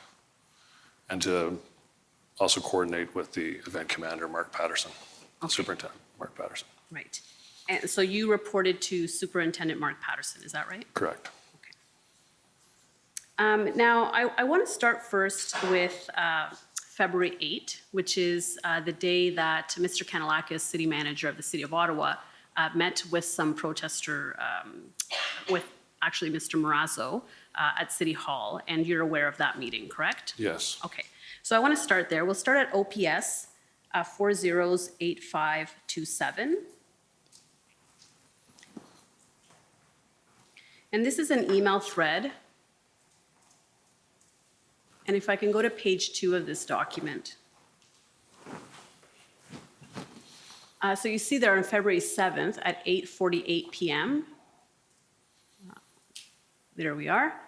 And it's an email from Superintendent Patterson to acting Deputy Chief Bell, and saying PLT members continued their conversation with, and that's redacted, but I understand that's Tom Marazzo.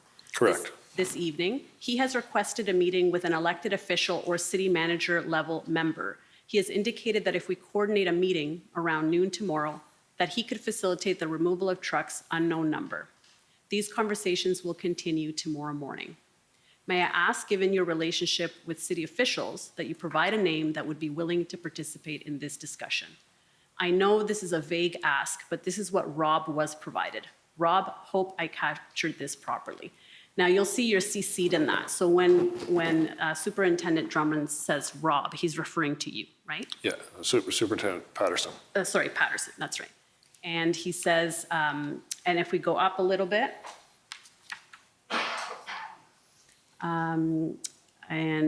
Right, so then Deputy Chief Bell responds, I will contact the city first thing this morning to see if they will sit down with the group.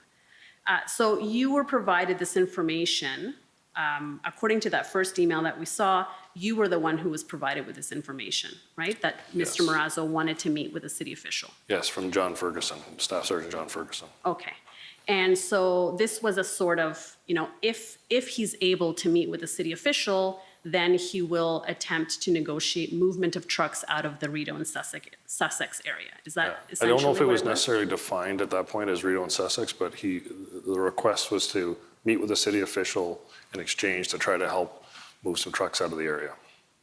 Okay, and in the witness summary that we just looked at, you provided a bit more background and you said that moving these trucks was being considered because there was space available on Wellington. Yes. Is that right? Yes. Okay, and why did you understand the protesters at Rideau and Sussex wanting to move to the Wellington area?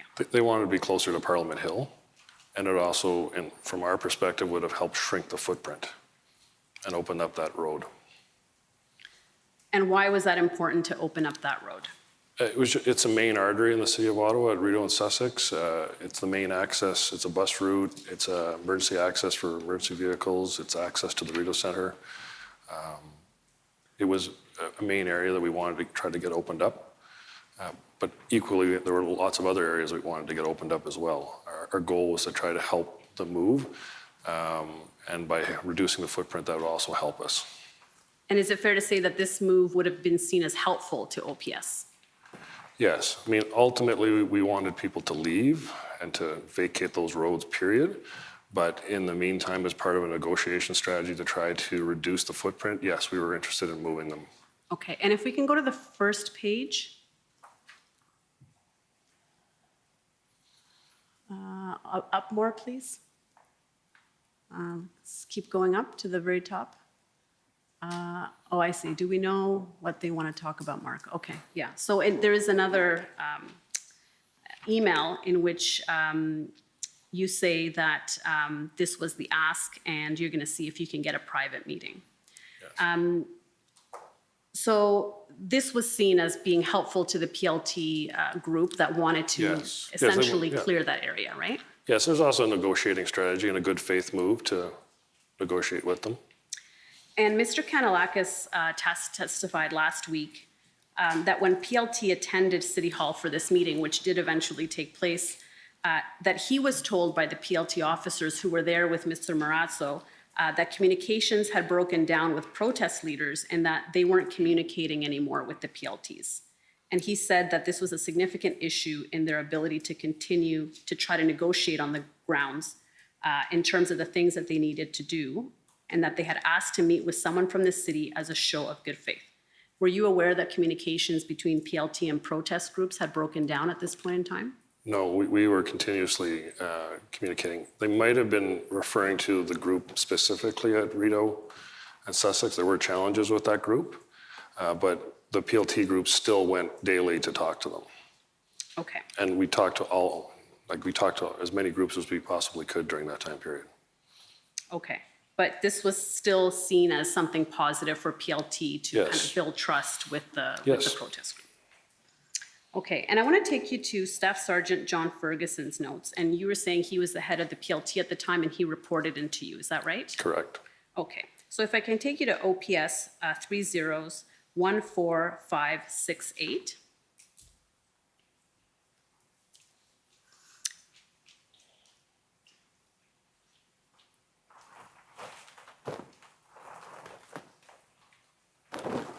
And if I can take you to page 36. So these are his notes of the discussions. And actually, we can go up to 35 so we can see a little bit of the context. So he says at 1929, contacts Superintendent Drummond, advises him of the request to meet. Time sensitive, he asked what city official meant.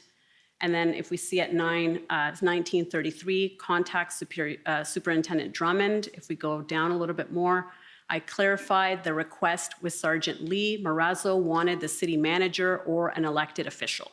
So that's the context in which now the notation at 2044 happens. At 2044, it says contacted by Dr. Collins. And who did you understand Dr. Collins to be? He's a doctor works in the OPP Behavioral Science Unit. So he's with the OPP? Yes. Okay. I believe he has a private practice as well, but he does work with the OPP. Okay, so he works with the OPP. Okay. And it says, update provided, discussions about city official strategy, agreement that this was win-win, also face saving. Do you know, do you recall Staff Sergeant Ferguson conveying to you that he saw the city's involvement as a win-win? I think it was a win in the sense that we were acting good faith to move forward with negotiations. So if we didn't assist them with negotiations, it wasn't a win for either side. Like PLT is to try to bring both sides together to come to a solution. And that's what we were working on there. I don't know the specifics. I didn't speak to Dr. Collins at that point myself. Right. I did run into Dr. Collins during the protest, but not specifically about this. Right, but you were in contact with Staff Yes. Sergeant Ferguson, right? Yes. And so he's saying that there's agreement that this was win-win between him and Dr. Collins. Yes. So did he share those views with you as well? I don't recall Staff Sergeant Ferguson telling me at that point about Dr. Collins. He may have. I just don't recall. And did he ever convey to you that he saw the city's involvement as face-saving for the OPS? I think it was a positive thing, yes. It was a positive thing to move forward with the negotiations, yes. Okay, and do you have any sense for what he means by that? Well, I think prior to that, there had been a number of scenarios with PLT where they had not been able to move forward due to various reasons. And I think this was something they wanted to show good faith and move forward on an agreement with the protesters. Okay, and at the bottom of page 38, if we can go to page 38, it says meeting occurring. So this is now, the meeting is taking place and Staff Sergeant Ferguson is making notes that the meeting is happening. Meeting occurring, group looking for a possible exit strategy. Is that what you understood the purpose of the meeting with Mr. Kanellakis to be on February 8? I don't know if I would refer to it as a exit strategy. It was a meeting to discuss options for them to move out of certain areas. Okay. And specifically, when you say certain areas, we're talking about the Rideau and Sussex area here, right? Yes. Okay. Because we heard Mr. Kanellakis say last week that the meeting was about trying to see if the protesters could get a meeting with the mayor. That's what he understood the meeting to be. Yes. Okay. But for OPS, the meeting was in exchange for facilitating a meeting with the city manager. Mr. Marazzo would agree to try and get those areas cleared and move to Wellington. Is that right? Correct. Okay.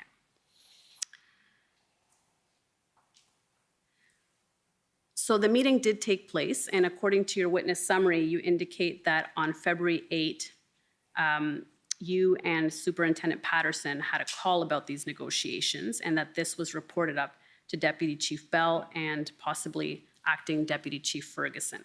Correct. And in your witness statement, you also say that you do not recall whether at the time PPS was notified of these negotiations, although it may have been brought up at the NCRCC where the PPS had representation. Correct. I personally didn't contact PPS at that point, but we did have a PPS representative at the NCRCC. Okay, and did you receive any correspondence about any concerns that PPS might have had at this time, February 8, about moving vehicles to Wellington? The 8th, no. Later that week, yes.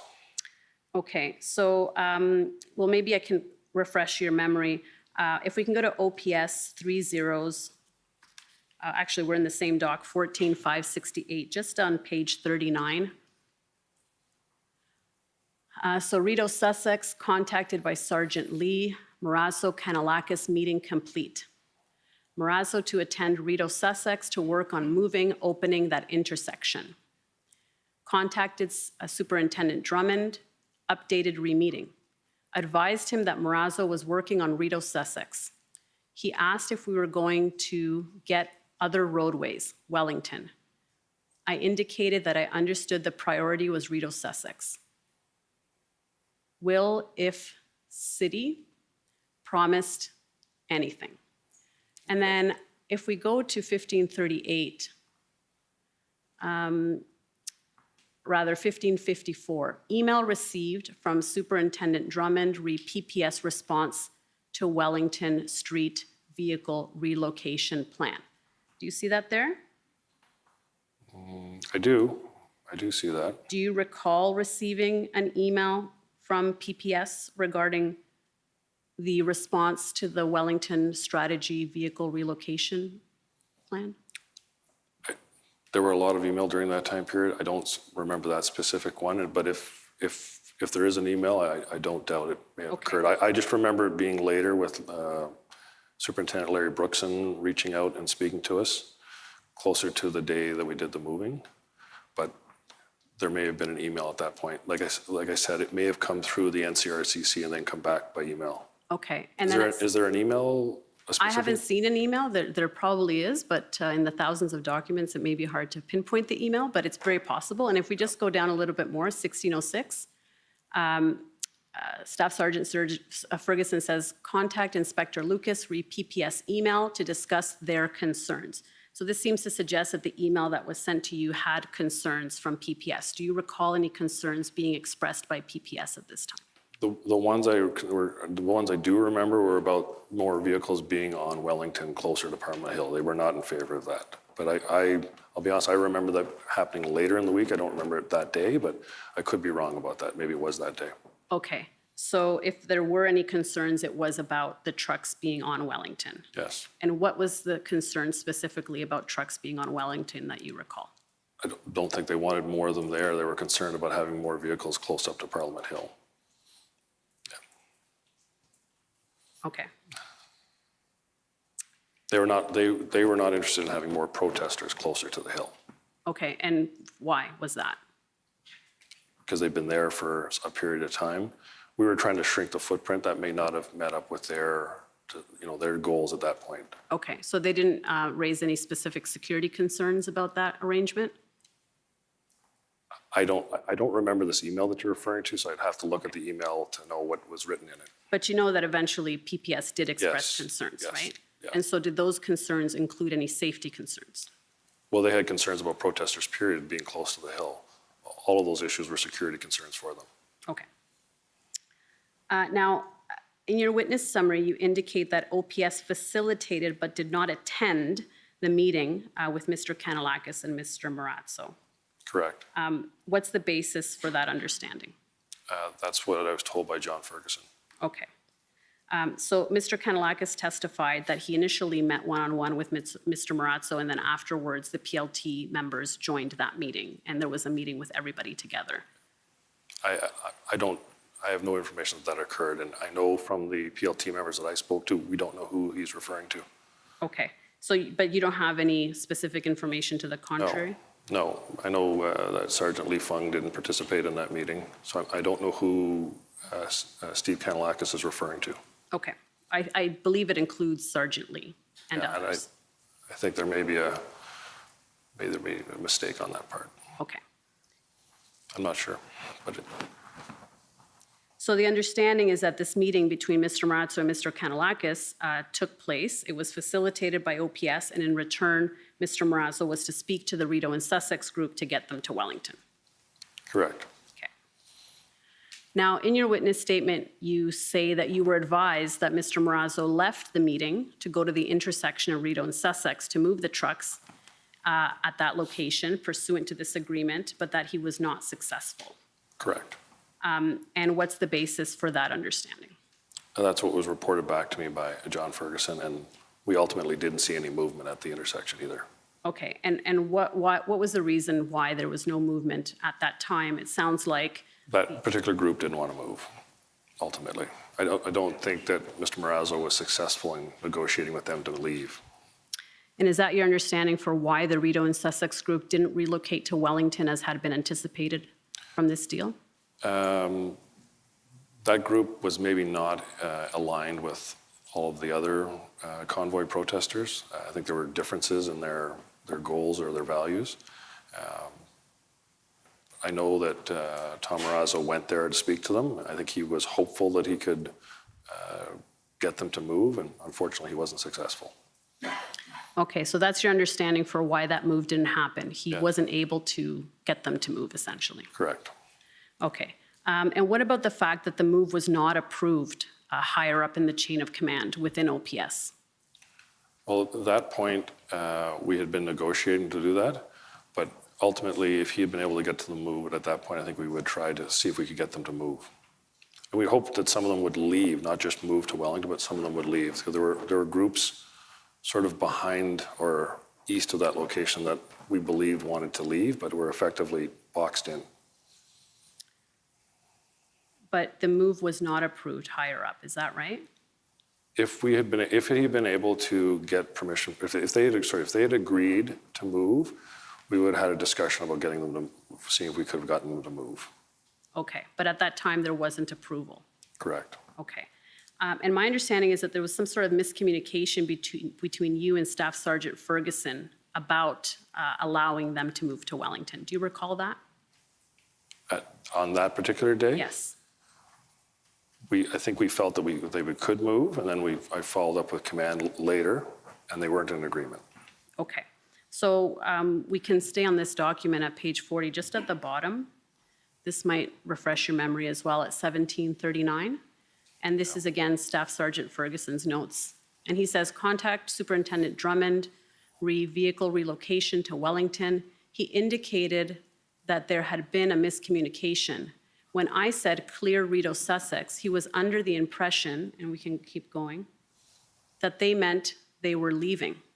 Correct. I described the impact of this on the relationship with organizers and our ability to continue to do our PLT job. He said that the plan to relocate the trucks to Wellington had not been approved. I asked if that was at the chief level. Believed so. Yes. So can you explain this discussion? What is the exchange happening here? That's John and I speaking about that move, and we had hoped that some people would leave on their own. That didn't pan out. And then ultimately, I believe I had a conversation at that point, and it wasn't approved for them to move further west. Further west. So when he says, when I said clear Rideau Sussex, he was under the impression that they meant they were leaving. Correct. So you didn't. That changed during that conversation. At the beginning, we had a conversation where I did believe that they were going to leave, but then ultimately, I learned afterwards that it was about negotiating just moving up the street on Wellington. And then ultimately, that didn't get approved. Okay. Sorry, I should have clarified that changed during that conversation. I see. So your understanding at the beginning was that if the meeting was facilitated with Mr. Kanalakis, the Rideau and Sussex group would leave. Is that right? In the beginning, yes, but then that changed, and then we didn't have approval for that. Okay. He says he described to you the impact of this on the relationship with organizers. Can you explain what he described to you there? Well, this is the ongoing PLT relationship with working with both sides, trying to come to a mutual agreement. And this was one of the areas where we were, I think this was also a communication gap as well about what was understood. And we were also hoping that people would leave, and that didn't occur. And there may have been a miscommunication between us and Tom Marazzo about what we understood was happening. So when he explained the impact, I assume that means the negative impact that it would have had. Is that correct? Yes. Okay.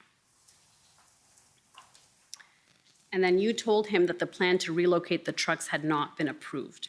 Yes. When did you seek that approval? I can look at my notes if you'd like. Sure, you can look at your notes if that's helpful.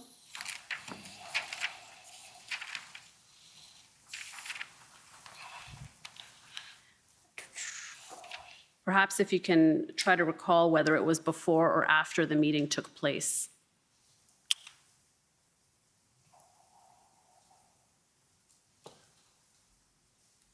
The meeting between Steve With Kanalakis. Mr. Yeah, that's right.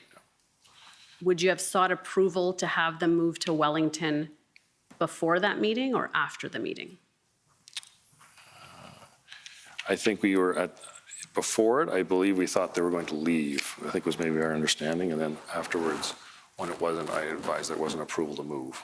Okay, so sometime between the time that you were briefed on the outcome of the meeting, that it happened, that it was a successful meeting, and then the time when you're having this discussion now at 17:39 with Staff Sergeant Ferguson, you would have sought approval to have them move on to Wellington because at this time now you understand that the quid pro quo, so to speak, is for them to move to Wellington. Is that right?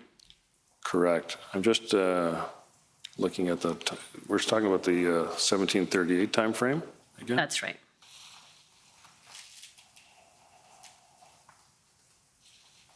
Yes, that's when John asked for approval to move west, and I advised that there was not approval at this time.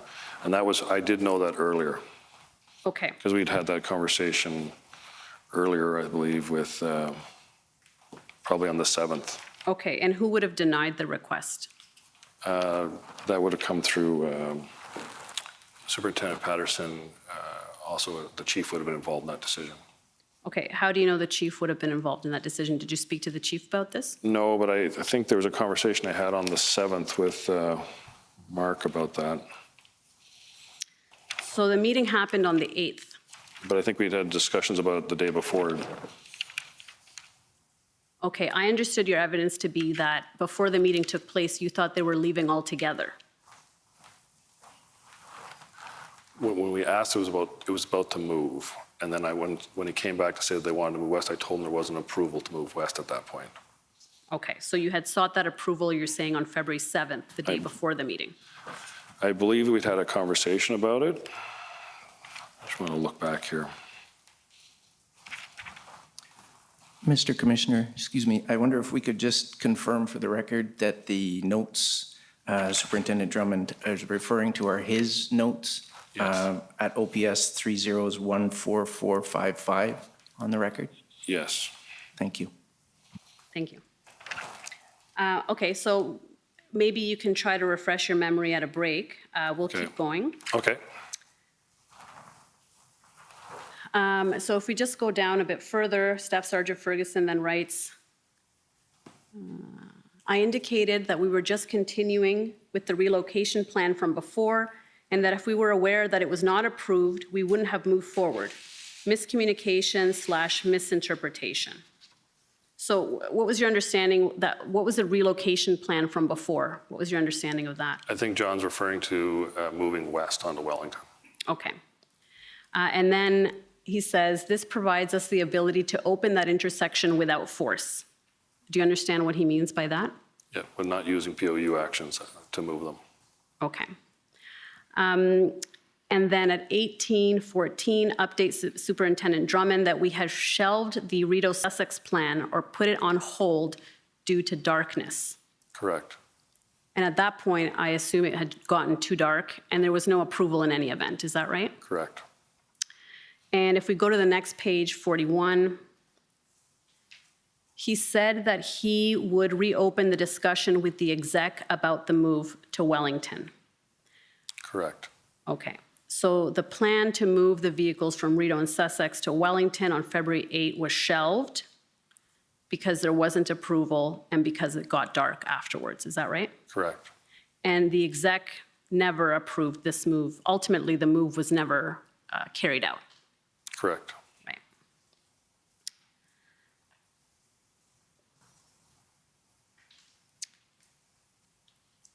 And if we can just go to page 43 here, I believe this is now the next morning at 11:07. Contacted by Sergeant Lee, and he was the PLT officer that had been involved in this meeting. Is that right? Correct, yes. Rideau Sussex move, he advised that there was a loss of momentum after last night. And if we go to 1150, contacted by Sergeant Lee, he now advises that the group at Rideau Sussex are no longer listening to Tom Marazzo after last night, and they have galvanized. Were you aware of this?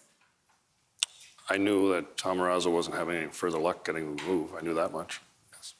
And did you understand that that was because they weren't able to move the night that they wanted to move because there wasn't approval? Yes. Okay. But that was a common theme. Okay. So ultimately, the move to Wellington didn't happen. First, because that request wasn't approved, and my understanding is it was never approved, right? Correct. And then because Mr. Marazzo had lost maybe any good faith he would have had with that group after the move didn't take place. Is that right? Correct. Okay. Now, after that meeting on February 8, the PLT team and Staff Sergeant Ferguson briefed you that the city had discussed with Mr. Marazzo a meeting with the mayor in exchange for protesters moving trucks onto Wellington. Is that right? Sorry, say that question again. So after this meeting took place with Mr. Kanalakis and Mr. Marazzo on that date, February 8, the PLT team and Staff Sergeant Ferguson would have reported back to you about what happened in that meeting, right? Except they weren't present in the meeting. Mr. Kanalakis testified that they were. I mean, he was there, so My information is they weren't, so there seems to be a gap there. right. But you would agree with me that the person at the meeting would be in a best position to say who was in attendance, correct? Did Steve Kanalakis say which officers they were? He said it was Sergeant Lee and other PLT officers. He didn't know all of their names. Unfortunately, you'd have to ask someone who was in the meeting because the information I received from John Ferguson is that there were no OPS members present in the meeting. Okay, so did PLT or Staff Sergeant Ferguson debrief you after the meeting about the content of the meeting? No, because they told me that they didn't know because they weren't present. Okay, fair enough. So I want to turn now to the deal with the protesters that was made later on by the mayor, the letters exchange with Tamara Leach. You recall those events, right? Yes. Okay, so we're moving forward a little bit in time. And my understanding is that you learned through an executive briefing on February 13 that the city had been negotiating with a group of protesters. Is that right? Correct. Okay. And what did you understand at that time the deal to be? That the city had negotiated with the protesters to move vehicles out of the residential areas on the streets that ran north-south on Wellington, that went to Wellington, and to move vehicles to Wellington, and then hopefully any ones that didn't move would leave the area. Okay, so your understanding was the trucks are going to leave the residential areas and move on to Wellington, is that right? Correct. Okay. And if we go to OPS 14455, these are your notes. And at page 43,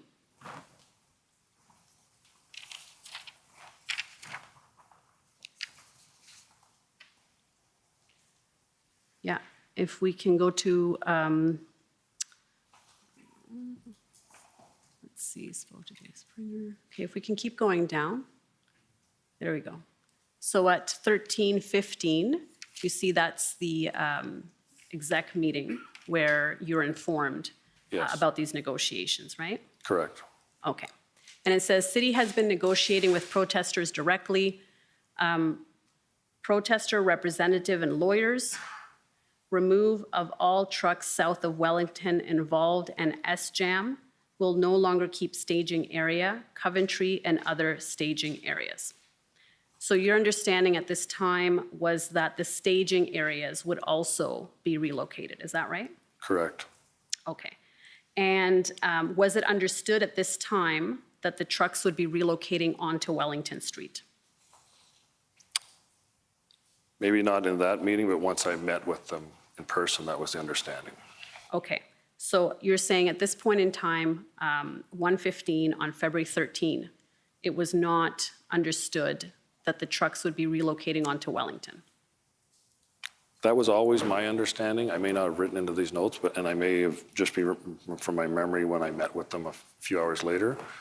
But certainly when I went to the meeting with them in person, with the city, with Kim Ayat and Steve Kanalakis, it was about consolidating vehicles onto Wellington. Okay, so at this meeting, what would have been the discussion? They're going to leave the residential areas, and where are they going?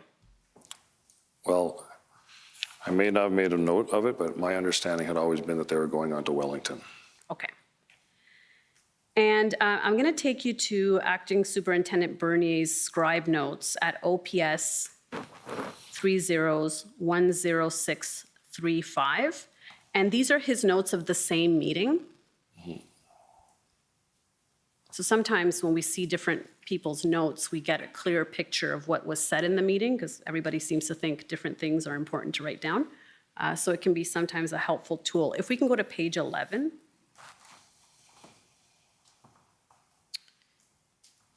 Yeah, keep going.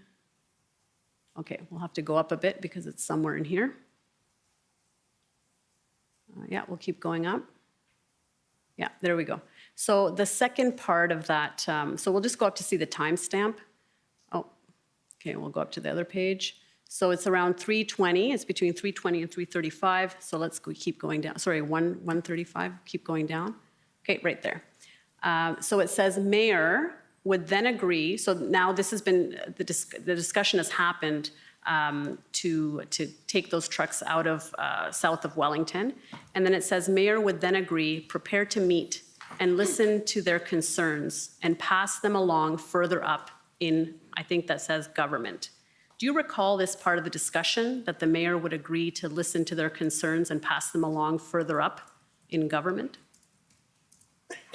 I believe that was the case, yes. Okay. Now, if we go back to your notes, OPS 30-14455, and if we go to page 44,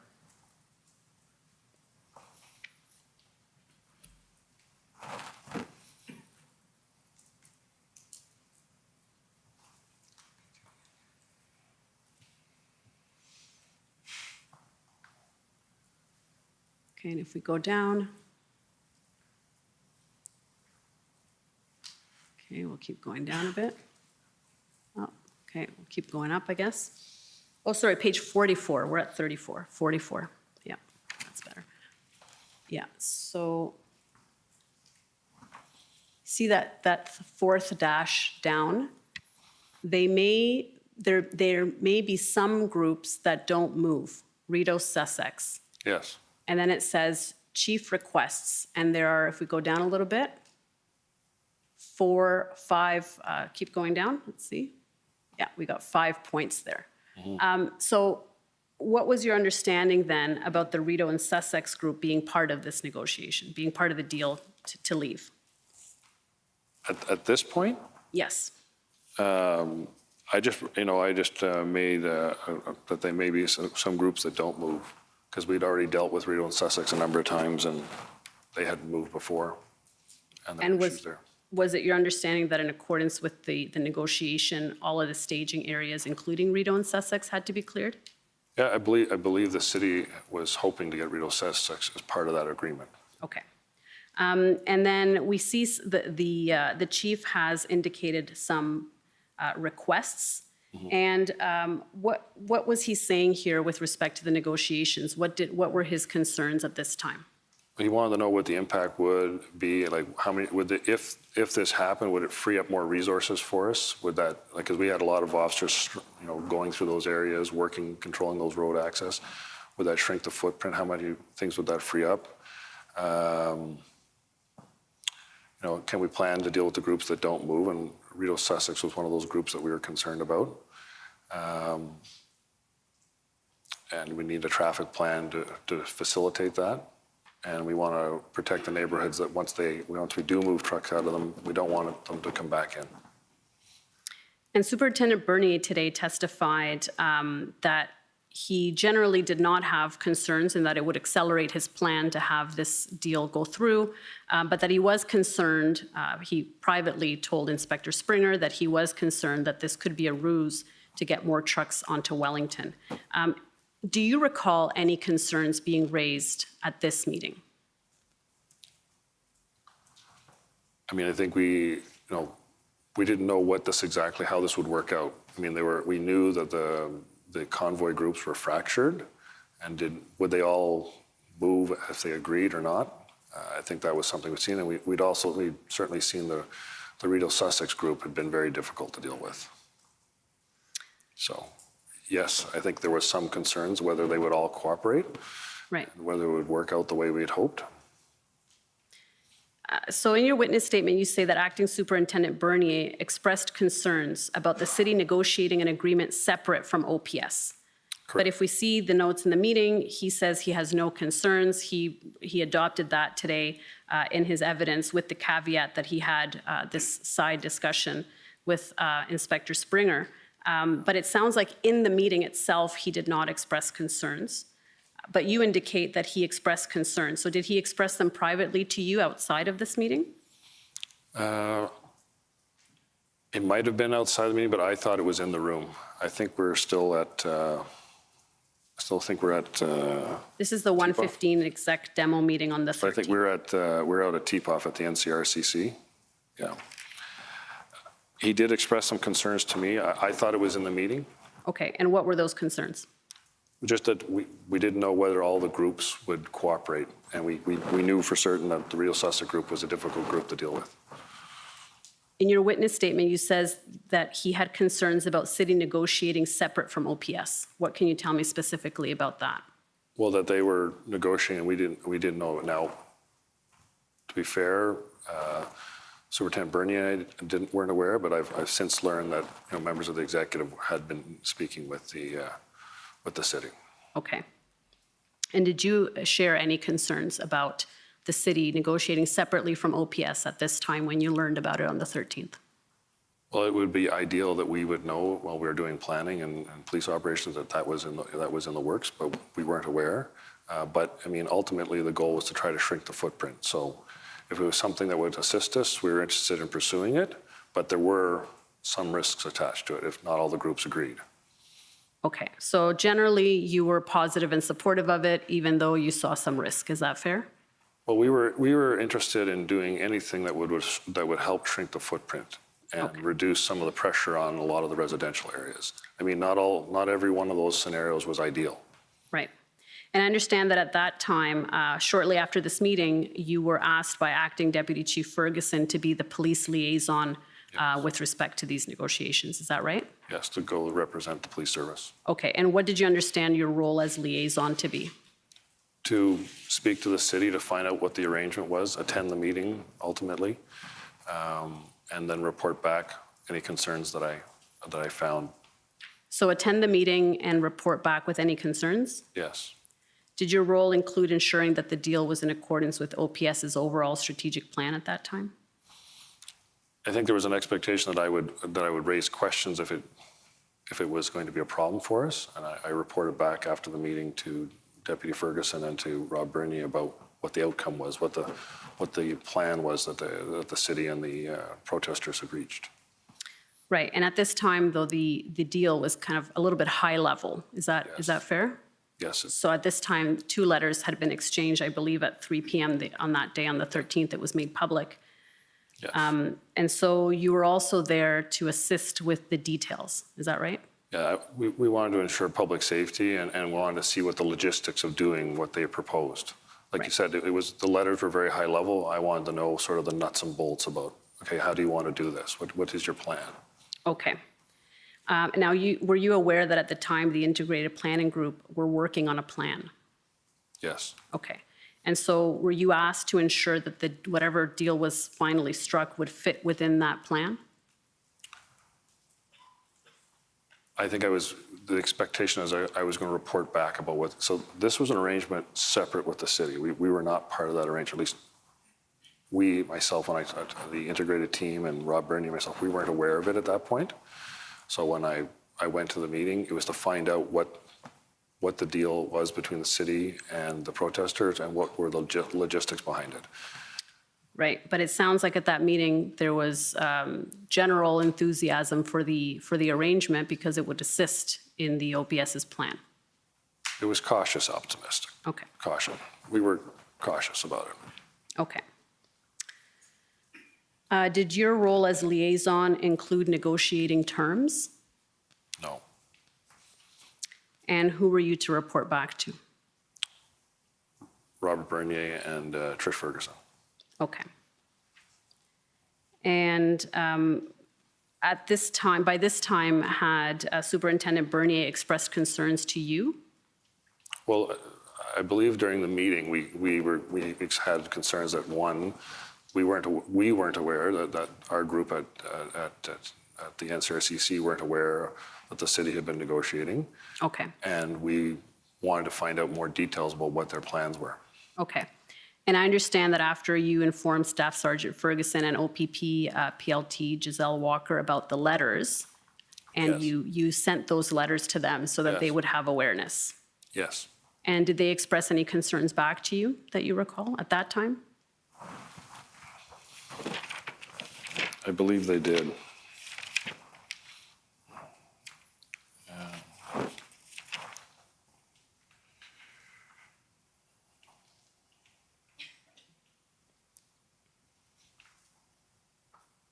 No, it would have been, I think it was the next day that they expressed concerns. It wasn't that day. Okay. And then your notes also indicate that at 4:46 p.m., you were asked by Chief Sloly to attend a meeting. So at this time, you had been asked by Acting Deputy Chief Ferguson to act as liaison. Yes. And then a little bit later, you got a call, I believe, from Chief Sloly asking you to attend this meeting with Steve Kanalakis and Kim Ayotte from the city. Is that right? Correct. Okay. And at that time, did the chief express any concerns to you about the arrangement? No, it was a very short conversation. Okay. Did he explain what your role in that meeting should be? No, he just asked me to attend. Okay. Did he ask you to report back to him when it was done? I don't remember specifically asking me to report back, but it would be understood that I would be report back through the chain of command. Okay. And what did you see as OPS's role with respect to these negotiations? To go and listen to what they proposed and raise any concerns and look at whatever logistical implications are for us and any safety concerns. Right. So then you would be involved in the logistics. Is that right? Well, the safety part of it, if we were going to have to, ultimately there would be some form of a traffic plan to make that happen. Yeah. And to see what we could do. And you would need to allocate resources to carry that plan out. Is that right? Yes, there would be PLT and traffic resources. Okay. Now, my understanding is that meeting took place at around 5:30 on the 13th of February at City Hall. Correct. Is that right? Correct, yes. And according to your summary, in attendance were Steve Kanalakis, Kim Ayotte, Tom Marazzo, Chris Barber, Joe Jansen, Eva Chipiuk, and Ryan Olson. Is that right? Correct. Okay. Now, at page 47 of your notes, you say, yeah, right there, they stated that their plan was to move all the trucks onto Wellington. So was this the first time that this move to Wellington was raised? I realize that's the first time it's in my notes, but that was my understanding the whole time. Right, and was this because the letters talk about leaving the residential areas and maintaining only onto Wellington Yes. Street? Okay, so based on the letters, it was your understanding that they would be relocating? Yes. Okay. Yes. And then, if we, I they can say, help you there. My writing's not the best. Sorry? I can help you if you have I can help you. I think I got it. Group explained that they didn't control the Coventry location, that Yes, that was controlled by Mike Clark. Is that right? correct. They didn't feel that they had any control there. They also didn't control Rideau Sussex Group, Farfada. You see that? Correct, yes. Okay. So then it sounds like those were now being excluded from the locations that were going to be moved. Is that right? Well, the protesters advised that they didn't have any control over those areas. They didn't have influence on them. Okay. And then I asked what happens to the trucks that don't fit on Wellington.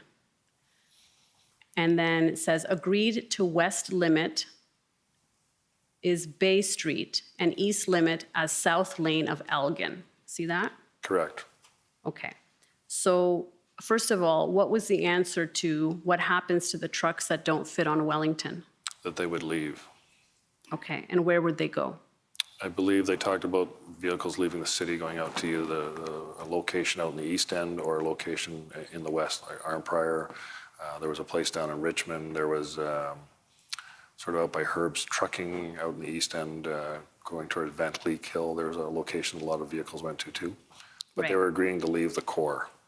Okay, but you knew that they wanted to, a lot of them wanted to be closer to Yes, Parliament Hill to have that kind yes. of photo and to be kind of in that area, right? Yes. Okay, but it was thought that maybe some people would go to Arnprior, is that Yes. right? Okay. And so here, and when we look at the limits, it's Bay Street on the west side, Right here, right outside. just out here, correct? And South Lane of Elgin on the east side, is that right? Correct. And the letters actually state that the western limit would be SJAM, isn't that right? Correct. So why was it restricted to Bay? We, in the room, when we had a discussion, I think we looked at a map and we had a discussion about going to Bay, so it would open up more lanes west of that location. Particularly having the whole intersection of SJAM with trucks in it created other issues. Again, same sort of problems at Rideau Sussex. It's a main artery going across the border into Quebec. It accesses the Civic Hospital turning if you're going west. So there was an interest to try to open up more area. Okay, and you mentioned a map, so we might as well go there. OPS 30s14929.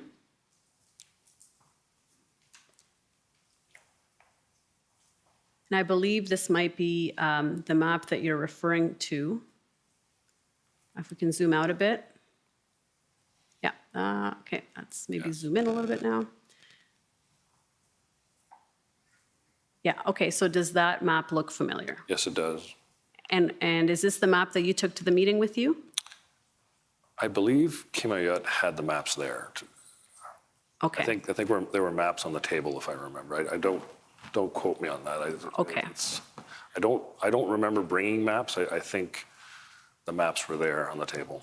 Okay, and if we look closely at the map, we can see there's some markings in pen at around Bay Street and Elgin. Do you see that? I do.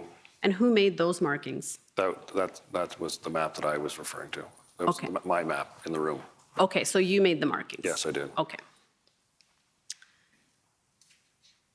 And if you can go back to your notes, OPS 30s14455. And we're at page 47.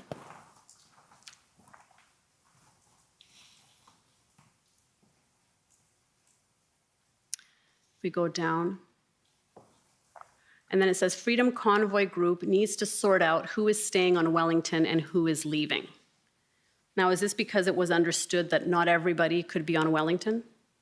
Well, I certainly understood they wouldn't all fit on Wellington, and I kept highlighting that with them. Okay, But and what there was the group's well, response? I think they truly believed they could try to fit in as many trucks as possible, and that the trucks that didn't fit would leave. But I wanted to get sort of a clear response about how that was going to work. And you said that your understanding was that some people wanted to leave but were blocked in Yes. by other trucks. Can you explain that?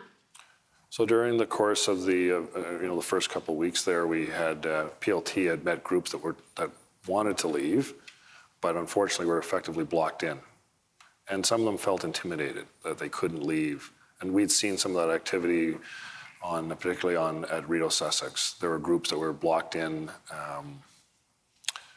I can think of, there were groups that I think had come from the Maritimes that were sort of trapped in there and they wanted to get out and they couldn't get past the group that was holding the intersection. Okay. And then in your witness statement, you said that protest organizers wanted to be allowed to bring in more fuel to keep trucks running. And I believe there is some notations to that effect in your notes as well. According to you, you would not agree with this. No. Can you explain what they were looking to do? I think, if memory serves, they asked about bringing a slip tank, which is a tank that you put in the back of a pickup truck. They talked about how that would be safer than bringing small, like 25-liter cans up. And I told them I would not agree. Like, I wasn't in a position to agree to bring any more fuel up. Okay. So you were putting some constraints on this deal, it sounds like. Yes. Okay. Well, there was fuel was a safety concern. Right. I mean, yes, they obviously they needed fuel to keep trucks running and stay warm, but fuel, you know, there's a lot of rules around how fuel is handled, and we always had safety concerns about whether a fire would start or someone would get hurt with fuel. Right. So we were very cautious about allowing people to use fuel. We want fuel in a very controlled environment. Right. And then even though the letters said that the western limit on Wellington would be SJAM, you indicated that no, it was going to be Bay, right? Was that a safety issue as well, or what was that? It was more about trying to keep that lower intersection open. And when I asked them, I said, look, that intersection's a problem for us. Okay. Can we move back a block or two? And I believe Steve Kanalak has shared that. And I think that they understood when I brought it up that, you know, ideally we would like to not have that intersection blocked as well. Okay, so you're doing sorting out some of the details and negotiating some of the nuances of this deal. Is that fair? Okay. On page 49,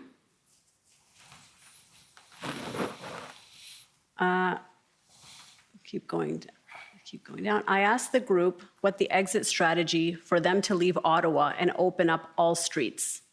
And then it says, meeting with federal government. They have been ignored by federal government and Prime Minister. So what was that discussion? Well, I asked them, like, I mean, you know, yes, you're going to move to Wellington, but what's the end? What's the strategy? What is your plan after that? I mean, I had been with them in the room for a couple hours. We'd eaten some pizza. I was talking to them a little bit. I just asked, you know, what is your long-term goal here? And then they told me it was to meet the government. Okay, so then this deal was not meant to bring an end to the demonstrations, is that right? No, but I just asked, I just asked them, I was in the room with them for a period of time. I asked them, what is your goal here? Like, how long are you going to try to stay here? What is it going to take for you to leave the street? And I think if you read further on to my notes, I do tell them you can't stay here indefinitely. Right. There's going to be consequences if you stay. Right, and actually you say that just the next point, I explained that even if the group moved to Wellington, they can't stay there forever. At some point, there will be a line in the sand and will require action by the police. Protest group understood. Yeah. Is that right? Yeah. Yes, it is. So they understood that this negotiation was not meant to bring an end to the demonstration because they said what they actually wanted was a meeting with the Prime Minister, right? Correct. And you also explained to them that at some point you will have to leave Wellington. We're not going to just allow you to stay there indefinitely. Is that right? Correct. Okay. Did anyone at the city, any of the city reps, Mr. Ayut or Mr. Kanalakis, ever say that the trucks could stay on Wellington indefinitely? No. Okay. Not that I And remember. did you suggest that? No. Okay. I think I made it clear that our expectation is that they weren't staying. Okay. So my understanding is that once this meeting ended, the protest group was to go out and speak to the truckers on the ground to get buy-in on this deal. Is that right? Correct. Okay. And what's your understanding of those discussions? Were they successful? Was there resistance? Was there acceptance? Do you have a sense for? There was some resistance. We learned in the morning that not all the groups had agreed, that there were groups that weren't moving. Okay. And I understand also that after the meeting, you called Acting Superintendent Bernier and Acting Deputy Chief Ferguson to update them about the meeting that had just transpired, right? I did, yes. Okay. And what was their response at that time? I briefed them on what had occurred. We had more discussions later that night. You know, they were cautious. Same thing as, you know, let's see what they can do. Can they really do this? I don't remember there being any, you know, I explained what the concerns were and that they couldn't all fit onto Wellington. And I also had concerns about whether would the trucks actually leave? Because we already knew that there was fractures within those groups. Right. So you think that your understanding was that some groups would nevertheless stay. Is that right? Well, we already knew about, the Coventry Road situation, and they were upfront with us to tell us that, they didn't have influence over Coventry Road, they didn't have influence over Sussex and Rideau, and we suspected there would be other areas that they wouldn't necessarily have. But we were interested in seeing if it would help shrink the footprint. And now Chief Sloly had been the one to ask you to attend this meeting. Did you also report back to him? No, I reported to Trish Ferguson and Rob Bernier. I was following the chain of command, and I expected that Deputy Ferguson would have then notified the chief. Okay. Now we expect Chief Sloly to say that he did not know at the time that trucks would be moving into the red zone. Rather, he thought they would go to areas south of Wellington, go home, or to areas outside of the city. What's your response to that? I read the letters, and I went to the meeting. It was pretty clear to me what the arrangement was, that they were going to stack vehicles up onto Wellington and then try to clear the residential streets with from the balance. And we also expect him to say that he was not aware that any trucks moved onto Wellington in front of Parliament, and that would have been contrary to his understanding of the negotiations. We expect him to say that relieving pressure in the residential areas was beneficial, but adding additional trucks to the red zone could have increased public safety issues. Did he express anything along those lines to you? No, I didn't. I didn't speak to him directly about that, but he was in the meeting the next day in the morning. There was a briefing in the morning where we discussed what was going on. Okay, and so is it your understanding then that he would have understood that that was the arrangement? I believe so. I don't know how you would have. That was my understanding. I think it was pretty clear from the letters, and I think it was pretty clear from what I reported back up through the chain of command what we were doing, and then the next morning it physically was happening. Okay, and he said that moving trucks to Wellington could, or we expect him to say, could increase public safety issues. Did you share in any of those concerns? Well, it was lesser of two evils. Yes, more vehicles on Welling would create a problem later, but we were trying to relieve pressure on the residential areas and try to reduce the footprint. Now, earlier we saw that the Parliamentary Protective Service on February 8, when they learned about a possible move from Rideau and Sussex to Wellington, had expressed some concerns. At this time, did you indicate to anyone that we should notify PPS, or did you notify Mr. Brookson at PPS? I didn't directly know, but I would have expected that he had a representative at the NCRCC that would have been advised. Okay. And I would expect that the integrated command team would have had some contact with them as well. Okay, and my understanding is at 8:30 that evening, so the meeting happens with the protesters and Mr. Kanalakis and Mr. Ayot at 5:30, and then at 8:30 there's a meeting in which you're updating and briefing several people on Teams. Is that right? Correct. Okay. So I wanted to... Is this a good time to take? It is a perfect time, yes, thank you. So we'll take a 15-minute break, give you a chance to stand up and move around, and we'll come back in 15 minutes. Thank you. The commission is in recess for 15 minutes. La commission levée pour 15 minutes.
Order à l'ordre.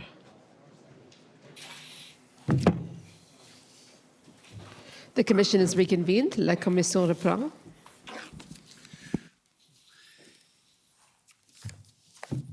Okay, you're okay to continue? Yes, thank you. Okay.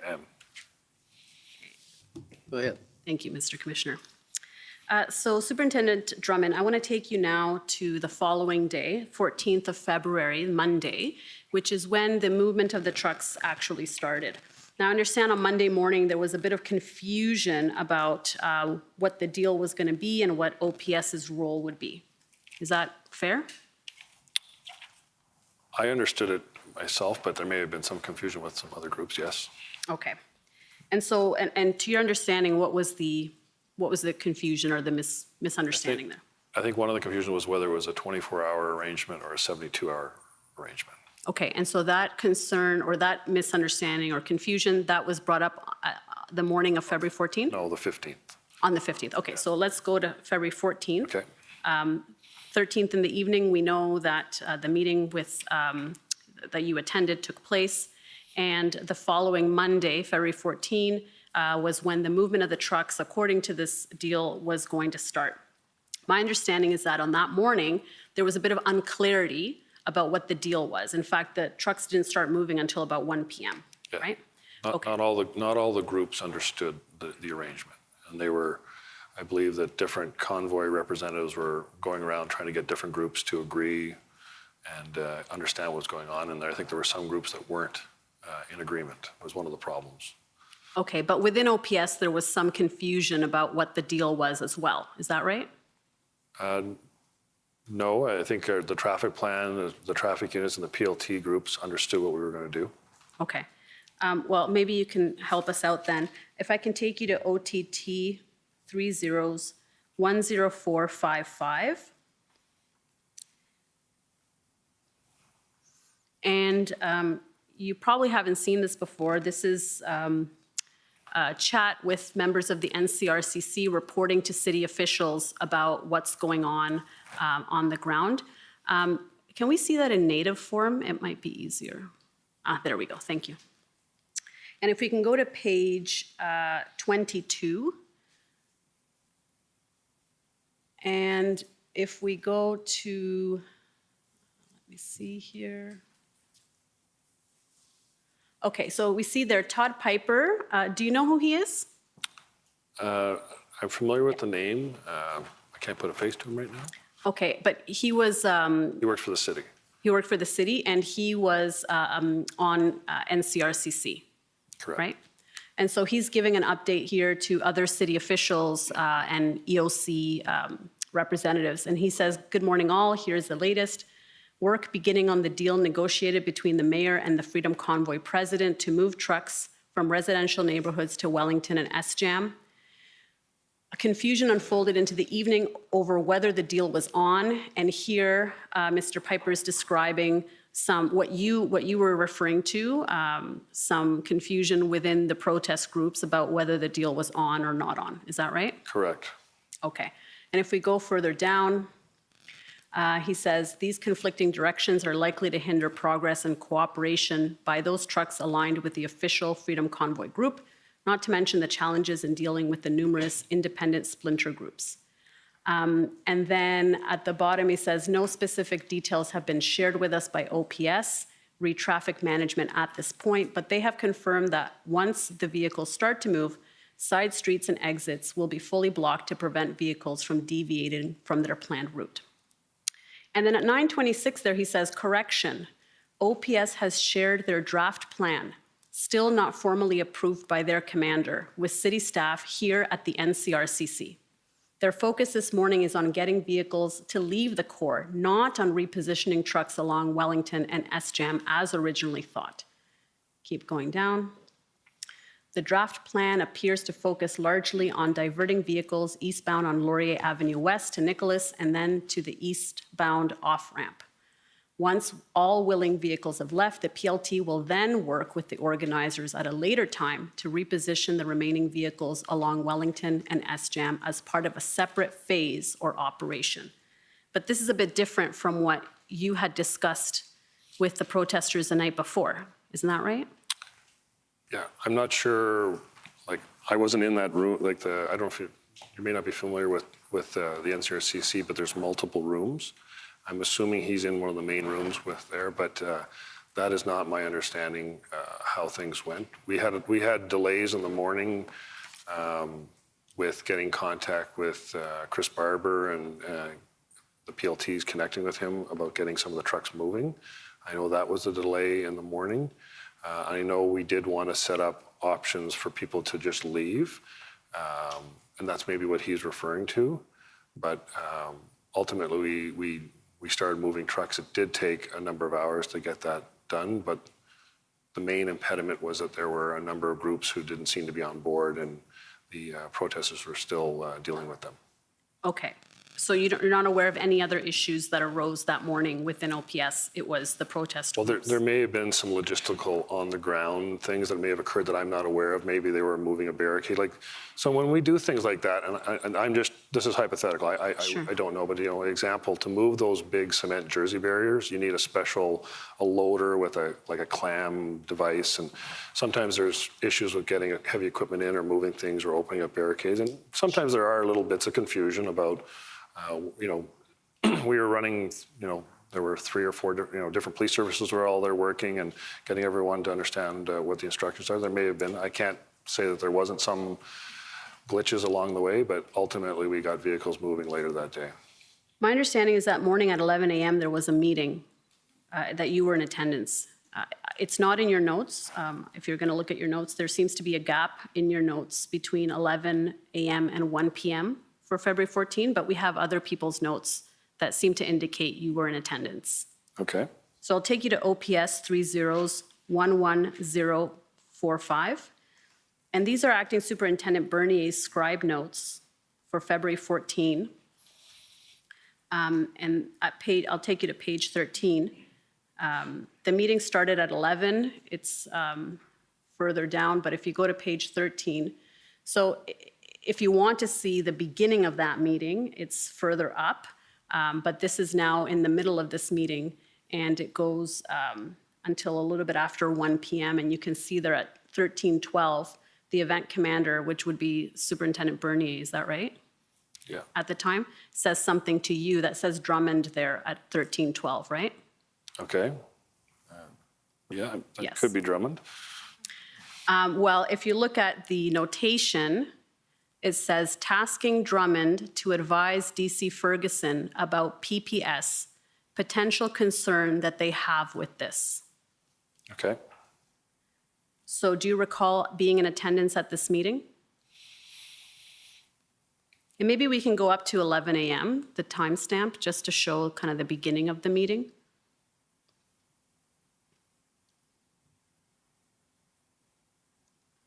Seems like it was a long meeting, a lot happened there.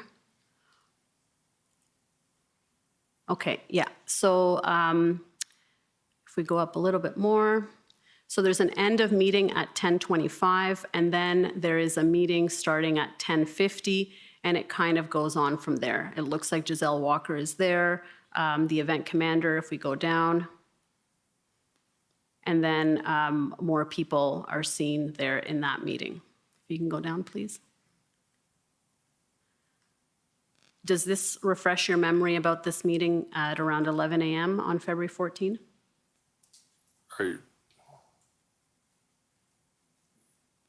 Does it actually title a meeting at the top of it, or is it just ongoing conversation? It's an ongoing, it looks like it's an ongoing meeting, but it looks like they're speaking about this issue, and you do seem to be in the room since that is attributed to you, that the event commander says to you that he's tasking you to advise DC Ferguson about PPS and potential concerns.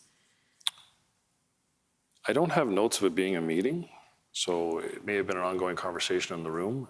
I don't have a recollection of that. Okay, so you don't recall being asked by the event commander to advise the deputy chief about potential concerns that PPS would have with the move? I don't have an independent recollection, and I don't have any notes about a meeting occurring at that time. Okay, if we can go back to page 13.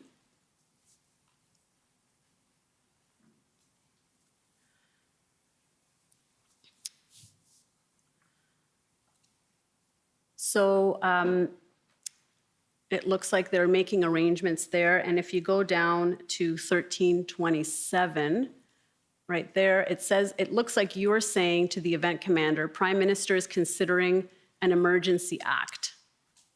Do you see that? Okay, yes, I see that. Okay. So this was something that would have been discussed with this group?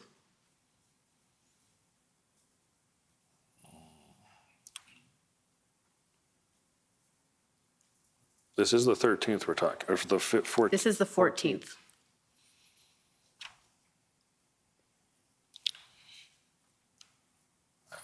If you don't recall. No, and I think you've seen a pattern with my notes about meetings, so I'm not sure that this is a meeting. I'm wondering if this is just being captured with the scribe and Rob Bernier. Well, there's certainly discussions that seem to be happening, correct? Correct. Okay. And, you know, if you have a chance. I know the Emergency Act was coming out, yes. Yes. And so do you recall having this discussion with the event commander on the 14th about the Emergency Act potentially being invoked? I don't remember if it was the 15th that it actually gets invoked, correct? The next day? On the 14th. The 15th it gets invoked, though? I believe it was the 14th. 14th, okay, so it got invoked that day? Yeah. Yes. Okay. Okay, and do you know who told you this? How you got this information? No. Okay. And so did that indicate that there was likely some significant POU action that would be commencing shortly thereafter? Is that what you understood from this? From the Emergency Act being invoked? Yes. No, but there was POU planning going on, but I don't know that one followed the other. Okay. So I'll take you back to your notes, OPS 30s14455. And we'll go to page 55. And by this time, this is 3:40 p.m., the movement of trucks has started. Your notes indicate it started at around 1 p.m. Correct. So this is a few hours in. So if we go to page 55, yeah, update meeting with integrated command team at NCRCC. And you say 26 trucks moved to Wellington from O'Connor. And then you write issues on Bank Street with group not wanting to move. Traffic/PLT on Kent tried to move to Wellington. And then you say no movement of trucks off-site or to Embrum. Correct. So what are you indicating here? That there were trucks that weren't moving. There were groups that weren't moving there. There was a group on Bank Street that didn't want to move, and the PLT had then since moved over to, they had sort of started going east to west, working the side streets, and they basically left Bank Street and then were trying to work over on Kent to try to move trucks to Wellington. And we hadn't seen any vehicles leave to go off-site as originally agreed upon between the city and the protesters. So is it your understanding that no trucks left the city, not relocated, but just outright left? Yes. So there would be vehicles, like from a weekend to a Monday, there'd be a bit of you'd see an ebb and flow. We saw there'd be more vehicles come into the city on a weekend than there were on the weekday. So there would be the natural Monday of vehicles leaving, but we didn't see a marked departure of vehicles leaving the residential streets as we had hoped from the arrangement between the city and the protesters. Okay. And if we go further down, looking for POU options on areas outside Wellington. Correct. Why not on Wellington? We just moved vehicles there. We felt that we would have to give them notice that we were going to be doing POU options. Okay, so there were POU options being considered at that time? Yes, there always were POU options being considered.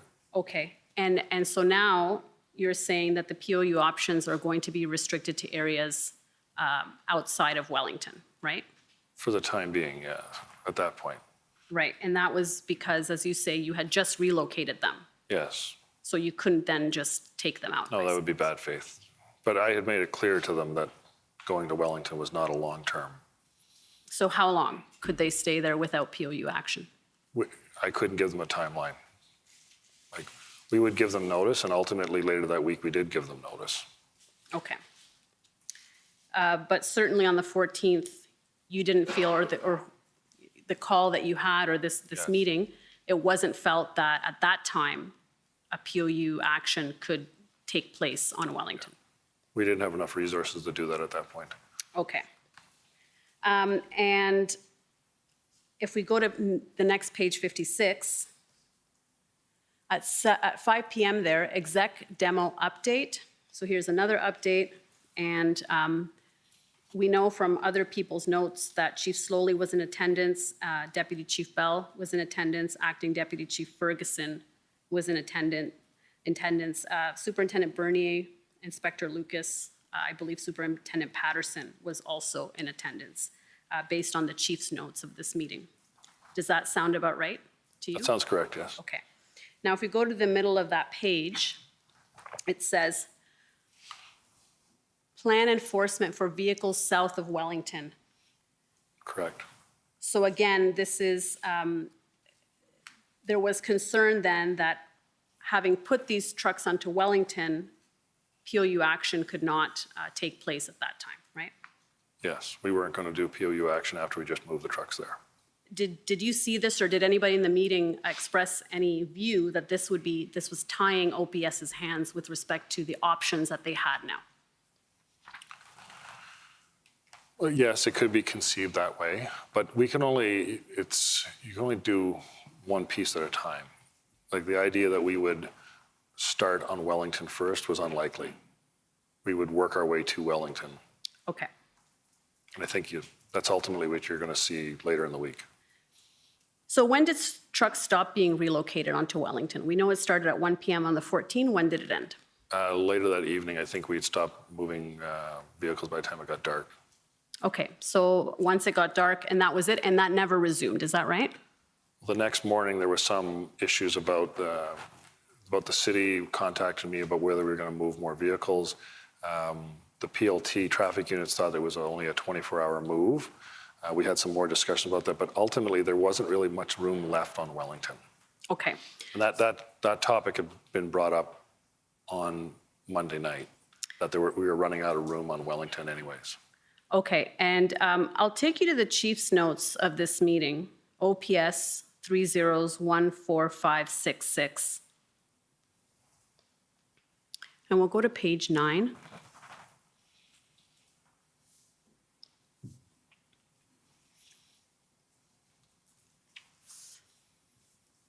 Okay, so if we actually just go up a little bit to show that what this is.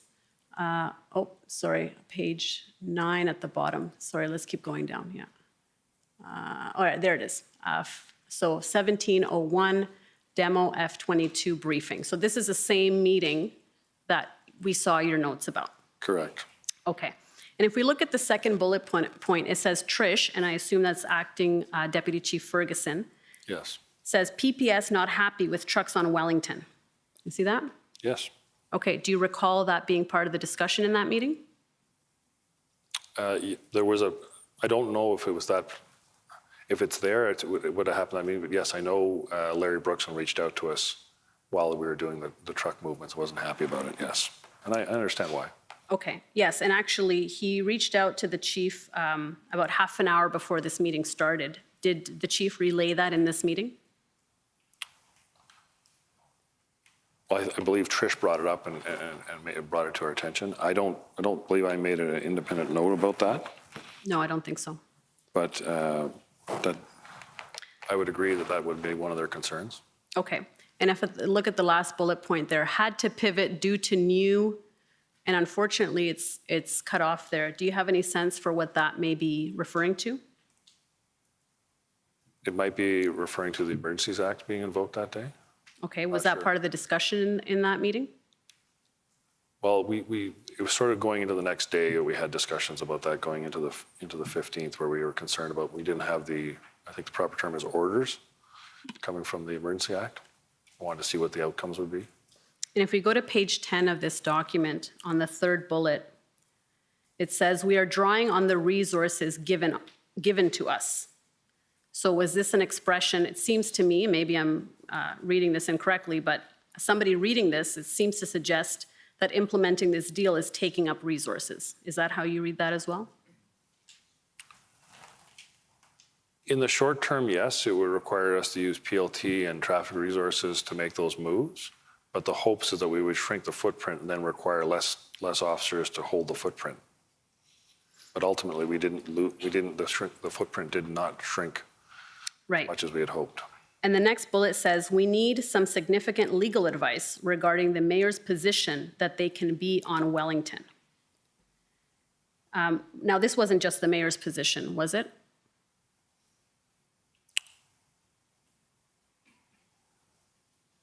That's how it's written. Right. But you would agree with me that OPS seemed to support this plan and certainly gave a lot of resources to make that happen, right? We helped these creating the traffic plan and facilitating moving the vehicles.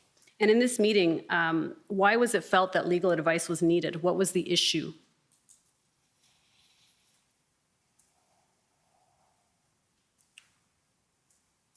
We sought legal advice on a lot of topics during that time period. A daily event, to be quite honest. So I don't know what, I mean, I understand we would be looking for advice on that topic. There was an issue raised and they wanted to see what the mayor's position was and get an opinion on it. I assume they would have talked to Christiane, you know. Right, but what was the issue? It doesn't say at that point, and I don't have independent notes about the legal issue. Okay. So in this meeting, it sounds like the issues that PPS had raised were discussed, correct? Correct. And did the chief indicate at all that he had a call with Steve Kanellakis right before this meeting? And it's in these notes, but I won't take you to it, where he told Steve Kanellakis that it was over. I can take you to it. It's on page 9 at 1652. Yeah. Call with Steve K. Got off phone with Brookson. He's from PPS, correct? Yes, Larry Brookson, yes. 2 concerns. Does the level of government have ability to negotiate and direct police? So I think this is indicating the concerns that perhaps Brookson identified. Correct. Are they directing you? No, they are not. And then it says, we weren't involved in negotiation. We don't have a say in it, but it fits in our plan. The devil is in the details. How many trucks? How close are they going to be? If you want to be involved, you should have been briefed. I briefed our people and RCMP.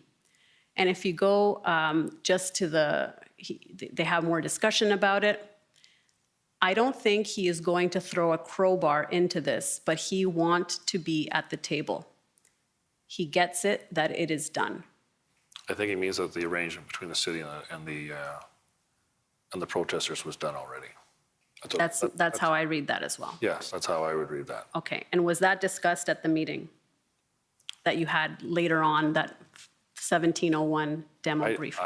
I don't remember. I mean, Trish obviously brings up that PPS is not happy, or like the comments aren't attributed. Well, some of them are attributed to people, and some of them are not. But fair to say there were concerns raised at this demo meeting at 5 p.m. About PPS on the 14th, yes. Right? Yes. So is it fair to say that by this time now, no more trucks are being relocated? This is kind of the end of it. Is that right? Correct. Okay. And now the next day, on February 15, there's a call at 9:30 a.m., and I think you talked about that. This is the meeting that where they're discussing also the issues that are here. And if we go to your notes, OPS 30s14455.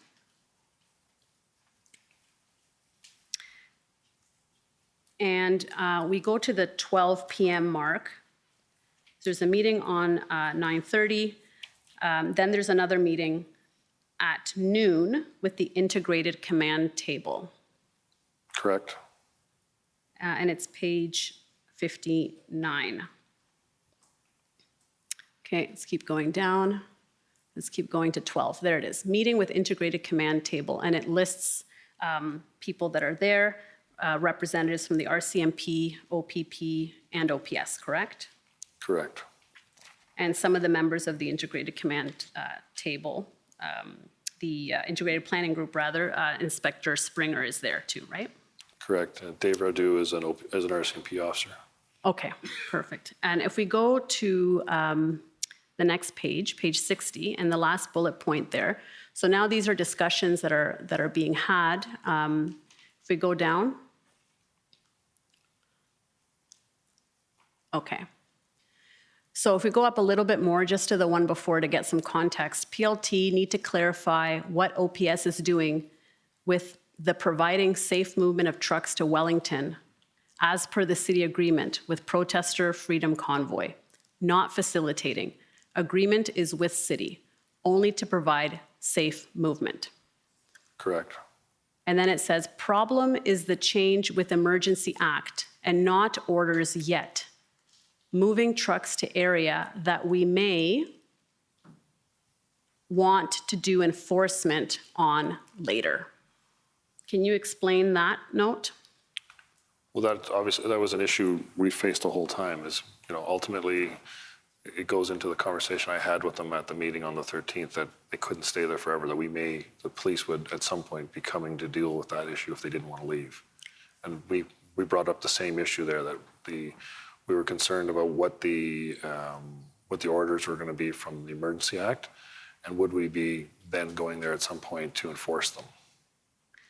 And with order, you mean the regulations that would come with the invocation of the act, is that right? Correct, yes. I know I refer to as orders, but regulations might be the proper term.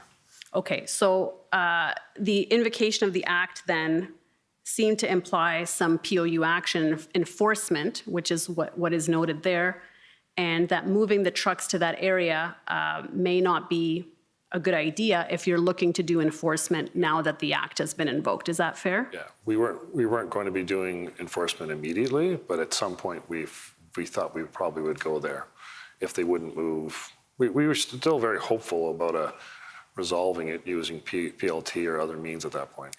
Okay, so we can agree then that the reason the relocation of the trucks from residential areas to Wellington, the reason that stopped was because the invocation of the act changed OPS's priorities and objectives. There were many things. There was the act. There wasn't a lot of real estate left on Wellington, and not all the groups were prepared to move, and a lot of them weren't moving as per the agreement. Right, but there was room on Wellington. It was not full at that time. It wasn't full, but we were going to run out of room sooner or later. Whether there was room for 5 more trucks or 10 more trucks, it didn't really change the outcome. There wasn't enough room for all those vehicles. Okay. Now, your witness statement indicates that Wellington was full in your witness statement. So I'm just trying to marry that with your evidence right now. Okay, so I had told them that it was full, but whether there was room for a few more vehicles, I can't say. I wasn't on the ground to see it myself, but from the view, from some of the camera systems and some of the information I was receiving from officers on the ground, that we were running out of space there.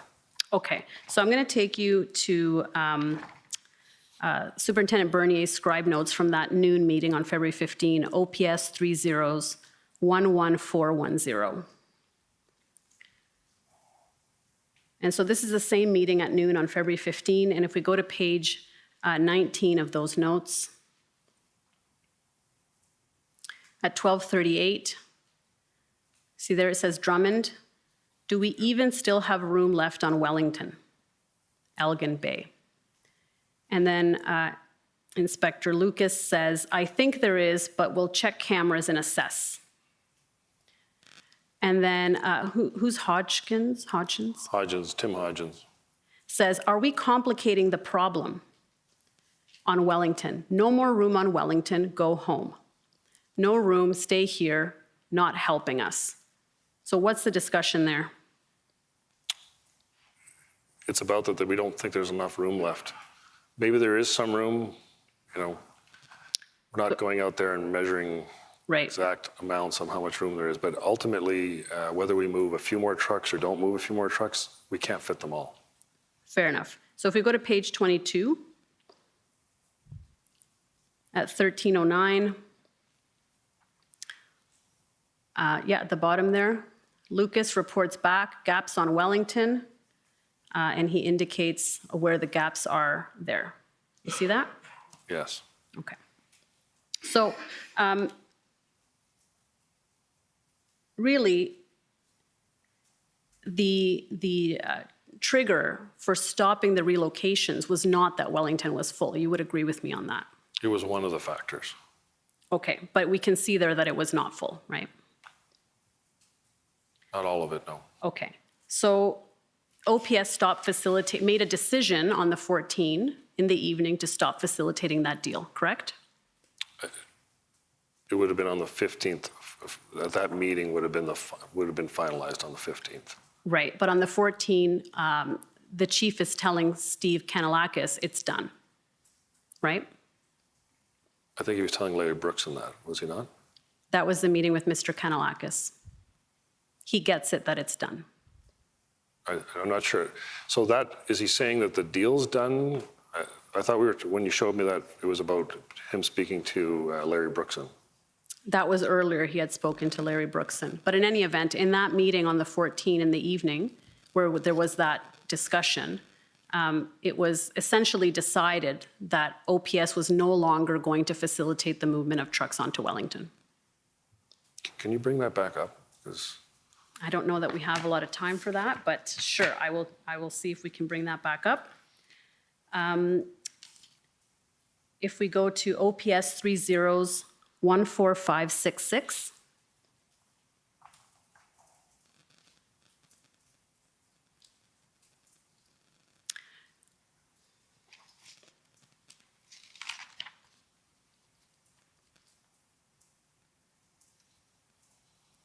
So if we go to page 9,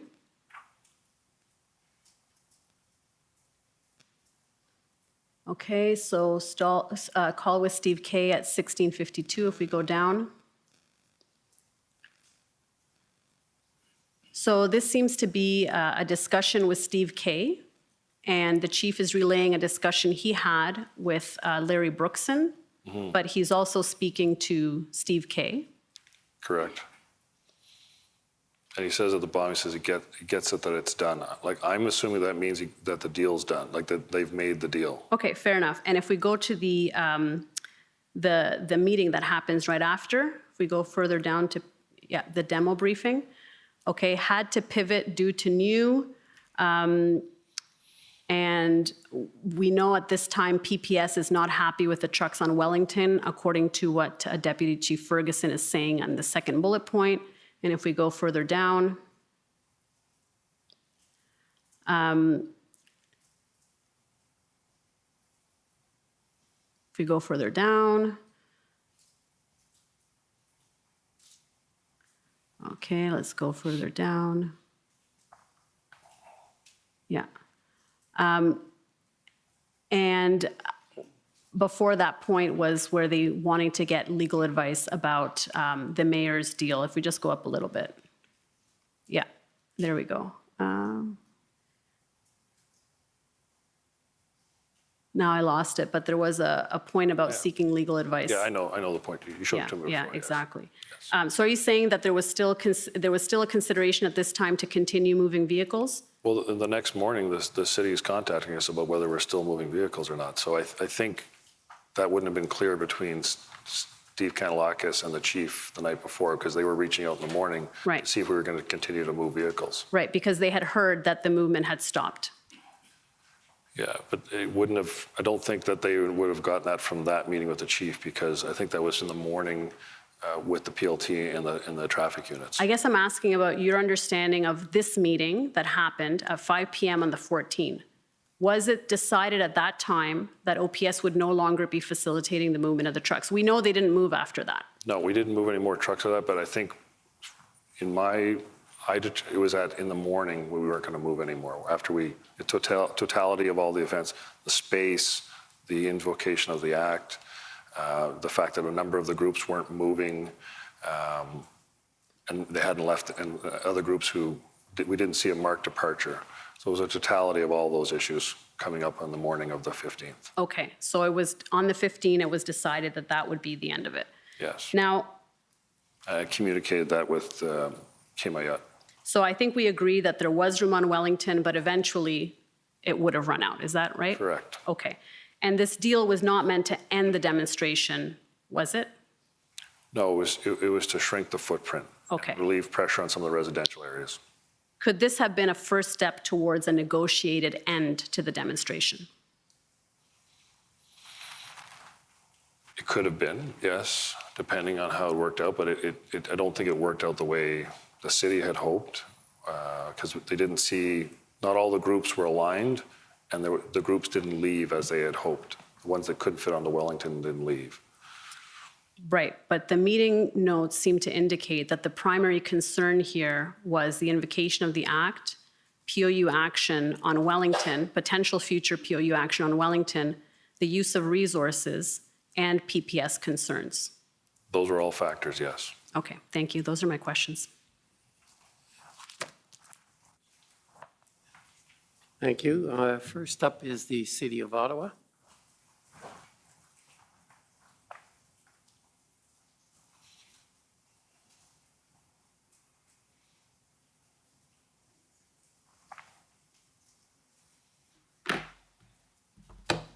Good afternoon, Superintendent. My name is, there we go, a little taller than Ms. Rodriguez. My name is Anne Tardif, and I represent the City of Ottawa. So you were tasked on February 7th with overseeing PLT and POU, correct? Correct. And at the time, event commander was Superintendent Patterson, right? Correct. And February 7th, that's the date after the events that this commission has heard a fair bit about at Coventry involving PLT, correct? Correct. And just to close the loop on that, I'm going to ask Mr. Clerk to bring up OPS 408055.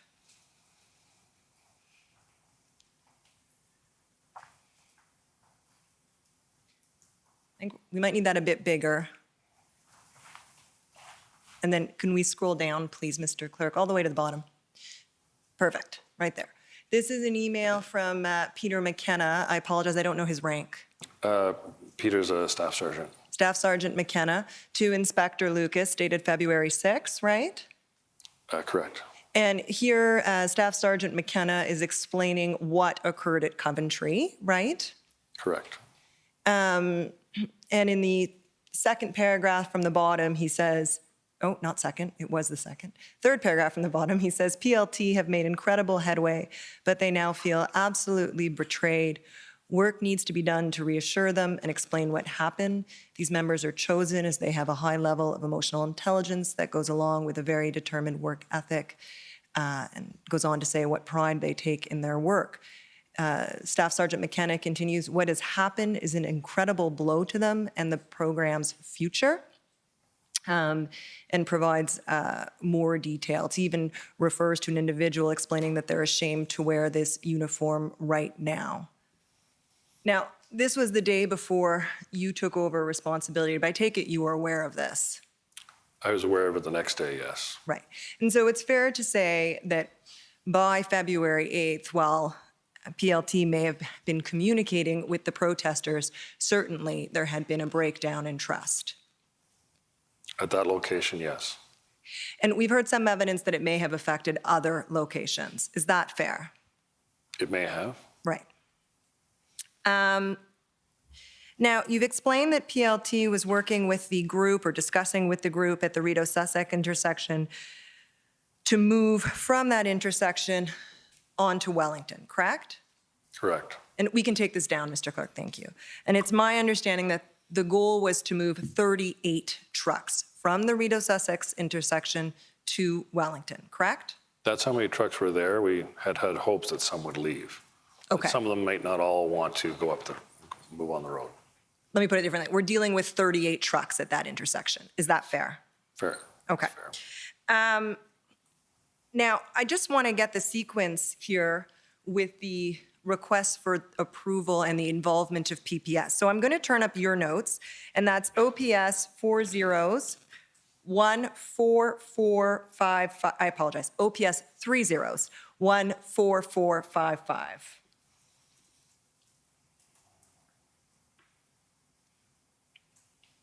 And I'm going to go to page 11 of the document. And I know you have a hard copy with you,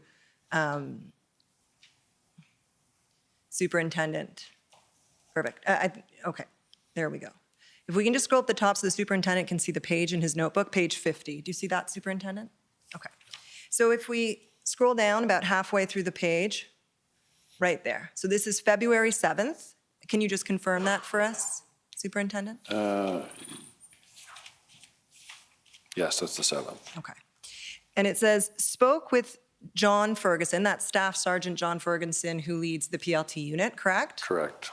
Negotiations with truckers by PLT, working arrangement to get the trucks to move out of Rideau, Sussex, move vehicles west on Wellington to the, you're gonna have to help me with that one, to be closer to groups on Wellington, is that right? Correct. Some may leave. This would open up the Rideau, Sussex / Mackenzie area. Okay. And then need discuss option of PLT option versus POU plan to clear intersection, correct? Correct. And we've discussed already that that POU operation was delayed to allow negotiations to proceed, correct? Correct. So that's the first note that I can find in your notes of this request by Staff Sergeant Ferguson to get approval to move trucks from Rideau, Sussex to Wellington West, and that's on February 7th. Does that accord with your recollection? Yes. Okay, let's jump ahead to page 11 of this, page 12 of this document, the next page, right at the top. Scroll down a bit. Keep going. Right there. Same day. So it says, call from John Ferguson, PLT. Now we're still on February 7th, correct? Correct. Looking for decision on allowing the trucks at Rideau and Sussex to move up on Wellington. Advised I would discuss with Mark Patterson, who's the event commander, discussed with Mark and want more info on truck numbers, correct? Correct. It keeps going. Following up with John Ferguson, 38 trucks involved, no, what's the next word? Number? No number. On how many would have... would leave? Yeah. On how many may leave the demonstration, think they can all fit on Wellington and may be able to open access to Elgin, will discuss with Mark Patterson, right? So this is all occurring on the 7th. Let's scroll to the next page, page 13. Still on the 7th. Call from John Ferguson, PLT, asking to get a meeting with city manager or elected official. We've talked about this, and that was the meeting that occurred involving Steve Kanalakis on the 8th, correct? Correct. And if you scroll down, thank you, Mr. Clerk, keep going. Little higher. Stop right there, thank you. It says, on the PLT request, are you with me, Superintendent? Do you see that? Yes. On the PLT request to move trucks from Rideau, Sussex to Wellington, need to notify and discuss with PPS for impacts on Senate. Do you see that? Yes. So that's all occurring on February 7th, correct? Correct. Now, I can't put the document to you now because I did not seek leave, but I can tell you that on Tuesday, which it was yesterday, Inspector Lucas testified that PPS agreed, albeit begrudgingly, he said, to the additional trucks moving on to Wellington, provided certain conditions were met. So that approval was obtained, according to Inspector Lucas, from PPS on February 8th. Okay, were you aware of that at the time? I don't remember that at that point, but I obviously have notes about that. I don't remember the feedback from Russ Lucas, but it sounds right. Okay, I couldn't find that in your notes, just so you're aware. And the reason that's relevant is I'm going to jump ahead to page 31 of your notes. And if you see, it's page 70 of your notebook. And I'm just going to ask you to confirm that that's February 10th. I believe it's 5 pages earlier for you to confirm the date, Superintendent.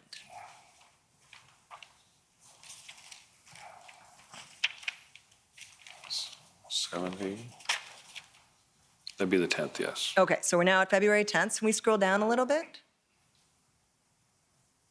Right, and there it is, oh, right there. Requests, I don't know the next word.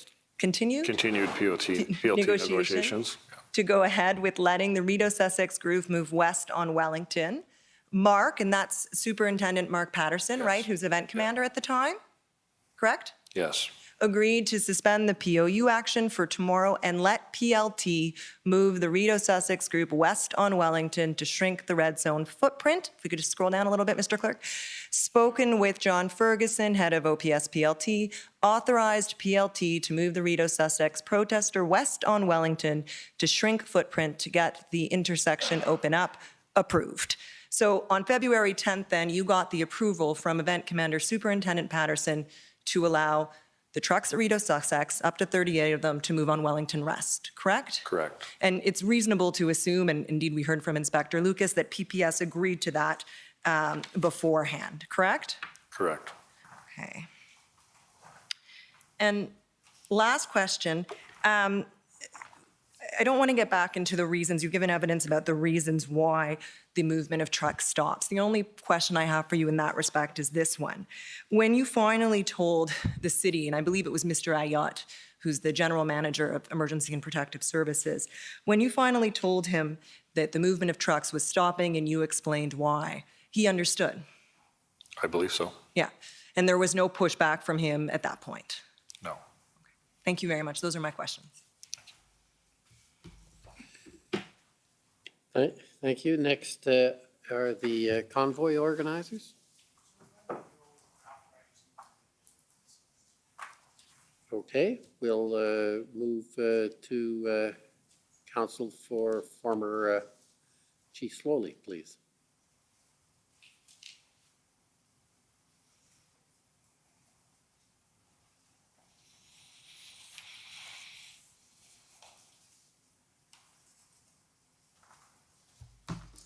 Good evening. Hi. I'm Rebecca Jones, and I'm counsel to former Chief Sloly. Nice to meet you. Nice to meet you, too.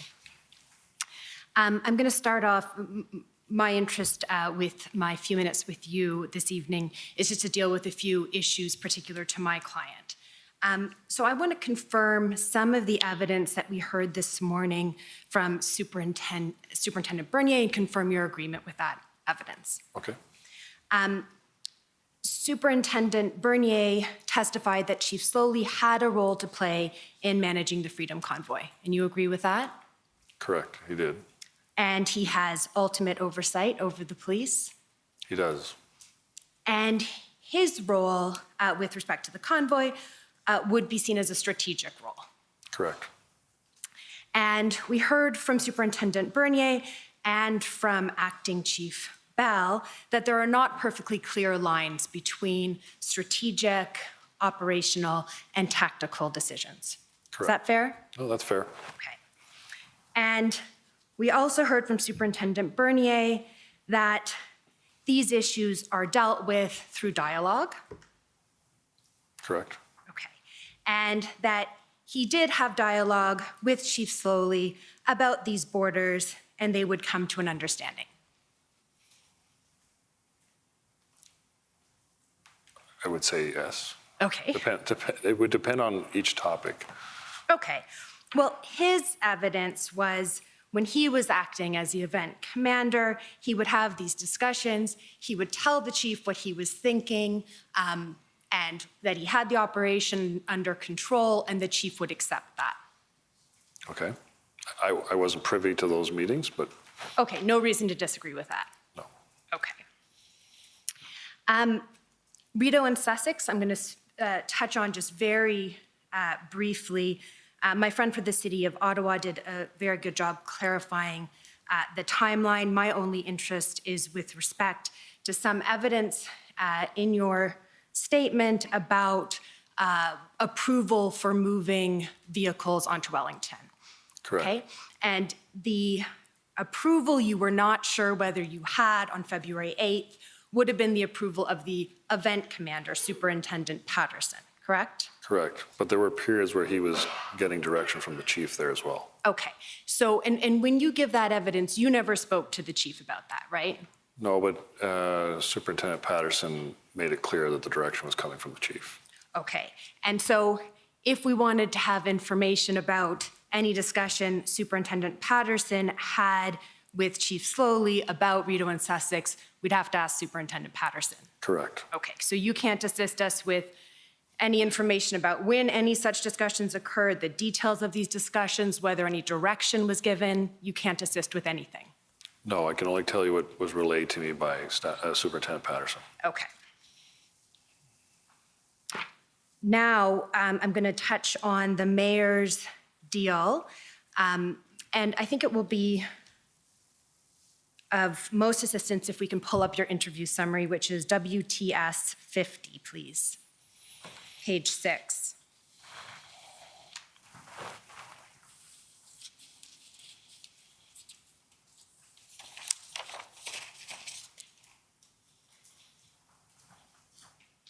And Superintendent Drummond, you see the first paragraph under the city's deal with protesters. And in that paragraph, you advised Commission Council that at the February 14th, 1:15 meeting with the city, there was no discussion about where the trucks would be moving, correct?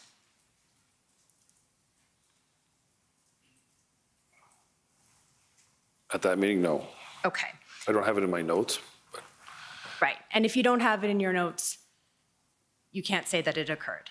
No, but the letters made it clear that they were going to be going on to Wellington. Okay, so your interpretation of, and you're talking about the mayor's letter? Yes. Okay, your interpretation of the mayor's letter is that it made it clear that the trucks were going to move on to Wellington. Correct.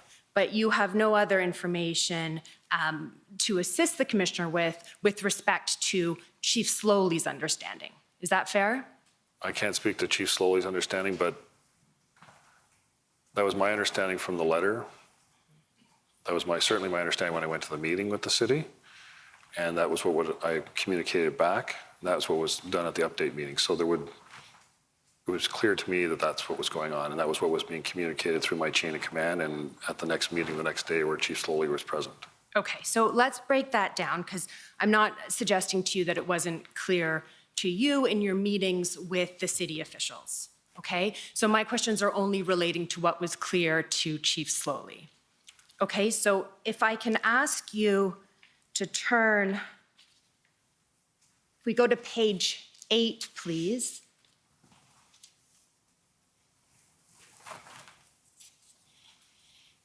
And we see the paragraph beginning, the deal was to move the trucks to Wellington.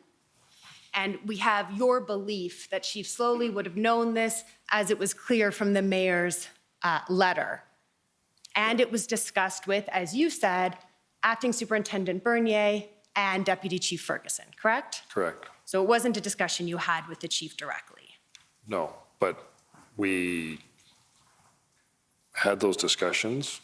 There were updates and there were operational movement happening at the NCRCC, on the ground, on the video. So you could see it on the camera systems that were set up.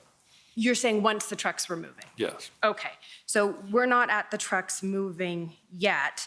And then you see the next paragraph, at 9:30 a.m. on February 14th, you provided an update at this meeting, and Chief Sloly was present, correct? Correct. And you didn't advise my friends for the commission that you, during this meeting, specifically told the chief that trucks were going to be moved on to Wellington, right? I think we gave a briefing that that was the planned intent, that the trucks were going to move on to Wellington. Okay, so you didn't mention it to my friends when they were interviewing you for the commission, but that's your evidence today? At that briefing, yes, I would have said we were moving trucks onto Wellington. Okay, so your notes of that meeting do not contain any reference to that? No, I may not have written down the notes, but it's Okay, clear to me throughout the whole process that was what was happening. Again, I have no doubt that it was clear to you, and my interest is only with respect to Chief Sloly. And it's fair that your memory rather, of the details of these meetings, you're relying in large part on your notes. Correct. Okay, and when my friend took you to things about the Emergencies Act and all of those sorts of things, you couldn't remember them without reference to your own notes, correct? Some would, yes. Okay. I'm going to ask you now to turn to page 9.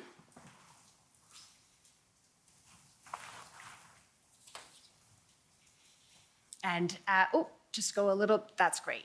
At 11:20 a.m., then Deputy Chief Bell called you to direct you to continue moving trucks onto Wellington, correct? Correct. And this was after you had made a decision to stop that movement, right? Correct. And that decision that you made was an operational decision? Correct. Okay. And what Acting Chief Bell was doing was he was directing you on an operational decision, correct? He was providing input, yes. Well, he told you to continue moving trucks onto Wellington. Correct. Okay. And is it fair to say that for Deputy Chief Bell, now Acting Chief Bell, we can assume that there was a larger context he was operating under when he gave you that operational direction? I would agree. Okay. And that in these extraordinary circumstances that you all were facing at the time, the lines between strategic and operational directions were blurred? Yes. Okay, no further questions.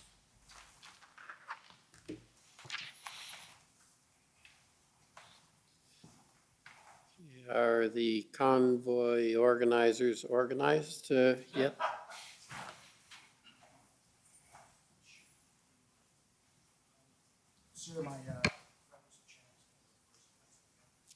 Okay. Mr. Champ, on behalf of the coalition.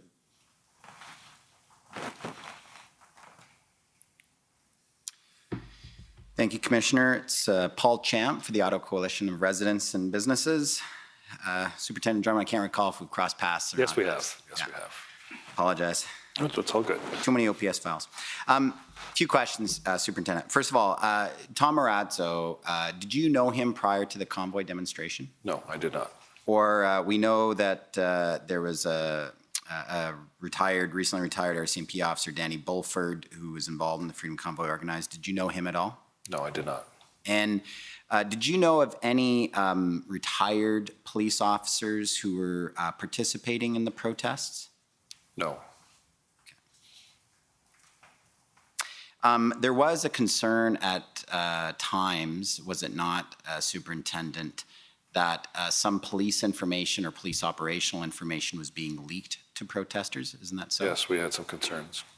And there was non-retired members that were. Pardon me? There were members that were not retired. Right. Yeah, there's a concern that there's some active members or current members might be sharing information with the protesters. Yes. Fortunately, though, there was no operational compromise, we don't think, or is that right? Yeah, true. There was some concern that possibly an operational plan around the potential plan to clear Rideau Sussex might have been leaked. Is that right? There were some concerns about information flowing out of the organization, yes. And was there any investigations into that by the Ottawa Police Service to find out if any officers did in fact leak information?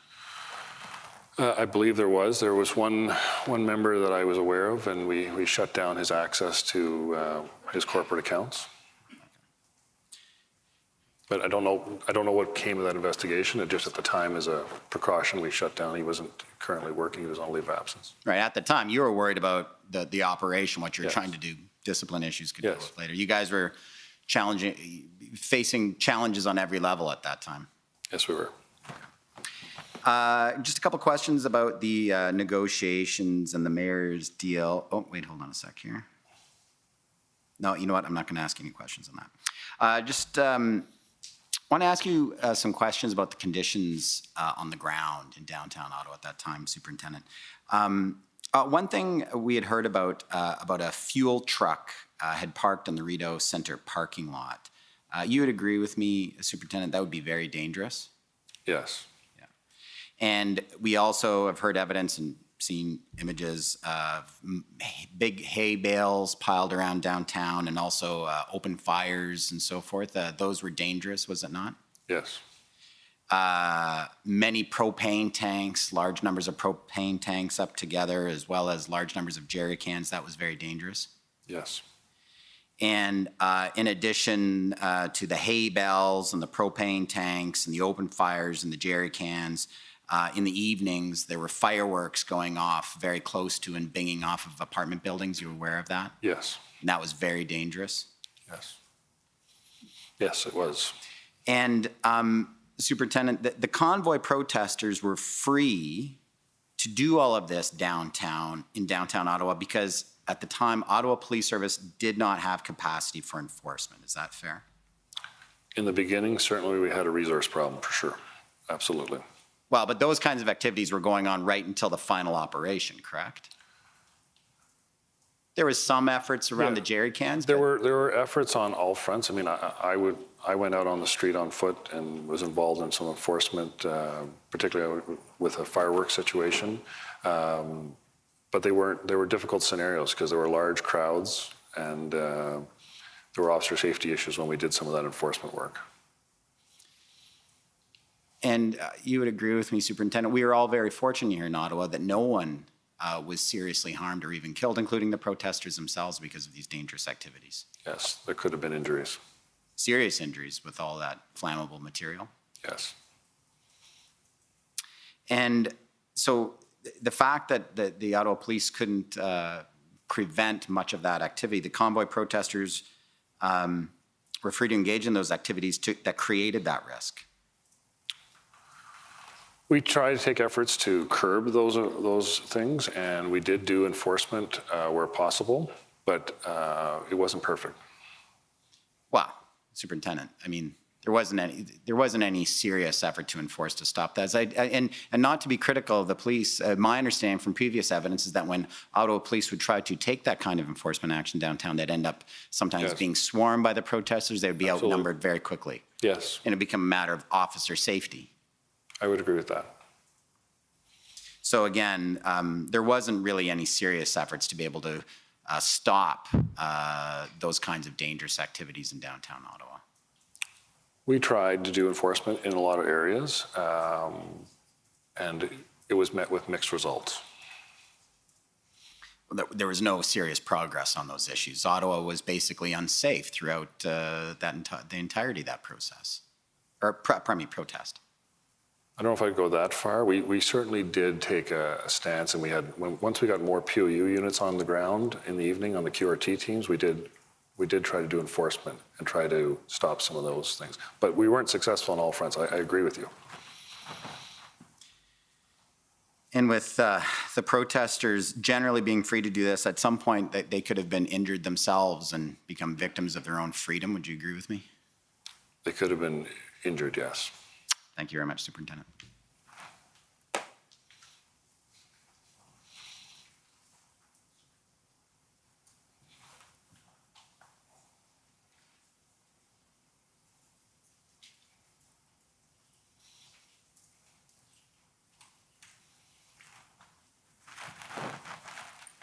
Good evening. For the record, Brendan Miller, I'm counsel for the Freedom Corp, which is the entity representing the protesters that were in your city in January and February of 2022. So first I want to talk to you about February 7th, 2022. And at that time, I take it that OPS was well aware of who Tom Marazzo was? Yeah, that was the first time I heard his name. I can't speak for the entire service, just myself. Right, and I take it that in fact, a PLT report was sent around about who are the key players and leaders within the protesters. Is that correct? There were various reports. Right. Over the course of the. And there was a list of whom PLT had identified as the leaders, and he was one of them. Was that right? Yes. And in fact, in that list, it said that Tom Marazzo had somewhat control over 322 trucks. Do you remember that? The Freedom Convoy group is how I would remember that. Would you agree it was about 322 trucks? That was one of them, that came up on a document, yes. Right. All right. So on February 7th, you have your PLT team engaging with Tom Marazzo, is that right? Correct. Right. And you aware, and Tom Marazzo made this clear, that on February 7th, you'd lost confidence in your liaison officers in trying to deal with this? I was not aware of that. All right. Did your police liaison officers ever report to you that on February 7th, Tom Marazzo specifically requested of both OPS and OPP that an inspector-level officer be made available for the negotiation to move the trucks because he wasn't getting anywhere with rank and file? No. We had made arrangements for him to meet with a city official as he had requested. I don't know about the other comments that you've made. All right. So the PLT officers that were working under you never reported that to you? No. All right. Now I want to talk to you about February 8th. Now, there was discussions, that was when the first discussions with respect to removing the concrete barriers, et cetera, and moving the trucks took place. It was the first attempt to clear Rodeo and Sussex. Do you remember that? At Rideau and Sussex, yes. Yeah. And all of the concrete barriers, both in the residential area as well as on Wellington, they were all still in place at that time? Yes. Right. Well, I'll be honest with you, I can't confirm that. We may have moved some. I wasn't keeping track of every Jersey barrier in the Corps. Right. And Tom had essentially met, or Mr. Marazzo had met with these individuals from the city and from OPS to negotiate moving the trucks onto Wellington. But I understand it from your notes, et cetera, you knew at that time that wasn't going to happen. So there was some confusion, I believe, about whether they were leaving or moving. Right. And at no time did you have authorization from the city, not the OPS, on February 8th, 2022 to move the barriers, did you? No. Well, we hadn't requested that yet.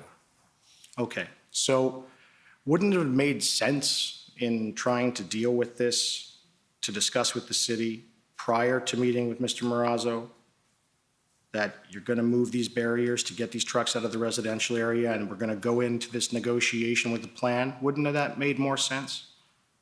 Well, once if we had reached some sort of agreement, we had city crews available to us 24/7. That wasn't difficult to move a barrier. Right. So, and you're aware that Wellington is well within the city of Ottawa's jurisdiction. It doesn't belong to Parliament. Correct. Right. So at any time on February 8th, 2022, there was nothing stopping OPS in the city from moving the barriers, letting the trucks leave the residential area, and letting them go on to Wellington, was there? You're referring to Rideau and Sussex, which Correct. That's not necessarily a residential area. That's a commercial area there. Right. So you agree that there was nothing stopping you or the city or OPS from allowing that to happen on February 8th, 2022? It could have been done, but we didn't reach an agreement, and the group there didn't want to move. I understand that may be the evidence. Where did you didn't ever hear from anyone from that group?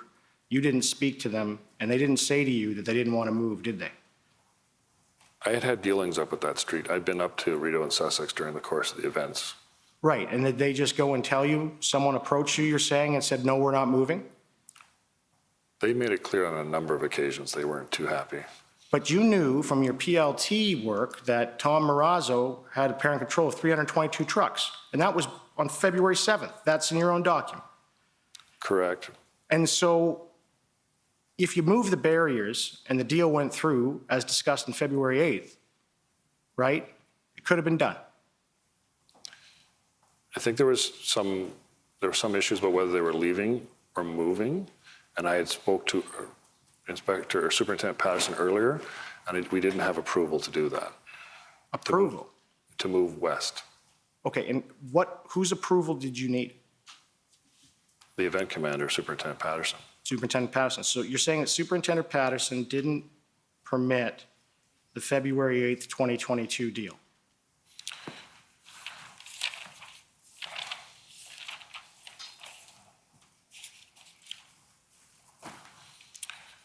So around 1738, I have notes about that when I talked to John Ferguson, that I had talked earlier to Mark Patterson, and we didn't, and the chief was involved, and we didn't have approval to move west at that point. Okay, and you said you didn't have approval. Whose approval again? Was it Patterson? The event commander. The event commander. So you're saying that Patterson's approval was required in order to move the barriers? Correct. All right. Now, with respect to the February 14th agreement, if I can just have you direct your mind to that, that's the deal with the mayor on the Monday morning. Yes. So Mary Watson and the city manager, Steve Kay, they testified already in this proceeding that senior OPS officials were tasked to be on the ground to help facilitate the movements of trucks on February 14th. You heard that testimony, I take it? I didn't hear that piece, no. All right. Can you agree that you are the OPS official that the mayor and the city manager were referring to? Is referring to me coming to the meeting on the 13th at City Hall? Yes, that would be me on the 13th. I wasn't on the ground on the 14th. Right. And you weren't on the ground and you weren't attempting to carry out the move that was agreed to? We were attempting. We moved 30 to 40 trucks up onto Wellington. Right, and then it stopped? It stopped for a number of reasons. Right. Okay. At any time during the February 14th move, did Tom Marazzo or any of the leaders you had identified in your PLT report from February 7th say to you, we're going to renege? They didn't, did they?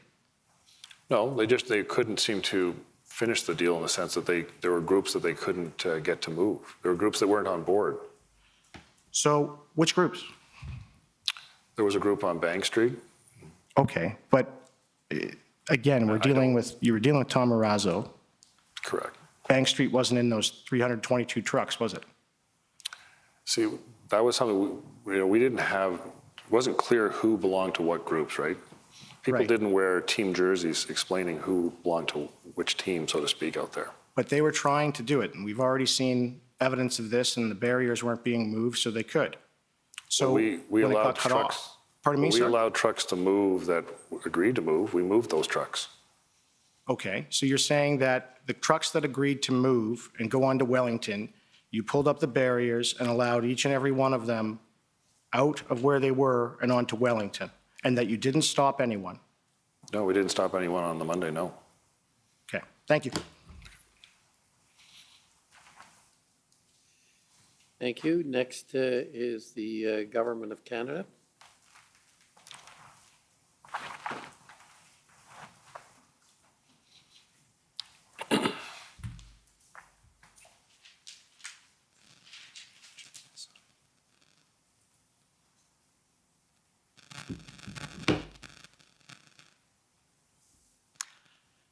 Good afternoon, Superintendent Drummond, Commissioner. Good afternoon. My name is Andrew Gibbs, and I'm part of the council team representing the Government of Canada. You've already answered many of the questions that I had prepared for you today, so I'll focus in my examination on just a couple of areas. I'll use my time for that. First of all, we heard earlier this week from Interim Chief Bell, who has also testified that this demonstration was exceptionally challenging for our PLT members from the perspective that there were so many different people and so many different organizations and so many different groups. Do you agree with that assessment? Yes. And in fact, I think he estimated the number at 8 to 10 different groups representing 50 to 100 political agendas. Does that sound like a fair estimate? I'd have a hard time putting a number on it, but there were a lot of different groups here. And he in fact said that those leaders, organizers, and groups changed on a regular basis, and many of them had different agendas. And he concluded by saying, there probably could not have been a more complex and challenging environment for our PLT members to work in. Would you agree with that? I would agree with that. Thank you.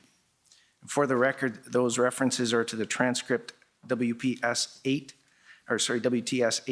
at page 97, line 13 to 21, and page 194, lines 4 to 8. So there were a large number of factions involved. Correct. And we've heard in your testimony today that there was a group at Rideau and Sussex. Yes, And I believe you said they were very difficult to deal with. they were. The documents refer to Farfada. Yes. Are you familiar with Farfada?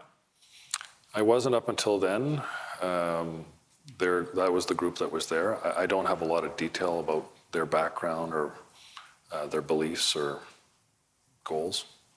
Are they subject of attention of the police force for criminal activity? During the events on the actions on days, yes. When we were dealing with them on the 18th, yes. Thank you. There was a group known as the East Convoy. Is that correct? Are you referring to the group that was out of Coventry Road? No, there was another group at Coventry Road, and I believe they were led by Mike Clark. Yes, that's the name that was provided to me as well. And that's also referred to, the Coventry Road is also referred to as RCTG. Jetform Park, yes. And Jetform Park. Yes. The East Convoy Group, I believe, was the one that put forward a request for a meeting with the Governor General Simons, the Prime Minister, and the Senate Speaker George Furry. Do you recall that? I remember that was in an email, yes. Then you have the Freedom Convoy Group, yes, which was led by Tom Marazzo and Chris Barber. Correct. You met with them as part of the deal with the city? Yes. Was Tamara Leach at that meeting? No. Was Pat King at that meeting? No. So did the Freedom Convoy Group, they told you that they don't have control over the Rideau Sussex group during that meeting? Correct. And they told you they don't have control over the Coventry group? Correct. And it was unclear who else they would be able to control, but that they would try? Correct. So in the end, the deal falls apart?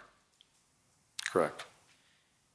And there are references in the documents to Ms. Leach on Twitter, apparently stepping away or trying to clarify that you're not leaving, they're just moving to Wellington. I'm not familiar with her tweets, to be honest. Okay, that's fair. Were you aware that there was a separate video posted by another organizer suggesting that this agreement was a lie, the letters were a lie and that it was fake? Again, I'm not familiar with that, but that doesn't surprise me that that would have occurred. Okay, if we can turn to document OPP 403427. And this is an OPP, Operational Intelligence Report. And it's dated February 14th. Are you familiar with these reports? I have seen some of them, yes. Okay. If you turn to page 3, it states that the organizer blacked out, posted a video on the 13th of February 2022. The following is a summary. The letter is spreading around that trucks will move is a lie. Blacked out advised the truckers that no one leaves. It is part of the counter-protest shit. It is all a lie. Do not leave Ottawa. Do not leave the residential areas. Do not back out. You are good to go. Stand your ground. And it continues. Do you see that information? I do. So would you agree with me then that this video being posted by an organizer suggests that there was no coalescence or agreement amongst the list of organizers that my friend Mr. Miller mentioned to you a few moments ago? I would agree that there was some dissension amongst the groups. Dissension amongst the groups. And so in fact, thank you, Mr. Clerk. Your witness statements mentions that the protest leadership clearly had not achieved the consensus they claimed they were going to have. Correct. So in fact, there was no core group of organizers. PLT was just doing what it could with whoever would talk to them. We tried to identify the larger groups when possible. That didn't always pan out as we had hoped. So you there was definitely some fracture. The groups were very fractured and had different views on things. And is it fair to say that part of the challenge in moving all of the trucks was that everybody wanted to go downtown onto Wellington? Yes. And we'd heard there were potentially 322 trucks from one of the organizers? Yes. Yes. Ultimately, I believe most of the, particularly, I would say that the people who came from out west, I suspect that they would have liked to have had a chance to be on Wellington. Yes.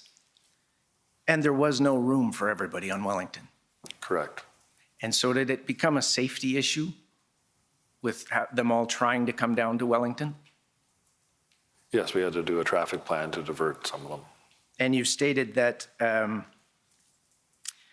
there was no movement of trucks off-site. We didn't see a noticeable move. Some may have moved. Like the problem is we don't have a system in place where we're like marking a truck and saying this is truck 105, this is 110, things like that. So vehicles come and go, and it's hard for us to keep track of every vehicle. And there was a group on Bank Street who refused to move. Correct. And that was a new group that developed that day. Yes. I believe they were already there. They weren't new that day. They just didn't move. They weren't identified to you, perhaps, as an organizer or as someone with influence who could prevent people from leaving. Yes. Thank you. So is it fair to say, and you'd mentioned earlier, that this was a very challenging protest to manage, and that I believe you said there were weekend surges? Yes. So the groups were fluid? Very fluid. And there were various camps just outside of Ottawa? Yes. Where people would go and then come back?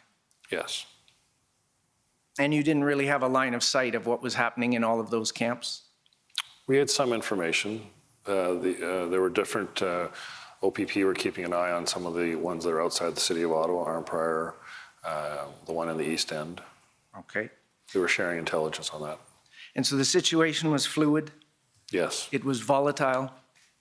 It was at times, yes. And it was unpredictable? Yes. And you'd mentioned that there were some current serving police officers that were in and supportive of the protesters? Yes, unfortunately. All right. I'd like to turn then to some of the, another issue on the nature of the protest. And so again, turning to Interim Chief Bell, he testified that over the weekend of February 11, 12, 13, so this is going into the third weekend now in Ottawa. Yes.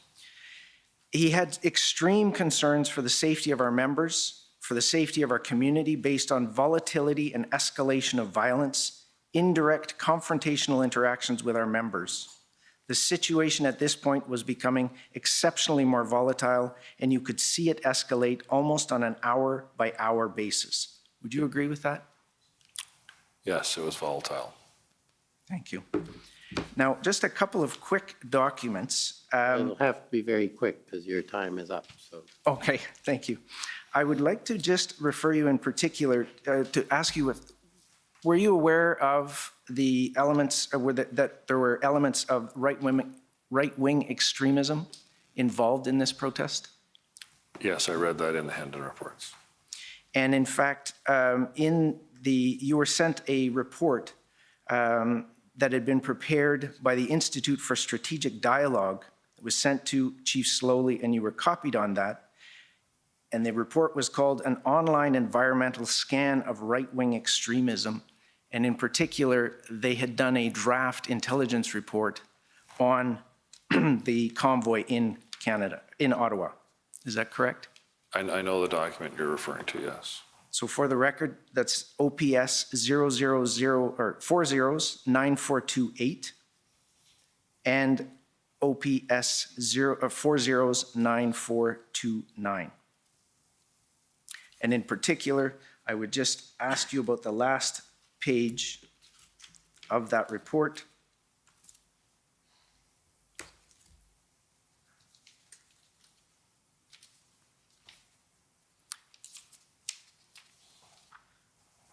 The last paragraph.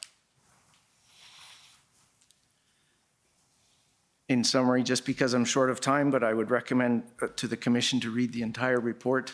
There are comments and posts online stating that organizing and planning for a proposed DC convoy, that's Washington, DC, is beginning to cement, taking into account the events in Ottawa, the anger and hostility driving much of the campaign, the protest movement's acceptance and support of conspiracies and misinformation, and implicit and explicit links to extremist groups, which are identified in the report, or in the draft Intel report.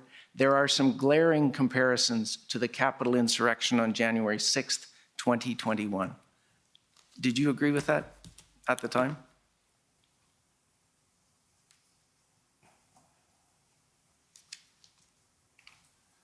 This is, I mean, I see the comments that are made there. This is a private company. It's not a recognized intelligence group that we would have dealt with back then. I know that company had sent information to us. I think they were looking for us to get involved in their product. Were you concerned of the similarities? Well, I mean, you know, there were people who made comments between us and what had happened in the U.S. state capitol. You know, there were similarities to what occurred. I mean, we didn't have the same storming of the hill type that the Americans had. We had, you know, vehicles camped out on roadways. So there were differences. We didn't have the same level of violence and mischief that had occurred down in Washington. And we know that now. We know that now, exactly. We know that now. It was a risk that was on your mind at the time. Yes. Thank you. Those are my questions. Okay, thank you. Next is the OPP. Okay, and JCCF.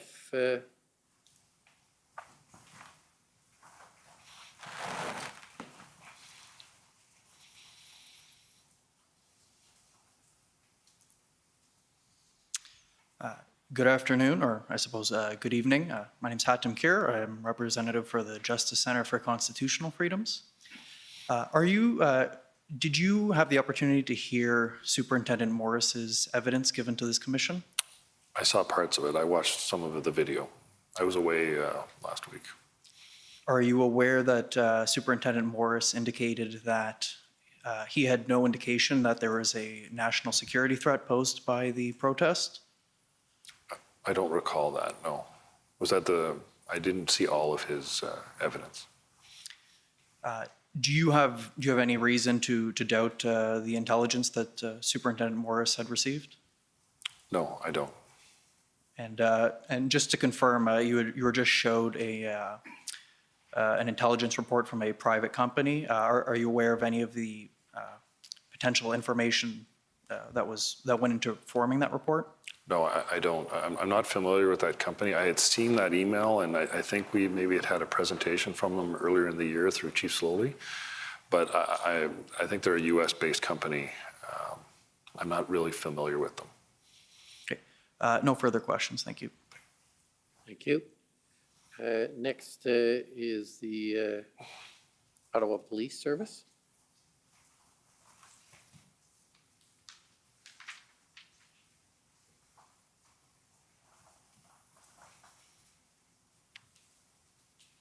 Good evening, Superintendent. For the record, my name is Jessica Barrow, and I'm counsel for the Ottawa Police Service. Mr. Commissioner, I just want to ask for permission to replay a video that played earlier today with Superintendent Bernier in cross-examination. It only became relevant as a result of his cross-examination, and so though it's not on the list of materials I intended to bring Superintendent Drummond to, I would appreciate leave to do that with this witness. In the circumstances, I don't see a problem unless any council points anything out. So seeing none, sure, go ahead. Thank you. The number for that is HRF 1560.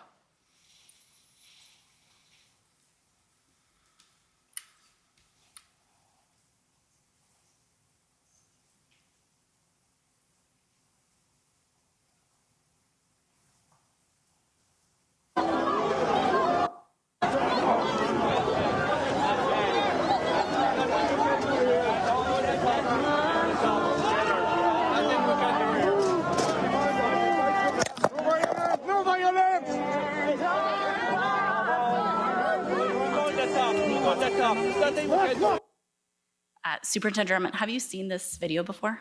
Yes, I have. And are you able to tell us, based on what you're seeing here, where this video was taken? Rideau and Sussex, we're looking southbound here. That's the Westin Hotel on the left. Before I continue the video, can you give us some context as to, we've heard already about the group of protesters that were located there, but can you give us some additional context about the type of behavior that was seen throughout the protest at this location? They were very anti-government, anti-authority. Farfata was one of the groups that was there. We had conflict there and called for service there to try to deal with even problems within the groups with each other. I think you've heard today that the Freedom Convoy group also was not successful in trying to reach any resolution with them, trying to move or do things differently there. And this video, I believe, was shot on the 18th of February when we are doing what's called actions on for a positive action with the public order units.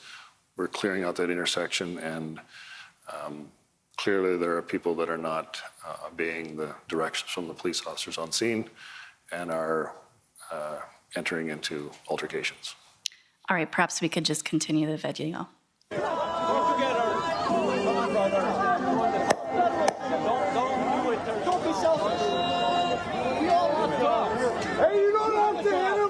Thank you. What do you observe happening there? So there is the fellow with the backpack. You can see that at the beginning, the public order officers, the ones that have the yellow on, are trying to get that person to keep moving on, and he's hanging on to I think it's a parking sign, but he's hanging on to a sign there. Ultimately, he's being combative and not listening to direction. And remember, behind you see the officers that are not in yellow.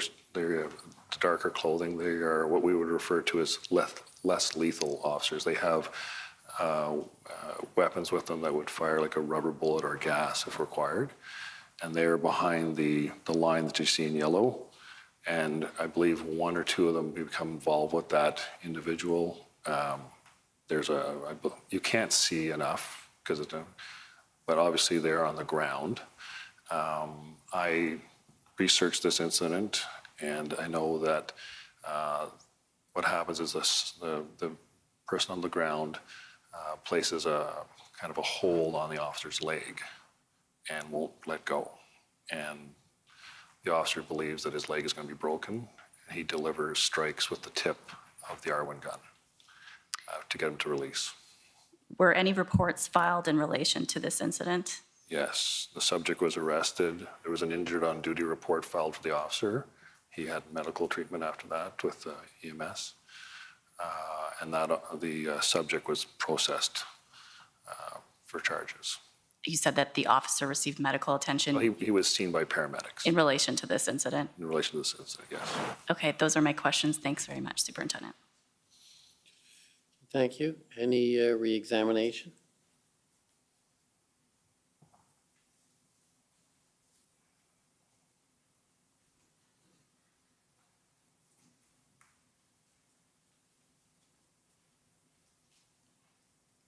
Hi, I have a few more questions for you.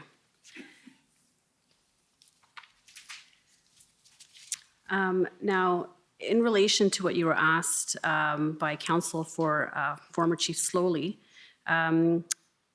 you indicated that your reason for believing that Chief Sloly knew that the deal was to move trucks onto Wellington and that the move actually happened was the letters exchanged between the mayor and Tamerley. Do you recall that? Correct, yes. Okay.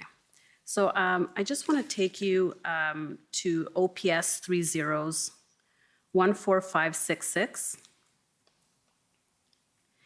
And again, these are Chief Sloly's notes from February 14. We looked at them earlier. And if I can take you to page 8. We go down. So we see here, we talked about the call that he had with Larry Brookson. And Brookson says, trying to get understanding the meeting to completely fill up Wellington Street. Chief briefed his team, understood that the Intersect team would then brief everyone, including PPS. And if we keep going down, and then he says, Brookson says, prefer negation to going hard in. For an administrator to reach out on their own and then permit the vehicles to sardine in on Wellington Street, this was purely political. And the chief says, we were not given any level of details. Rob Drummond is our liaison at the table with the city. We advise him that Brookson will have full access to Rob Drummond. Now, first of all, did Larry Brookson reach out to you after the 14 at all? No. Okay. And if we go down to page 9, right before the redaction, if we keep going, now this is the 5 p.m. demo briefing, and we know that Chief Sloly is there because these are his notes. And we look in the middle there, we need some significant legal advice regarding the mayor's position that they can be on Wellington. So does this refresh your memory about whether the chief knew that trucks had been relocated onto Wellington, at least by the 14? I believe so. Okay, so that was explicitly stated at this 5 p.m. Meeting, as we can see here. I believe so, yes. Okay. And I want to take you now in response to what my friend Mr. Miller asked you about regarding whether any protesters who wanted to move were prevented from moving, exactly. If I can take you to your notes, OPS 30-14455. And I want to take you to page 60.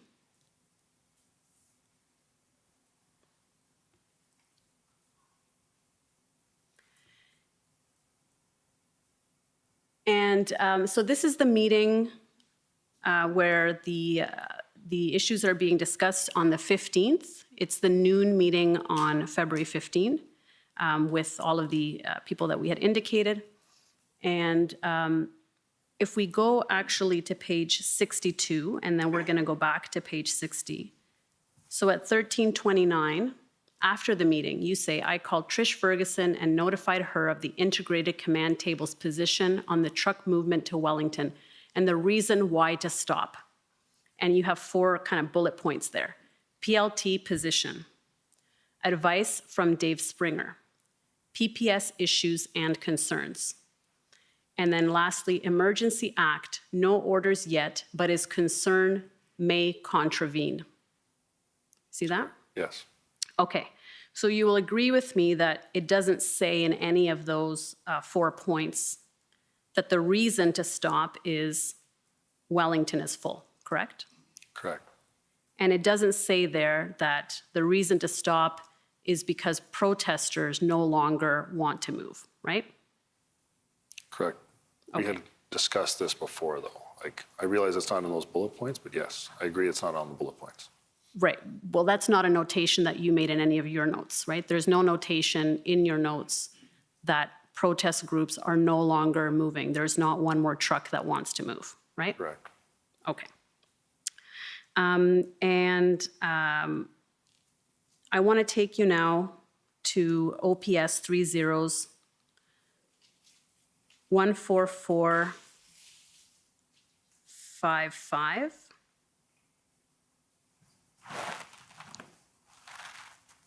Oh, sorry, I'm there. Sorry, I want to take you to, I wanted to take you to John Ferguson's notes, and I thought that's where we were. You'd said you wanted to go to page 60, but I don't know. Yes, well, he's acknowledged. I don't think I need to go back, but I do want to go to John Ferguson's notes, and I just need to make sure I have the reference here for that meeting.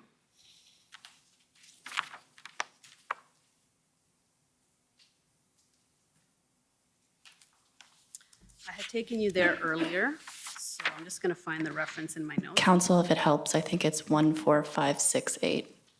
Thank you. That is probably what it is. Yes, thank you. I'll know it when I see it. Yes, that's it. Thank you very much.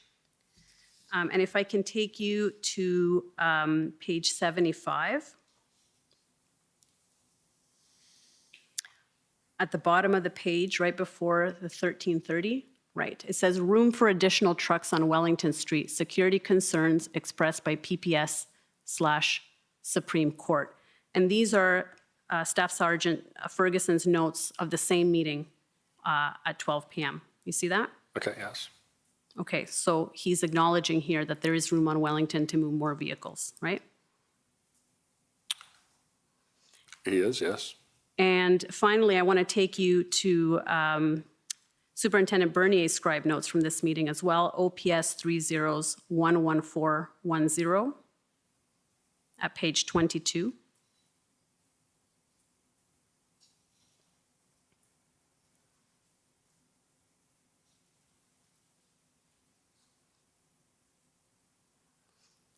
At 13:05, the event commander, Superintendent Bernier, says, deal was, I think that may be bartered, before the PM declared Emergency Measure Act. And see, there's an arrow, will no longer support agreement. Correct. And so you agree with me that in none of these meetings, and certainly not in this meeting at 12 noon, because I've read everybody's notes that was at this meeting, it was not indicated that protesters were no longer moving vehicles, correct? That they weren't willing to relocate. That was not mentioned in this meeting. So are you referring to the groups that didn't want to move or the ones that did want to move? I'm not sure I understand the question. That the issue was that you could not find any more trucks to move. That was not the issue here, right? There likely were other trucks that were willing to move. Yeah. There was room on Wellington, but it was OPS's decision to stop implementing the deal, as it indicates here, will no longer support agreement. Deal was bartered before the PM declared the Emergency Measure Act, as it says there, correct? Yes, that was one of the factors. I have those listed in my notes too. Okay, thank you. Those are my questions. Okay. So that ends your testimony. You'll be pleased to hear. Thank you very much for coming. And no problem. And for your evidence and for staying so late. I know it's I'm used to it. It's okay. I imagine you are. Okay, so we're going to adjourn until tomorrow morning at 9:30.